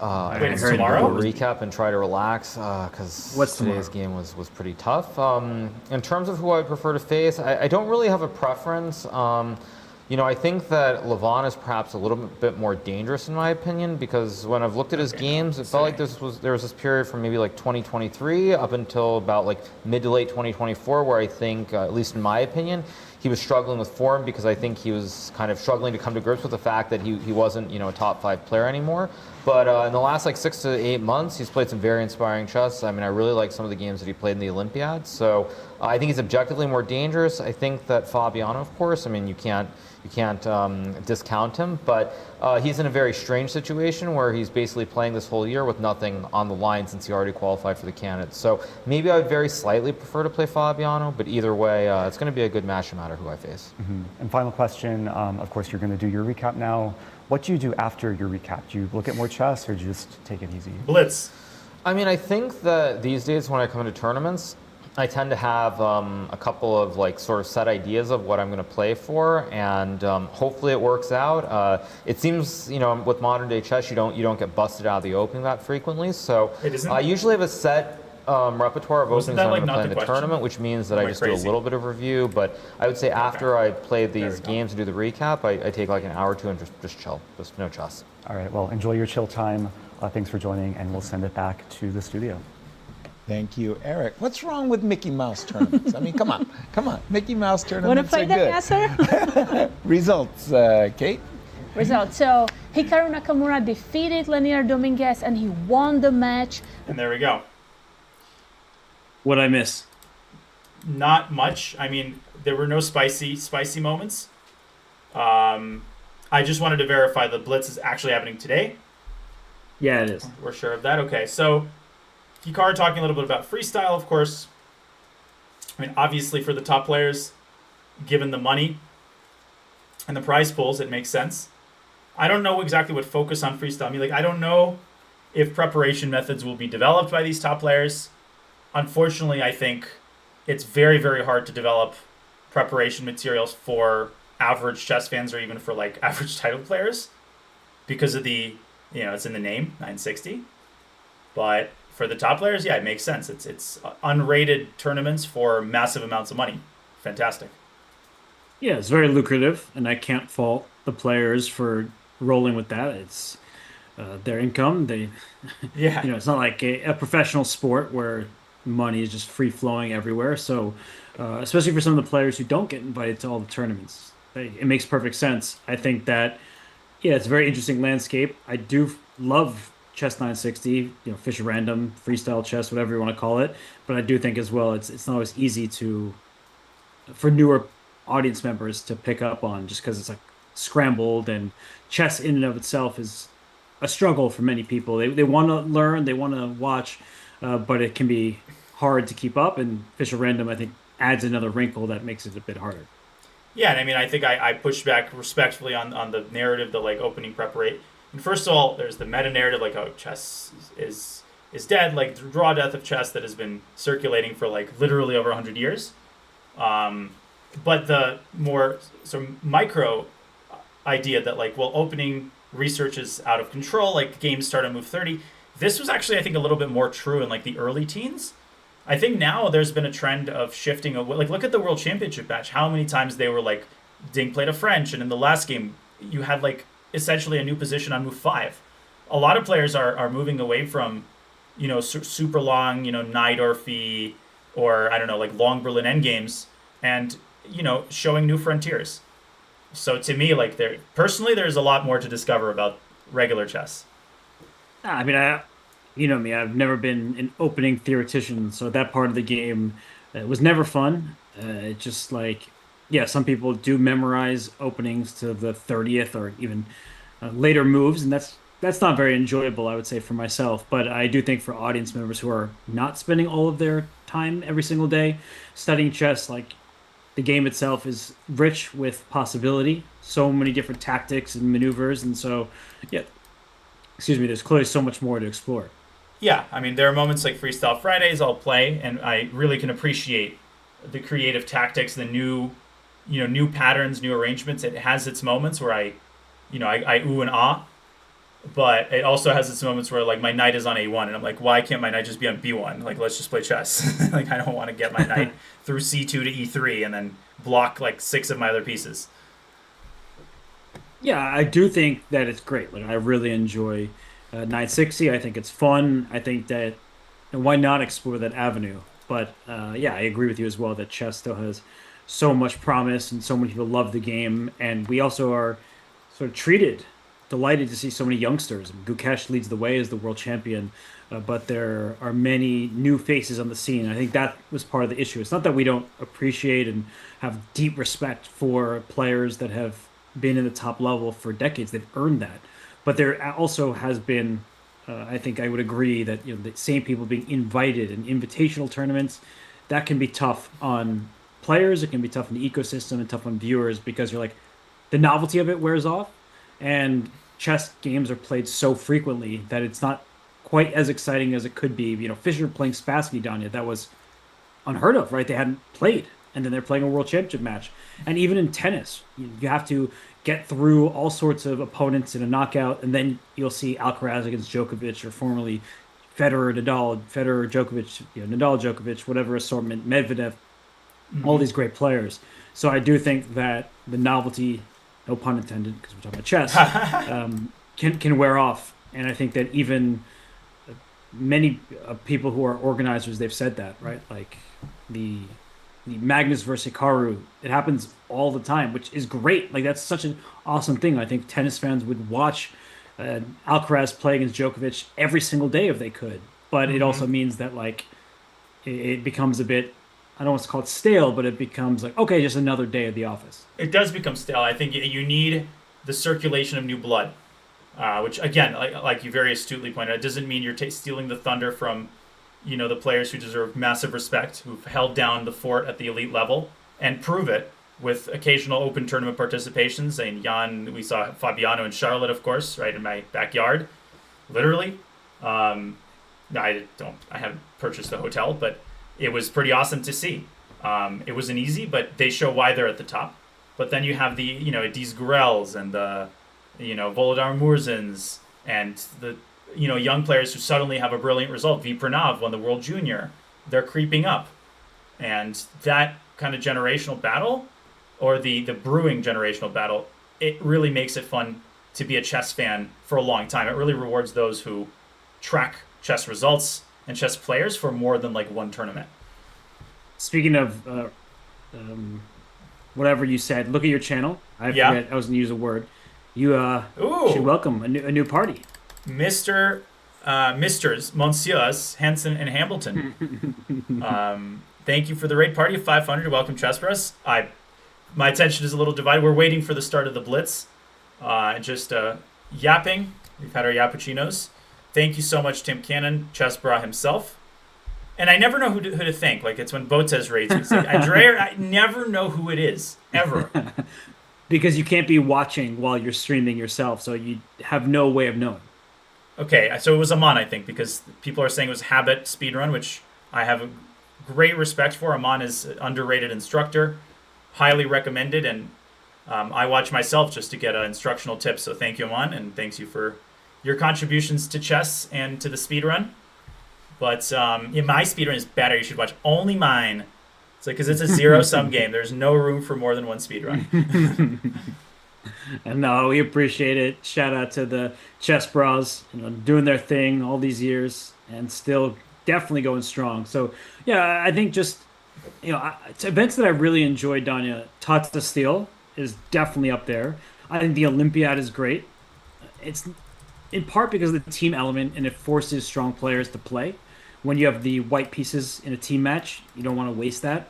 And so, especially when you have teams that have like two really strong players, over 2750 or whatever, or 2700, and then two players who are still strong grandmasters, you sometimes see them rise to the occasion, like Team Armenia did for so many years. That was really awesome. Mm-hmm. And yeah, I think there is just a lot in chess, so much excitement, and I think that I definitely love what I do, commentating and covering chess events, and so I'm not going to complain about that one bit. Whatever the time control, whoever's playing, I'm happy to cover. And even right now, Daniel, we're covering the American Cup. The European Championship is in full swing. I saw that Alexei Sarana, fantastic player, who crossed 2700, then dropped back below.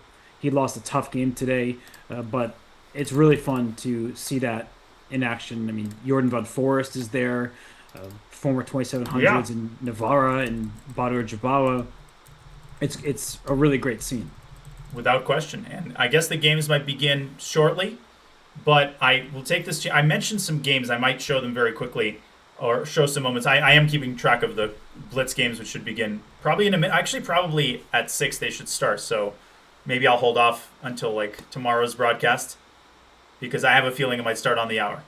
Benjamin, can play Title Tuesday every Tuesday, but we don't get to watch these tiebreakers every Tuesday. So, given how the morning went, I knew that. Listen, I'll play Bullet Brawl on Saturday. That's my jam. Even though I've been slacking. But okay, when is the Blitz starting? It is the hour. The hour has struck. 5 p.m. The in St. time Louis. is now. Now. Or now. Now. Simul so I can have a 4-board view. Okay, I'll start and then I can immediately transition back the moment the moves start piping in. So first of all, oh god. Okay, never mind. I'll just have to. Let's just do this later because I have to like close out some boards, which I can do. I mean, I can close out this live board, and this is okay. Never mind. I'll just do it later. It's not worth the juice is not worth the squeeze. I am thirsty though, so. Juice is not worth the squeeze. I can copy this game into the Tatev game and pretend that they're following my game against Zirk from 2005. I was 1865, and he was 1495. Wow. Dude, this That's a throwback if I've ever this heard game one. was insane. Like that was the game where I was down a full rook and then took all of his pawns and then actually won.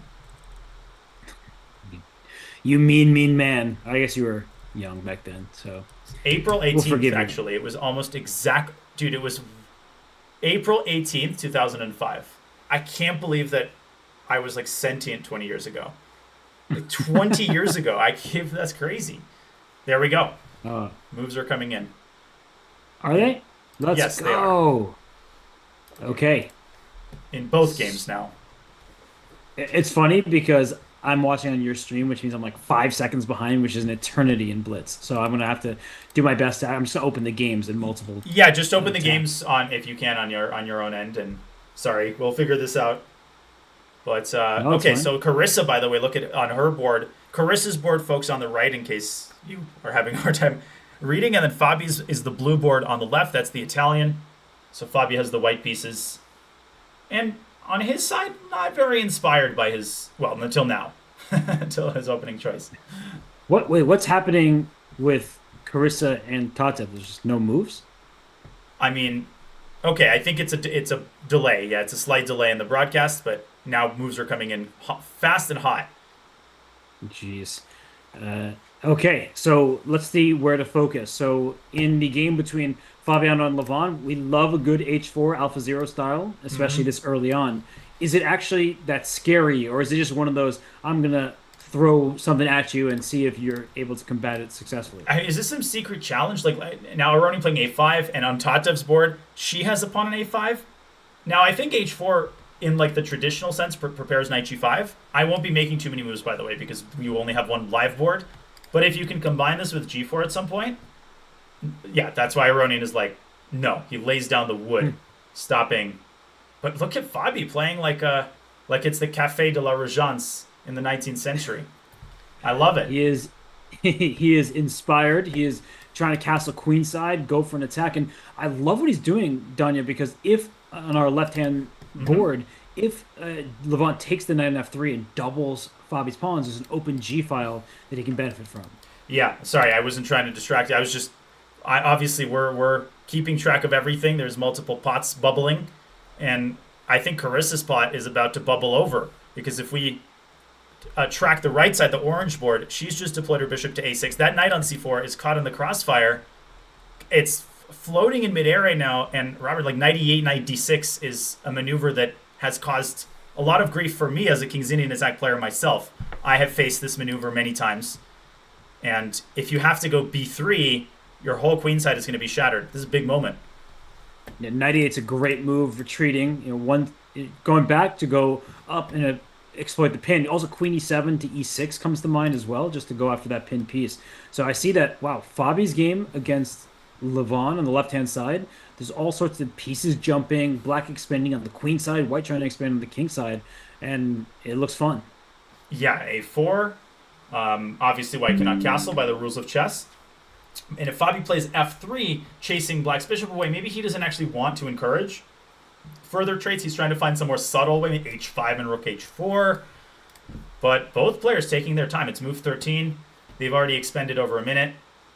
This is going to get wild. It's giving me like Robson Sevian vibes from yesterday. Very dynamic position.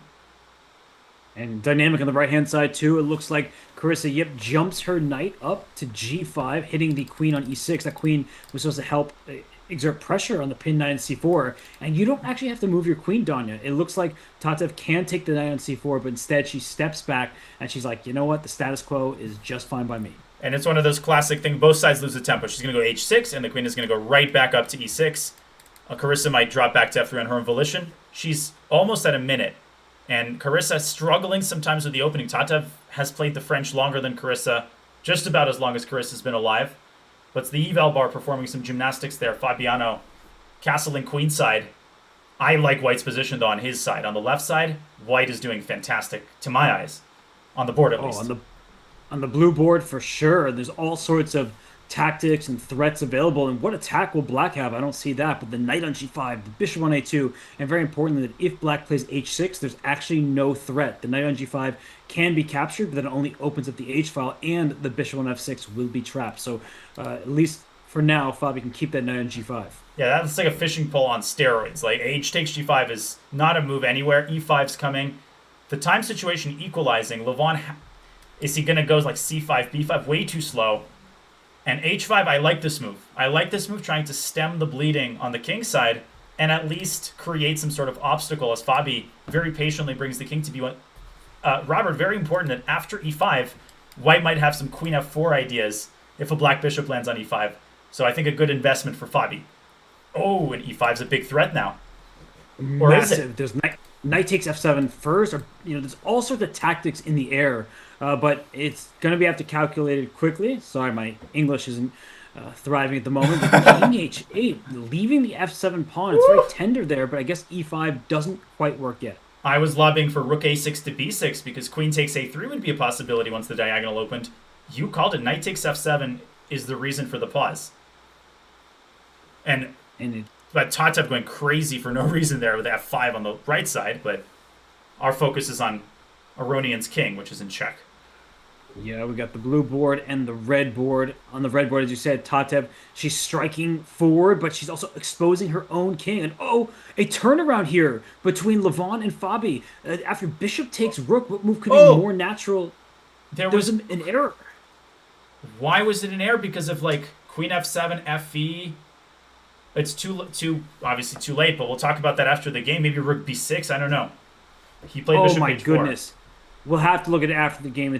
It's absurd what Levon had, and it's just not a human response. And E4 right now, maybe? like Okay, go on. Yeah, exactly that, E4. Well, of course, Naroditsky, with the assistance of his brain, was able to find... Just kidding. With the assistance of Robert Hess's cue, bishop c4. Fabi needs no assistance here because he's stabbing at Black's position. Queen takes a3, though, Robert. How much of a threat is that? Or do you ignore it?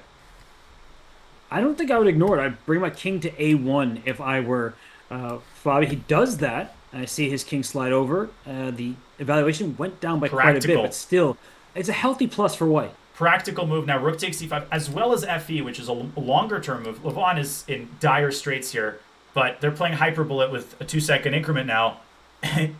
Need I even say that anything can happen? Both boards are playing hyperbullet, and Carissa now very much in the driver's seat, by the way. Making moves. Wow. Both games are really heating up. It looks like on the board between Carissa and Tatev. Tatev is... Oh, a Look blunder. at that f5 pawn. Look at that f5 pawn. Carissa's going to converge on it with rook d5. Rook d7. She played rook d5, but now knight back to e7, so Tatev is hanging on by a thread. Rook d7 looks automatic for Carissa, so she should be much better here, but is it winning? Oh, and she's played bishop h6, which she had in the previous. Queen g6, and she's going to lose a piece. She's going to lose a piece, and Levon might lose his king. What a find by Tatev Aronian. The two pieces are hanging. She stopped one square short of expectation. The rook on d5, the bishop on h6, and it looks like Fabi's making mistakes on the blue board. Yeah, Fabi was hot. Oh, rook g5, and Levon. Oh, but that's still not the end of the story, because Levon would have taken and given a check on f1. That was equal. Yeah, and the bishop d5 check to follow. All of a sudden, the white king is the one that would have been in harm's way. So who's better here and why? Levon down on time. Both players barely getting moves off. Get out. F5 is threatened. 2 seconds. Tatev has it under control. She's going to win. Insane turnaround. Rook e5. I think Fabi's in the driver's seat now once again. Oh, rook e5. Rook e5 should be a cruncher. There's queen f7 check. And the rook king slides h6. back. Rook h6 barely hanging on is Levon Aronian. So white is actually better, has much more space and control, but black is covering all the weak points. Absolutely. And now g3. Right board is still not over, but Tatev is completely winning. Rook to g5. Black's queen hither and thither it goes. Speaking of which, queen e4 check might be a positional threat. 2 seconds for Levon. He's hanging on by a thread. No, rook e5, and then there's going to be back rank problems. Queen Oh d8, my rook gosh. e8 coming. Queen d7, king h7, rook e8. Even better as he covers the h7 square. And now black is torn to shreds. Rook e8, queen h1. Oh, queen h1 is beautiful. Great full board awareness, Danya. What a mate. And Levon can do nothing but let his clock run out. That is, I'm going to put this on the board for him. Look at that. The games end at the same time. Oh my goodness. Wow. Tatev Abrahamian wins with black. Fabiano Caruana wins with white. Danya, both of those games, they became electric. That was awesome. And honestly, like, it would be nice if they were staggered, but this had its moments. Like, we were able to keep track, I think, decently of both turning points, which happened at different times. Which board do you want to take first? Like, do you want to quickly cover? We probably have a couple minutes. I'm sure they don't start immediately. Yeah, let's start with that Fabi Levon moment where bishop takes f7 Yeah. is given a question mark from the white side, even though that's like the most natural move in chess. I'm listening. I'm just grabbing my phone so that we don't miss the start of the next games. Okay, Yeah, so that's bishop f7, move 23. That's left side, folks. Yeah, left side. And that move was actually incorrect because black had the mesmerizing e4. That is, Donna, come on. There's a bishop hanging on f7 that just took a rook. To play e4, the whole point being you're shutting down the f-file. And if the bishop survives, the light square bishop can move back. Black presses forward with pawn to e3. This is an incredible sequence. Even ignoring the threat against the rook, so even this might look good for white at first, but when you like calculate to the end, black's d pawn, which if you track it back was the pawn that was on e5, like that becomes the d2 pawn in the blink of an eye. What an idea. This would have led to a big advantage after like de queen f7, 2 bishops for rook. Yeah, how can he miss that in a blitz tiebreaker? Unbelievable. He should be booted out of the tournament. It's such a ridiculous resource, and Levon, he's a fully capable and a superstar chess player in his own right, but come on, e4 in that position, it's not happening. And what should have happened on the right side is Carissa taking on h6 one move earlier, or playing rook d7. I mean, we'll skip all of the twists and turns that happened earlier because this was the big moment. I don't know what is the most convincing, Rob. Maybe you can help me. I think rook d7 is very convincing because what you're saying with bishop h6, like I get you, I'm with you, but maybe the same queen g6 as in the game is perhaps safe. Oh, this may be rook d5, yeah. That's nice. That's really really nice. And then rook g5 is winning. And bishop f8 doesn't quite work out for black because you even take on f5, take on f7, you're up a bunch of pawns there. No, this is just crushing. And instead, Carissa plays rook d5. Tempting move, yes, okay. But after knight e7, and I'm just checking to see when the next games begin. But after knight e7, white is still better with rook d7. Oh, the games are beginning. And they're beginning. She blunders with bishop h6, align queen g6. Tatev turns it around, and now it's time for us to watch the potential finale. Here we go.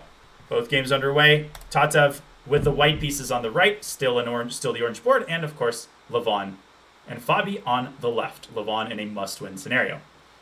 And you would think that for Tatev on the board to the right and the red board, that she'd be very happy to have the white pieces, but she's going to remember that she lost the classical game with the white pieces when all she needed was a draw. So will this be the same outcome? She hopes not. Carissa, of course, is going to play some ambitious chess from the black side. And, she won on demand today in the classical portion. We've described these matches where a certain player has to win on demand again and again. This happens in the World Cup. There's a classic match in Mickey Adams and Kazimjanov. Tatev, again, playing this bishop b2 Najdorf setup, but it's Carissa who deviates her setup. She played Schwenin again in the classical game. Now she plays kind of a Dragodorf. structure. Still, I like the spirit of her play. I really like it. I've played the Dragon Orc before, and watch out for Bishop takes c3 on the board in the red. That is an option just to mix things up, give White a bad pawn structure. That's your powerful dark square Bishop, Fianchetto Bishop, but maybe Carissa will give that up. And then on the blue board, Danya, it's a very weird position. Like there's a knight just landing on f5. There's no light square Bishop for black, but black has can kick that knight out from f5 with tempo, and then maybe later try to strike in the center. Yeah, it's an interesting transformation. Hard to make any hard and fast judgments on either board so far. Its position is still defining itself, but I think Carissa is struggling right now to create play. She tries knight a5. Eval Bar gives a question. I wouldn't assign too much stock to that. I mean, she's trying to go knight c4, soften up the e4 pawn, which Tatev struggled with in their classical game. And Levon, action happening there. I love the way Fabi's handling it. c5, and knight c6 is going to happen, putting pressure on Levon's d4 pawn. Fabi's solving his opening problems here on the left side.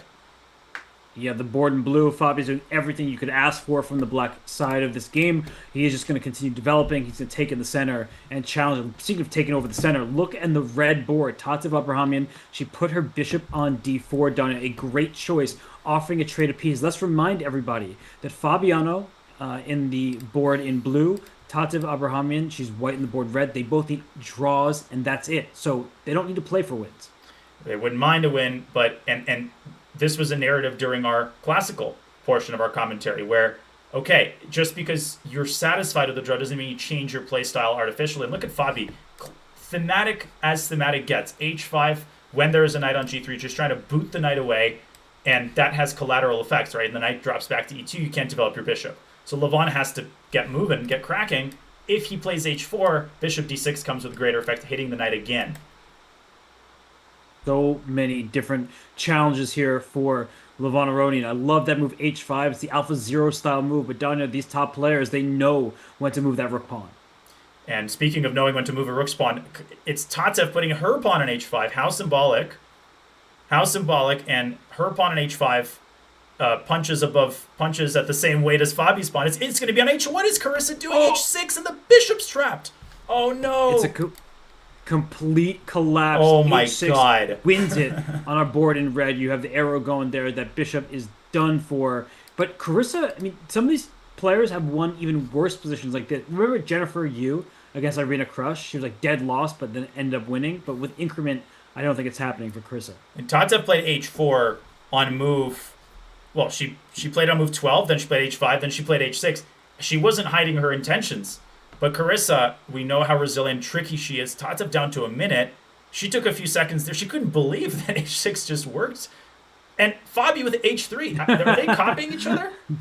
I was thinking the same thing. Like, he's just saying, okay, I'll have what she's having. But h3, don't think it was the best move. Black had the advantage from what I could see on the screen, and then h3 is played, and suddenly white's right back in it. I see your arrow, Danya, the knight coming to e5, but maybe the white king can get out of the center just in time, and the e4 pawn is now vulnerable. Yeah, Fabi might be having what she's having, but Levon's having none of it, and he's having a go at the c4 pawn. Yeah, Fabi getting a little too, falling in love with the ideas a little bit too much, I think. Watch a rook land on h4. I wouldn't be surprised. Castle's queenside. Wow. Okay, 30 seconds for Levon, by the way. He's a minute down. Yes, and that's the board in blue. Levon has to speed up, and he has to take that pawn on e4. I think he's got to mix things up. And the board in red, Tatev's been in complete control. The queen side, where the white king resides, it seems perfectly protected. And watch out, there's going to be a devastating rook h5, queen h5, rook h1, and so on. It's not even, it's like a sacrifice simulator. White's still up material after rook h5. This is like a pre-move. And yeah, this is totally, completely lost. And Levon gets the best of all of the worlds. He's up a pawn. Now his bishop gets to go out to g2, and Fabi is just unable to deploy his knight. h3 was a serious misevaluation by Caruana, who's in some trouble now. He's in trouble on the board in blue, but he's up on time, and maybe he should have spent some of that time before pushing that pawn to h3, because right now e4 looks like it's about to collapse. The extra pawn for white doesn't look great, but now knight f5, you get the bishop pair. Oh! Ooh! b6 is forced, so this is not the end of the world, but bishop comes back to c3. Look at the pressure that Levon is whipping up.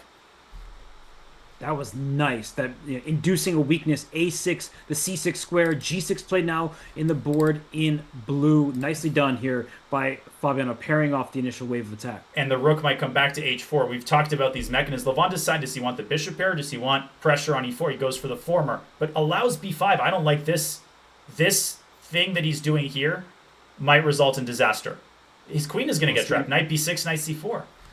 Speaking of disaster, Tatev Abrahamian, she is avoiding disaster. She's just crushing Carissa. In fact, she wins the game. She wins their match and moves on to face Alice Lee. Disaster for Levon. He's losing the thread of the game. Fabi plays the safe move, queen b6. Why did Levon seek these adventures with his queen?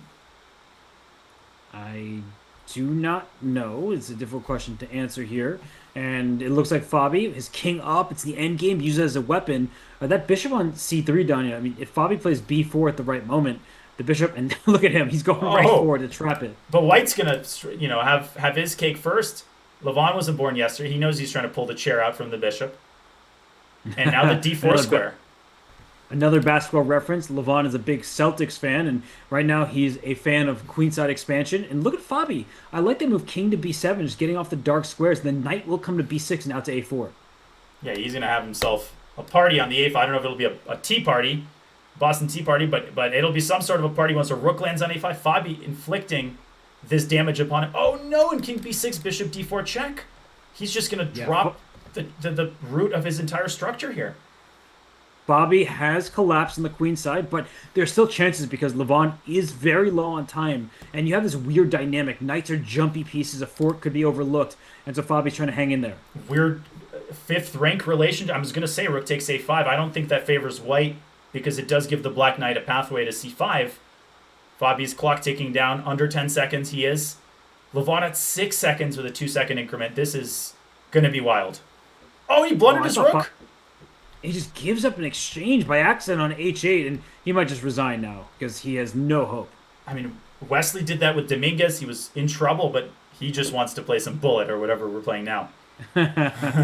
What is it? I think it's more Blitz, actually, more of the same. So it's right now it's 1-1 in the classical, then 1-1 in Blitz. And then I guess we can go back to our scene where it's just one board because we know that Tatev is through, and we can focus all of our attention on a big board.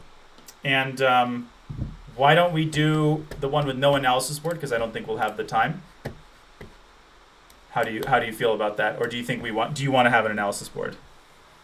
No, I don't think we need it. We'll just show arrows and things like that. Yeah, I mean 3+2. It's just never worth. We can show always on the live board if we really need to.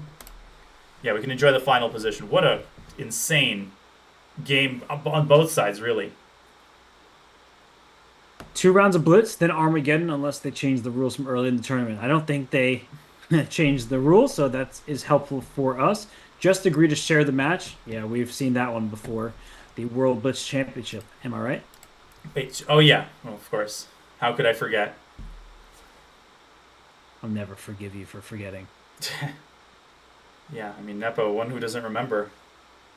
That's what the last name means, so I'm sure he won't forget. What a long day. I mean, when you have these formats where the match continues, one pair of players always finds a way to milk it to the last possible game. It's never-ending chess. That's what it is. More for the fans. It's like overtime, right? The fans, they show up. They want a fun day, some games, and then they keep getting more and more and more. So why not? There's some impressive chess moves being played, but Danya, Fabi was quite shaky there. Right? That h3 move, it gave some freedom to Levon's pieces, and then Levon never looked back. Yeah, because at some point it was Fabi had a great position. Levon, I mean, he did let things slip, I would say, with this queen journey to a5. Apparently Fabi, this was one mistake, queen b6. Can't fault him for that, but knight b6 would have threatened a queen trap and would have eliminated the d-pawn. Levon would have been very much on the ropes here. And then again, this knight h7 move, unnecessary. Just go to e5, and the position is about equal.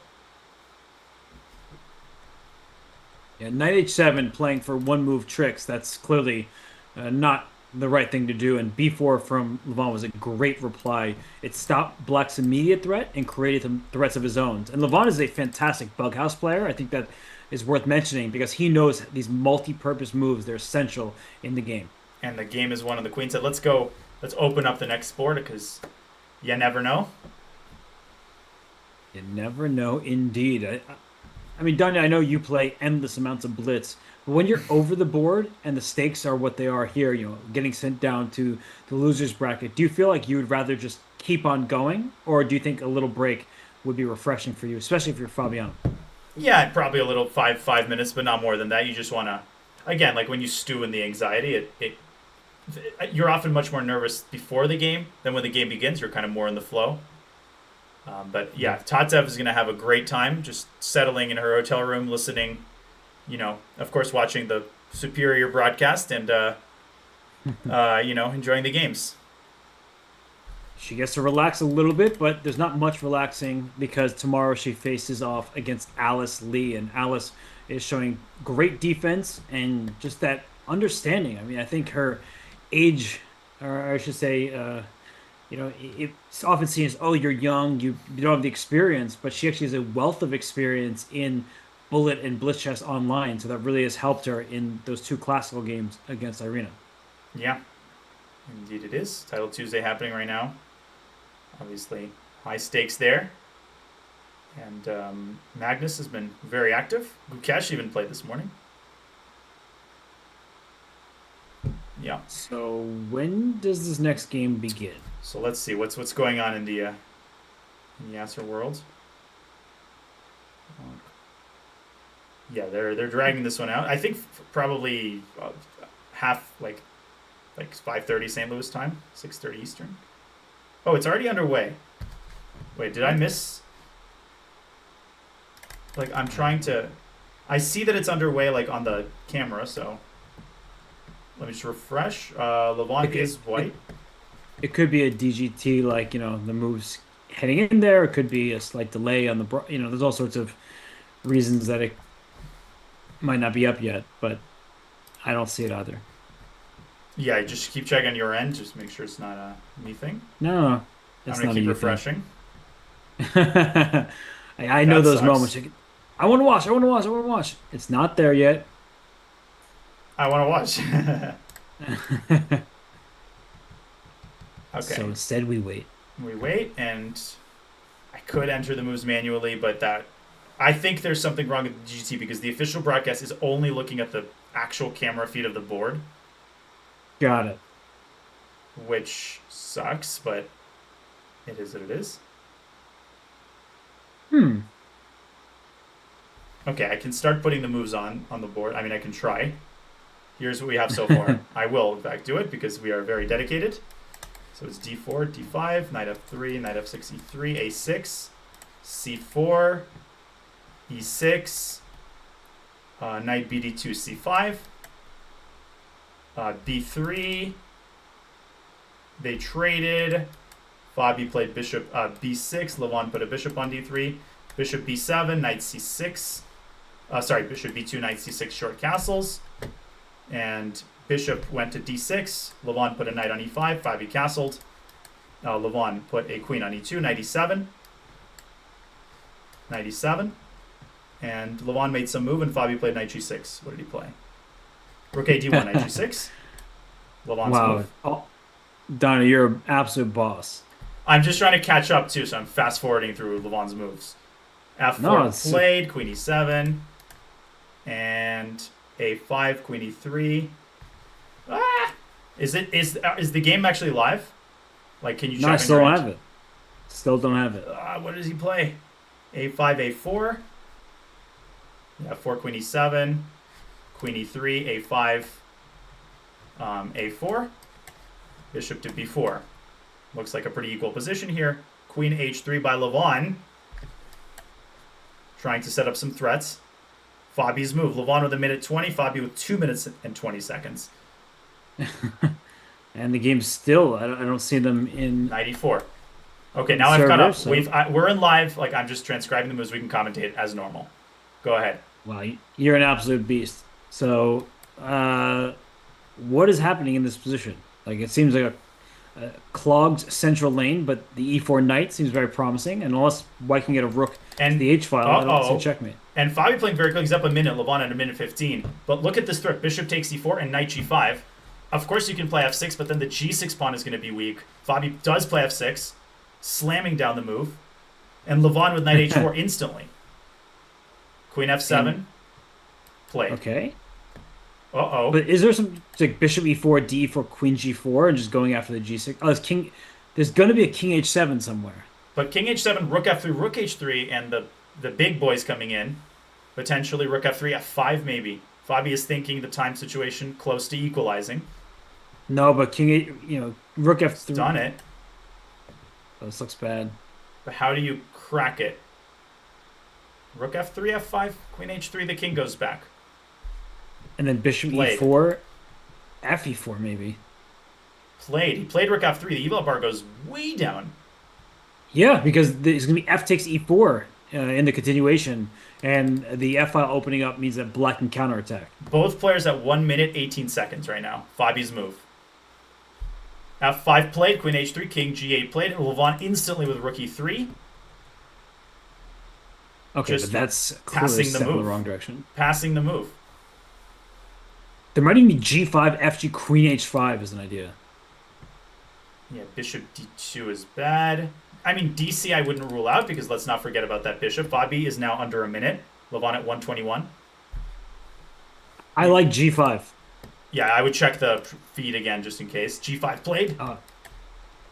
Fg, queen h5. Well, fg, what do you mean? Queen g3 played.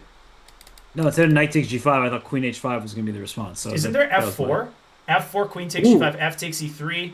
Does White have anything? I don't think so. Fabi drops his bishop back to e7. He believes Levon, and he shouldn't have. Or he's saying that I'm going to do a next move, and there's you're still all sorts of discombobulated. But rook f1 would pin the pawn to the queen. Fabi 39 seconds, Levon in a minute 10. And Levon is thinking. Rook e5 comes to mind. Then there's no bishop d6, so the g5 knight's hanging. So rook e5, I think I would consider. Bishop f6 though might be the response. Yeah, bishop e7 feels like Fabi didn't want to deal with f4 given the time situation. Now Levon at 50 seconds and counting, and he's got queen to c7. Wow. Woo! Knight h, no. F. God, this is such a complicated position. Levon is threatening knight takes f5 here, I think. As Fabi, Such bishop f6. f4, rook e1, f3 or something like that. Yeah, just shove, just create chaos. Queen take. Levon's creating a material advantage. So he just grabs Fabi's pawn. Rook a6, queen b5. Rook b8 What by in the Fabiano. world? Okay. This looks really good for black. Especially given the impending time screen. Both sides at 30 seconds, right? Queen takes a5. Who cares? Oh, yeah, that's not a pawn you really care about. There's also like f4, rook e1, f3. I'm still looking that direction, but f4 and queen h5, or queen h5 first. Okay. Now f4, Ooh. rook takes e6 maybe. That was a big save, by the way. The queen protects the knight on h4 and the rook on d1. How much time do they have? It's 10 seconds for Fabi. He looks over at the clock. 9 seconds. F4 played. Levon at 30 seconds. He's thinking. Rook e6 Hesitation. for sure. And But Fabi, rook e6, f3. 3. 20 seconds for Levon. 10 seconds for Fabi. This is Levon's crazy. still thinking. 15 seconds now for Levon. He's calculating. He's thinking of bishop g6. I can guarantee you. He's played rook. He has played bishop e2. Whoa. Queen f7. Rook Okay, is the hanging. queen retreats. 10 And where's that rook going? 10 seconds, Levon. 7 seconds. Rook e to Rook c- c3. Okay, makes sense. And rook to e8. Knight to f3. Knight to e4. Oh, that knight is so strong on e4. Hesitation. Fabi with 4 seconds. Looks over at the clock. Rook b8.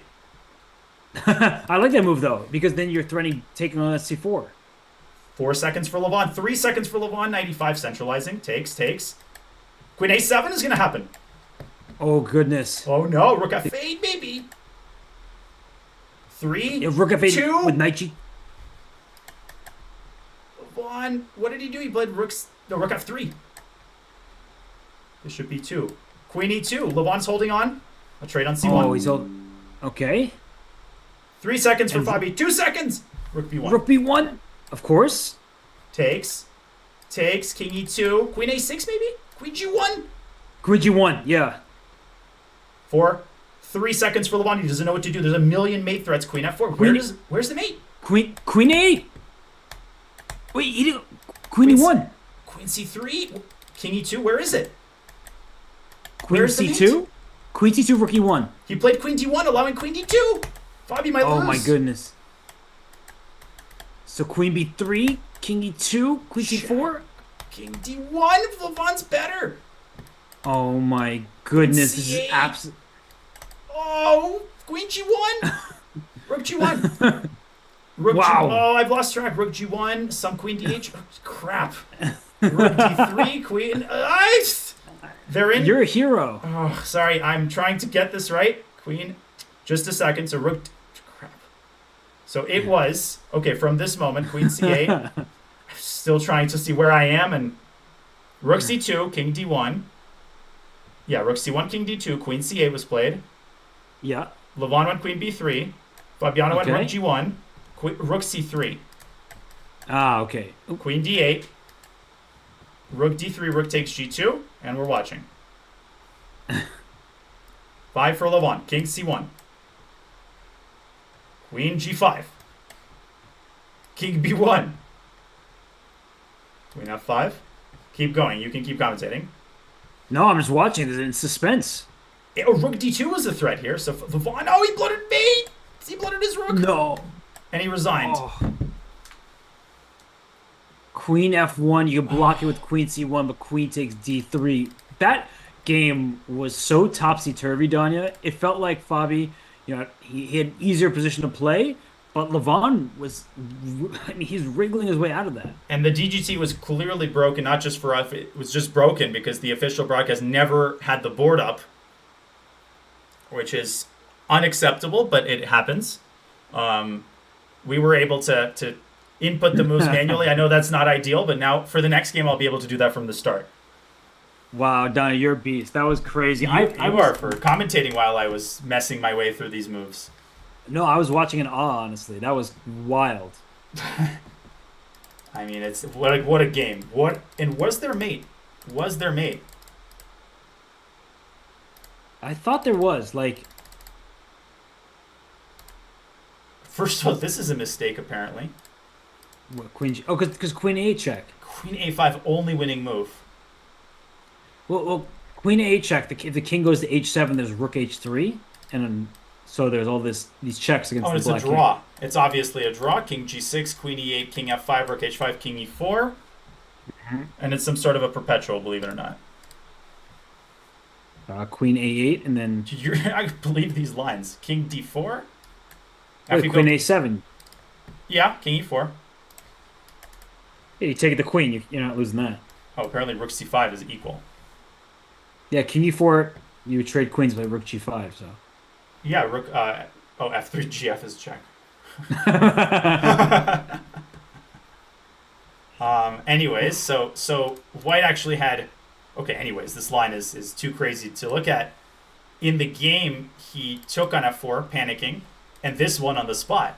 Rook c2, check, and it's just made. I mean, it's just made a million ways. Oh, queen e2 and rook c4, yeah. Fabi gave this check. It's still winning, but he had to play queen to b2, and then make way for the rook.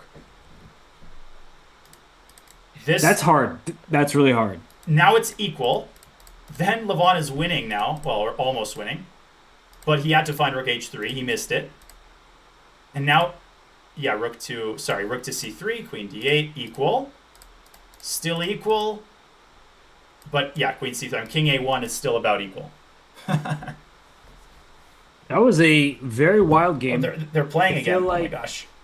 Do we have the actual moves this No, time? it's just ridiculous. But like, okay, now I have the actual moves from the... No, it's still not working. So this is... What is this opening? It's a Philidor? God, they didn't even show the start of the game. I think it's a Philidor with like knight f6, bishop d3, g6, castles, bishop g7, h3, castle c4, black to play. We're caught up. Okay. Knight e5, knight bd7, knight c3, knight e5. So Levon playing in Danya style. Levon is black indeed. Bishop e3 by Fabiano. Do you want the engine on or off for us? I mean, I'm just watching on your stream Okay, because that's cool. I'll how turn I'm it off. following. So whatever you want. No, we always have it off. Rook e8. Looks like a very King's Indian position. Obviously, with this e-pawn move to the c-file. Game is back up again, people are saying. I don't see it. Sure. Like refresh, maybe? That's what I'm doing now. Still don't see it. on Okay, the so site. fake news. b3, a6. It is back up for the official broadcast, but Wait, Diane, I can't hear you anymore. you can't hear me anymore. Now I can hear you. I don't know what just happened. So many things happening at the same time. Okay, we good. We live. But this position, Danya, Black needs to win the game, and he has no space at the moment. Yeah, that's why one of the many things that is happening right now is Levon is preparing b5. And you often in the King's Indian, you play c5 to chase the knight followed by b5. Like this happens in the fianchetto system. So there's some life here, but Fabi's very solid. Bishop takes h3 tactics here sometimes. Watch out. But the 94 covers for now, but then you play c5, and you kick that knight out of there with bishop h3 to follow. But White often has his move f4 as a counter. Indeed. Yeah, that's actually very important. Like if Black plays c5 and bishop h3, f4 opens up a line of defense against the f3 square and chases the knight away. So Levon hasn't moved? No, he's thinking. Dang. He's still thinking. He It's doesn't a know what tough to do. position. Yeah, because c5 just strategically is so awful. But if it works tactically, then you're happy. Okay, but this looks like a Levon Bluffonian.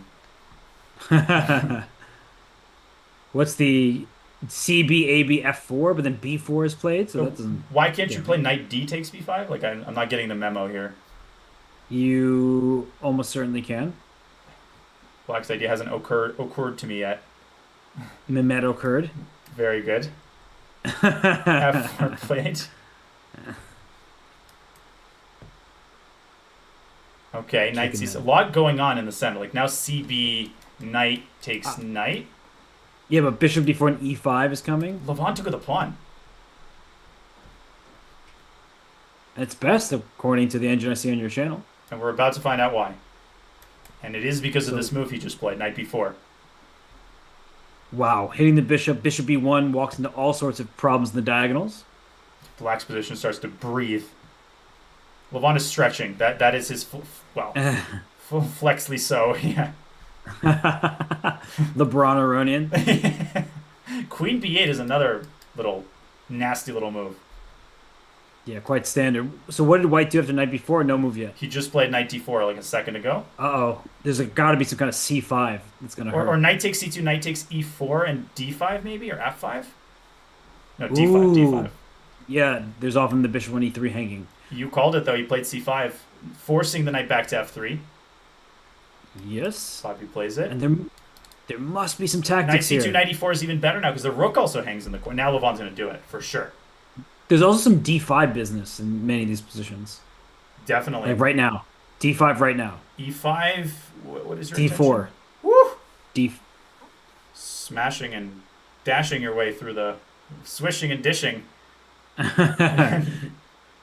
Using and abusing. d5 played. Great call. But is that a great move?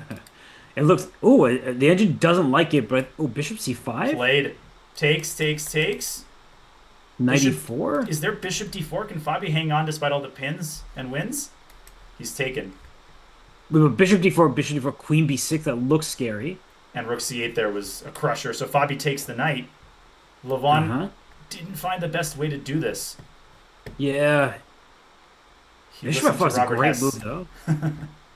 We all make mistakes. Rook e4, maybe? Yeah, bishop e4, queen f2, queen a5 instantly played, hitting the pawn. a4, bishop f3 needs to be calculated. What about b4? Just sack the a-pawn, trade off pieces. Love it. Love b4. How much time do they have? Hard to say. It's... Let me full screen this. It's like... Okay, 20 seconds for Fabiano. And a minute for Aronian. Wow, I didn't realize he was already down to 20. Oh, so Levon probably played a little bit too quickly, but it's such a challenging position. Oh, bishop f3, there's b4 intermezzo. Well, even GF doesn't look like it does. With one pair of minor pieces, it doesn't look terrible. Levon now 48 seconds and counting. And rook 8 to c8. Okay. Yeah, Does trying bishop to get to d4 c2. work? Rook b4. c2. 4? Yeah, that makes more sense. And knight e5 at any moment for white. Knight g5. Ooh, going that direction. Clever. The d5 pawn is loose. 13 seconds to 40 now. Fabi is in big time trouble, and that might turn into trouble on the board if Levon can complicate the game, which is a big if. Yeah, because the pieces are getting traded, and if the bishop moves d5 falls, and I think Levon will find himself in time trouble soon. Okay, well, d5 has fallen. Bishop b3. What's he doing? I mean, he's making one move threats. Yeah, rook d2 even. He's going to go h6. Just watch. That's a good move, a useful move. One move to make 40 of them, like Smyslov said, and your opponent will eventually blunder. Now, LeBron down to 18 seconds. Fabi at 7. Uh-oh. Bishop 2, c4, rook c1 instantly. Levon's not making moves in the right direction here. Yeah, not, Rook- not convincing at the moment. Queen f3. Rook e2, queen f3. Bishop to b5. Queen to Okay. d5. Uh-oh. Counter threats. 7 Rook seconds. d8 and f7. Levon trying queen a2. Wow, that move works. That Unbelievably Rook still d8? go. There was rook e8 at the end. Oh, good spot by you. Trading queens has to help white's 2 defensive seconds. task. Oh, he barely... He got it off and dropped his own piece. Fabi doesn't say anything because it's mate. Or the bishop is lost. Oh, he had bishop f8 and 94. Fabi misses it and trades instead, but he should be able to hold this. Come on. Yeah, bishop c6, knight f3. Holding with an extra pawn. Levon is upset. He's upset just because he thought he was winning, or just because he's gonna be sent down to the losers bracket. Just, I mean, his body language just seems to be f6. I mean, h3 threatens a mate. That's crazy. And what's happening and why? Here. Levon takes it. That's an admission of defeat. And we're going to get a handshake here momentarily. They're taking each other's pawns. And Levon concedes after rook a7. It's a draw. And Fabi stays in the tournament. Wow. So Fabi stays up Winner's top bracket. in the winner's bracket. He will face off against Hikaru in classical chess tomorrow, so I think everyone is excited for that. But Levon, I mean, he gave a valiant effort, Danya, and unfortunately for him, he couldn't quite find a decisive blow. Not that one necessarily existed. I mean, so much action today, and we were sorry that I'm not really sorry because we didn't do anything wrong, but we're sorry on behalf of the DGT team. But we were able to watch the game and such great action. This is what makes the American Cup fun. Lots of formats in one day, so you get different vibes. But Fabi, I mean, what a guy. What a guy. Keeps proving haters wrong who call him a bad Blitz player since 1999. Yeah, I think that's just such an outdated thought that Fabi, he lost in the World Championship in quicker chess. I mean, he's a very, very good speed chess player. Is he at the level of Magnus or Hikaru?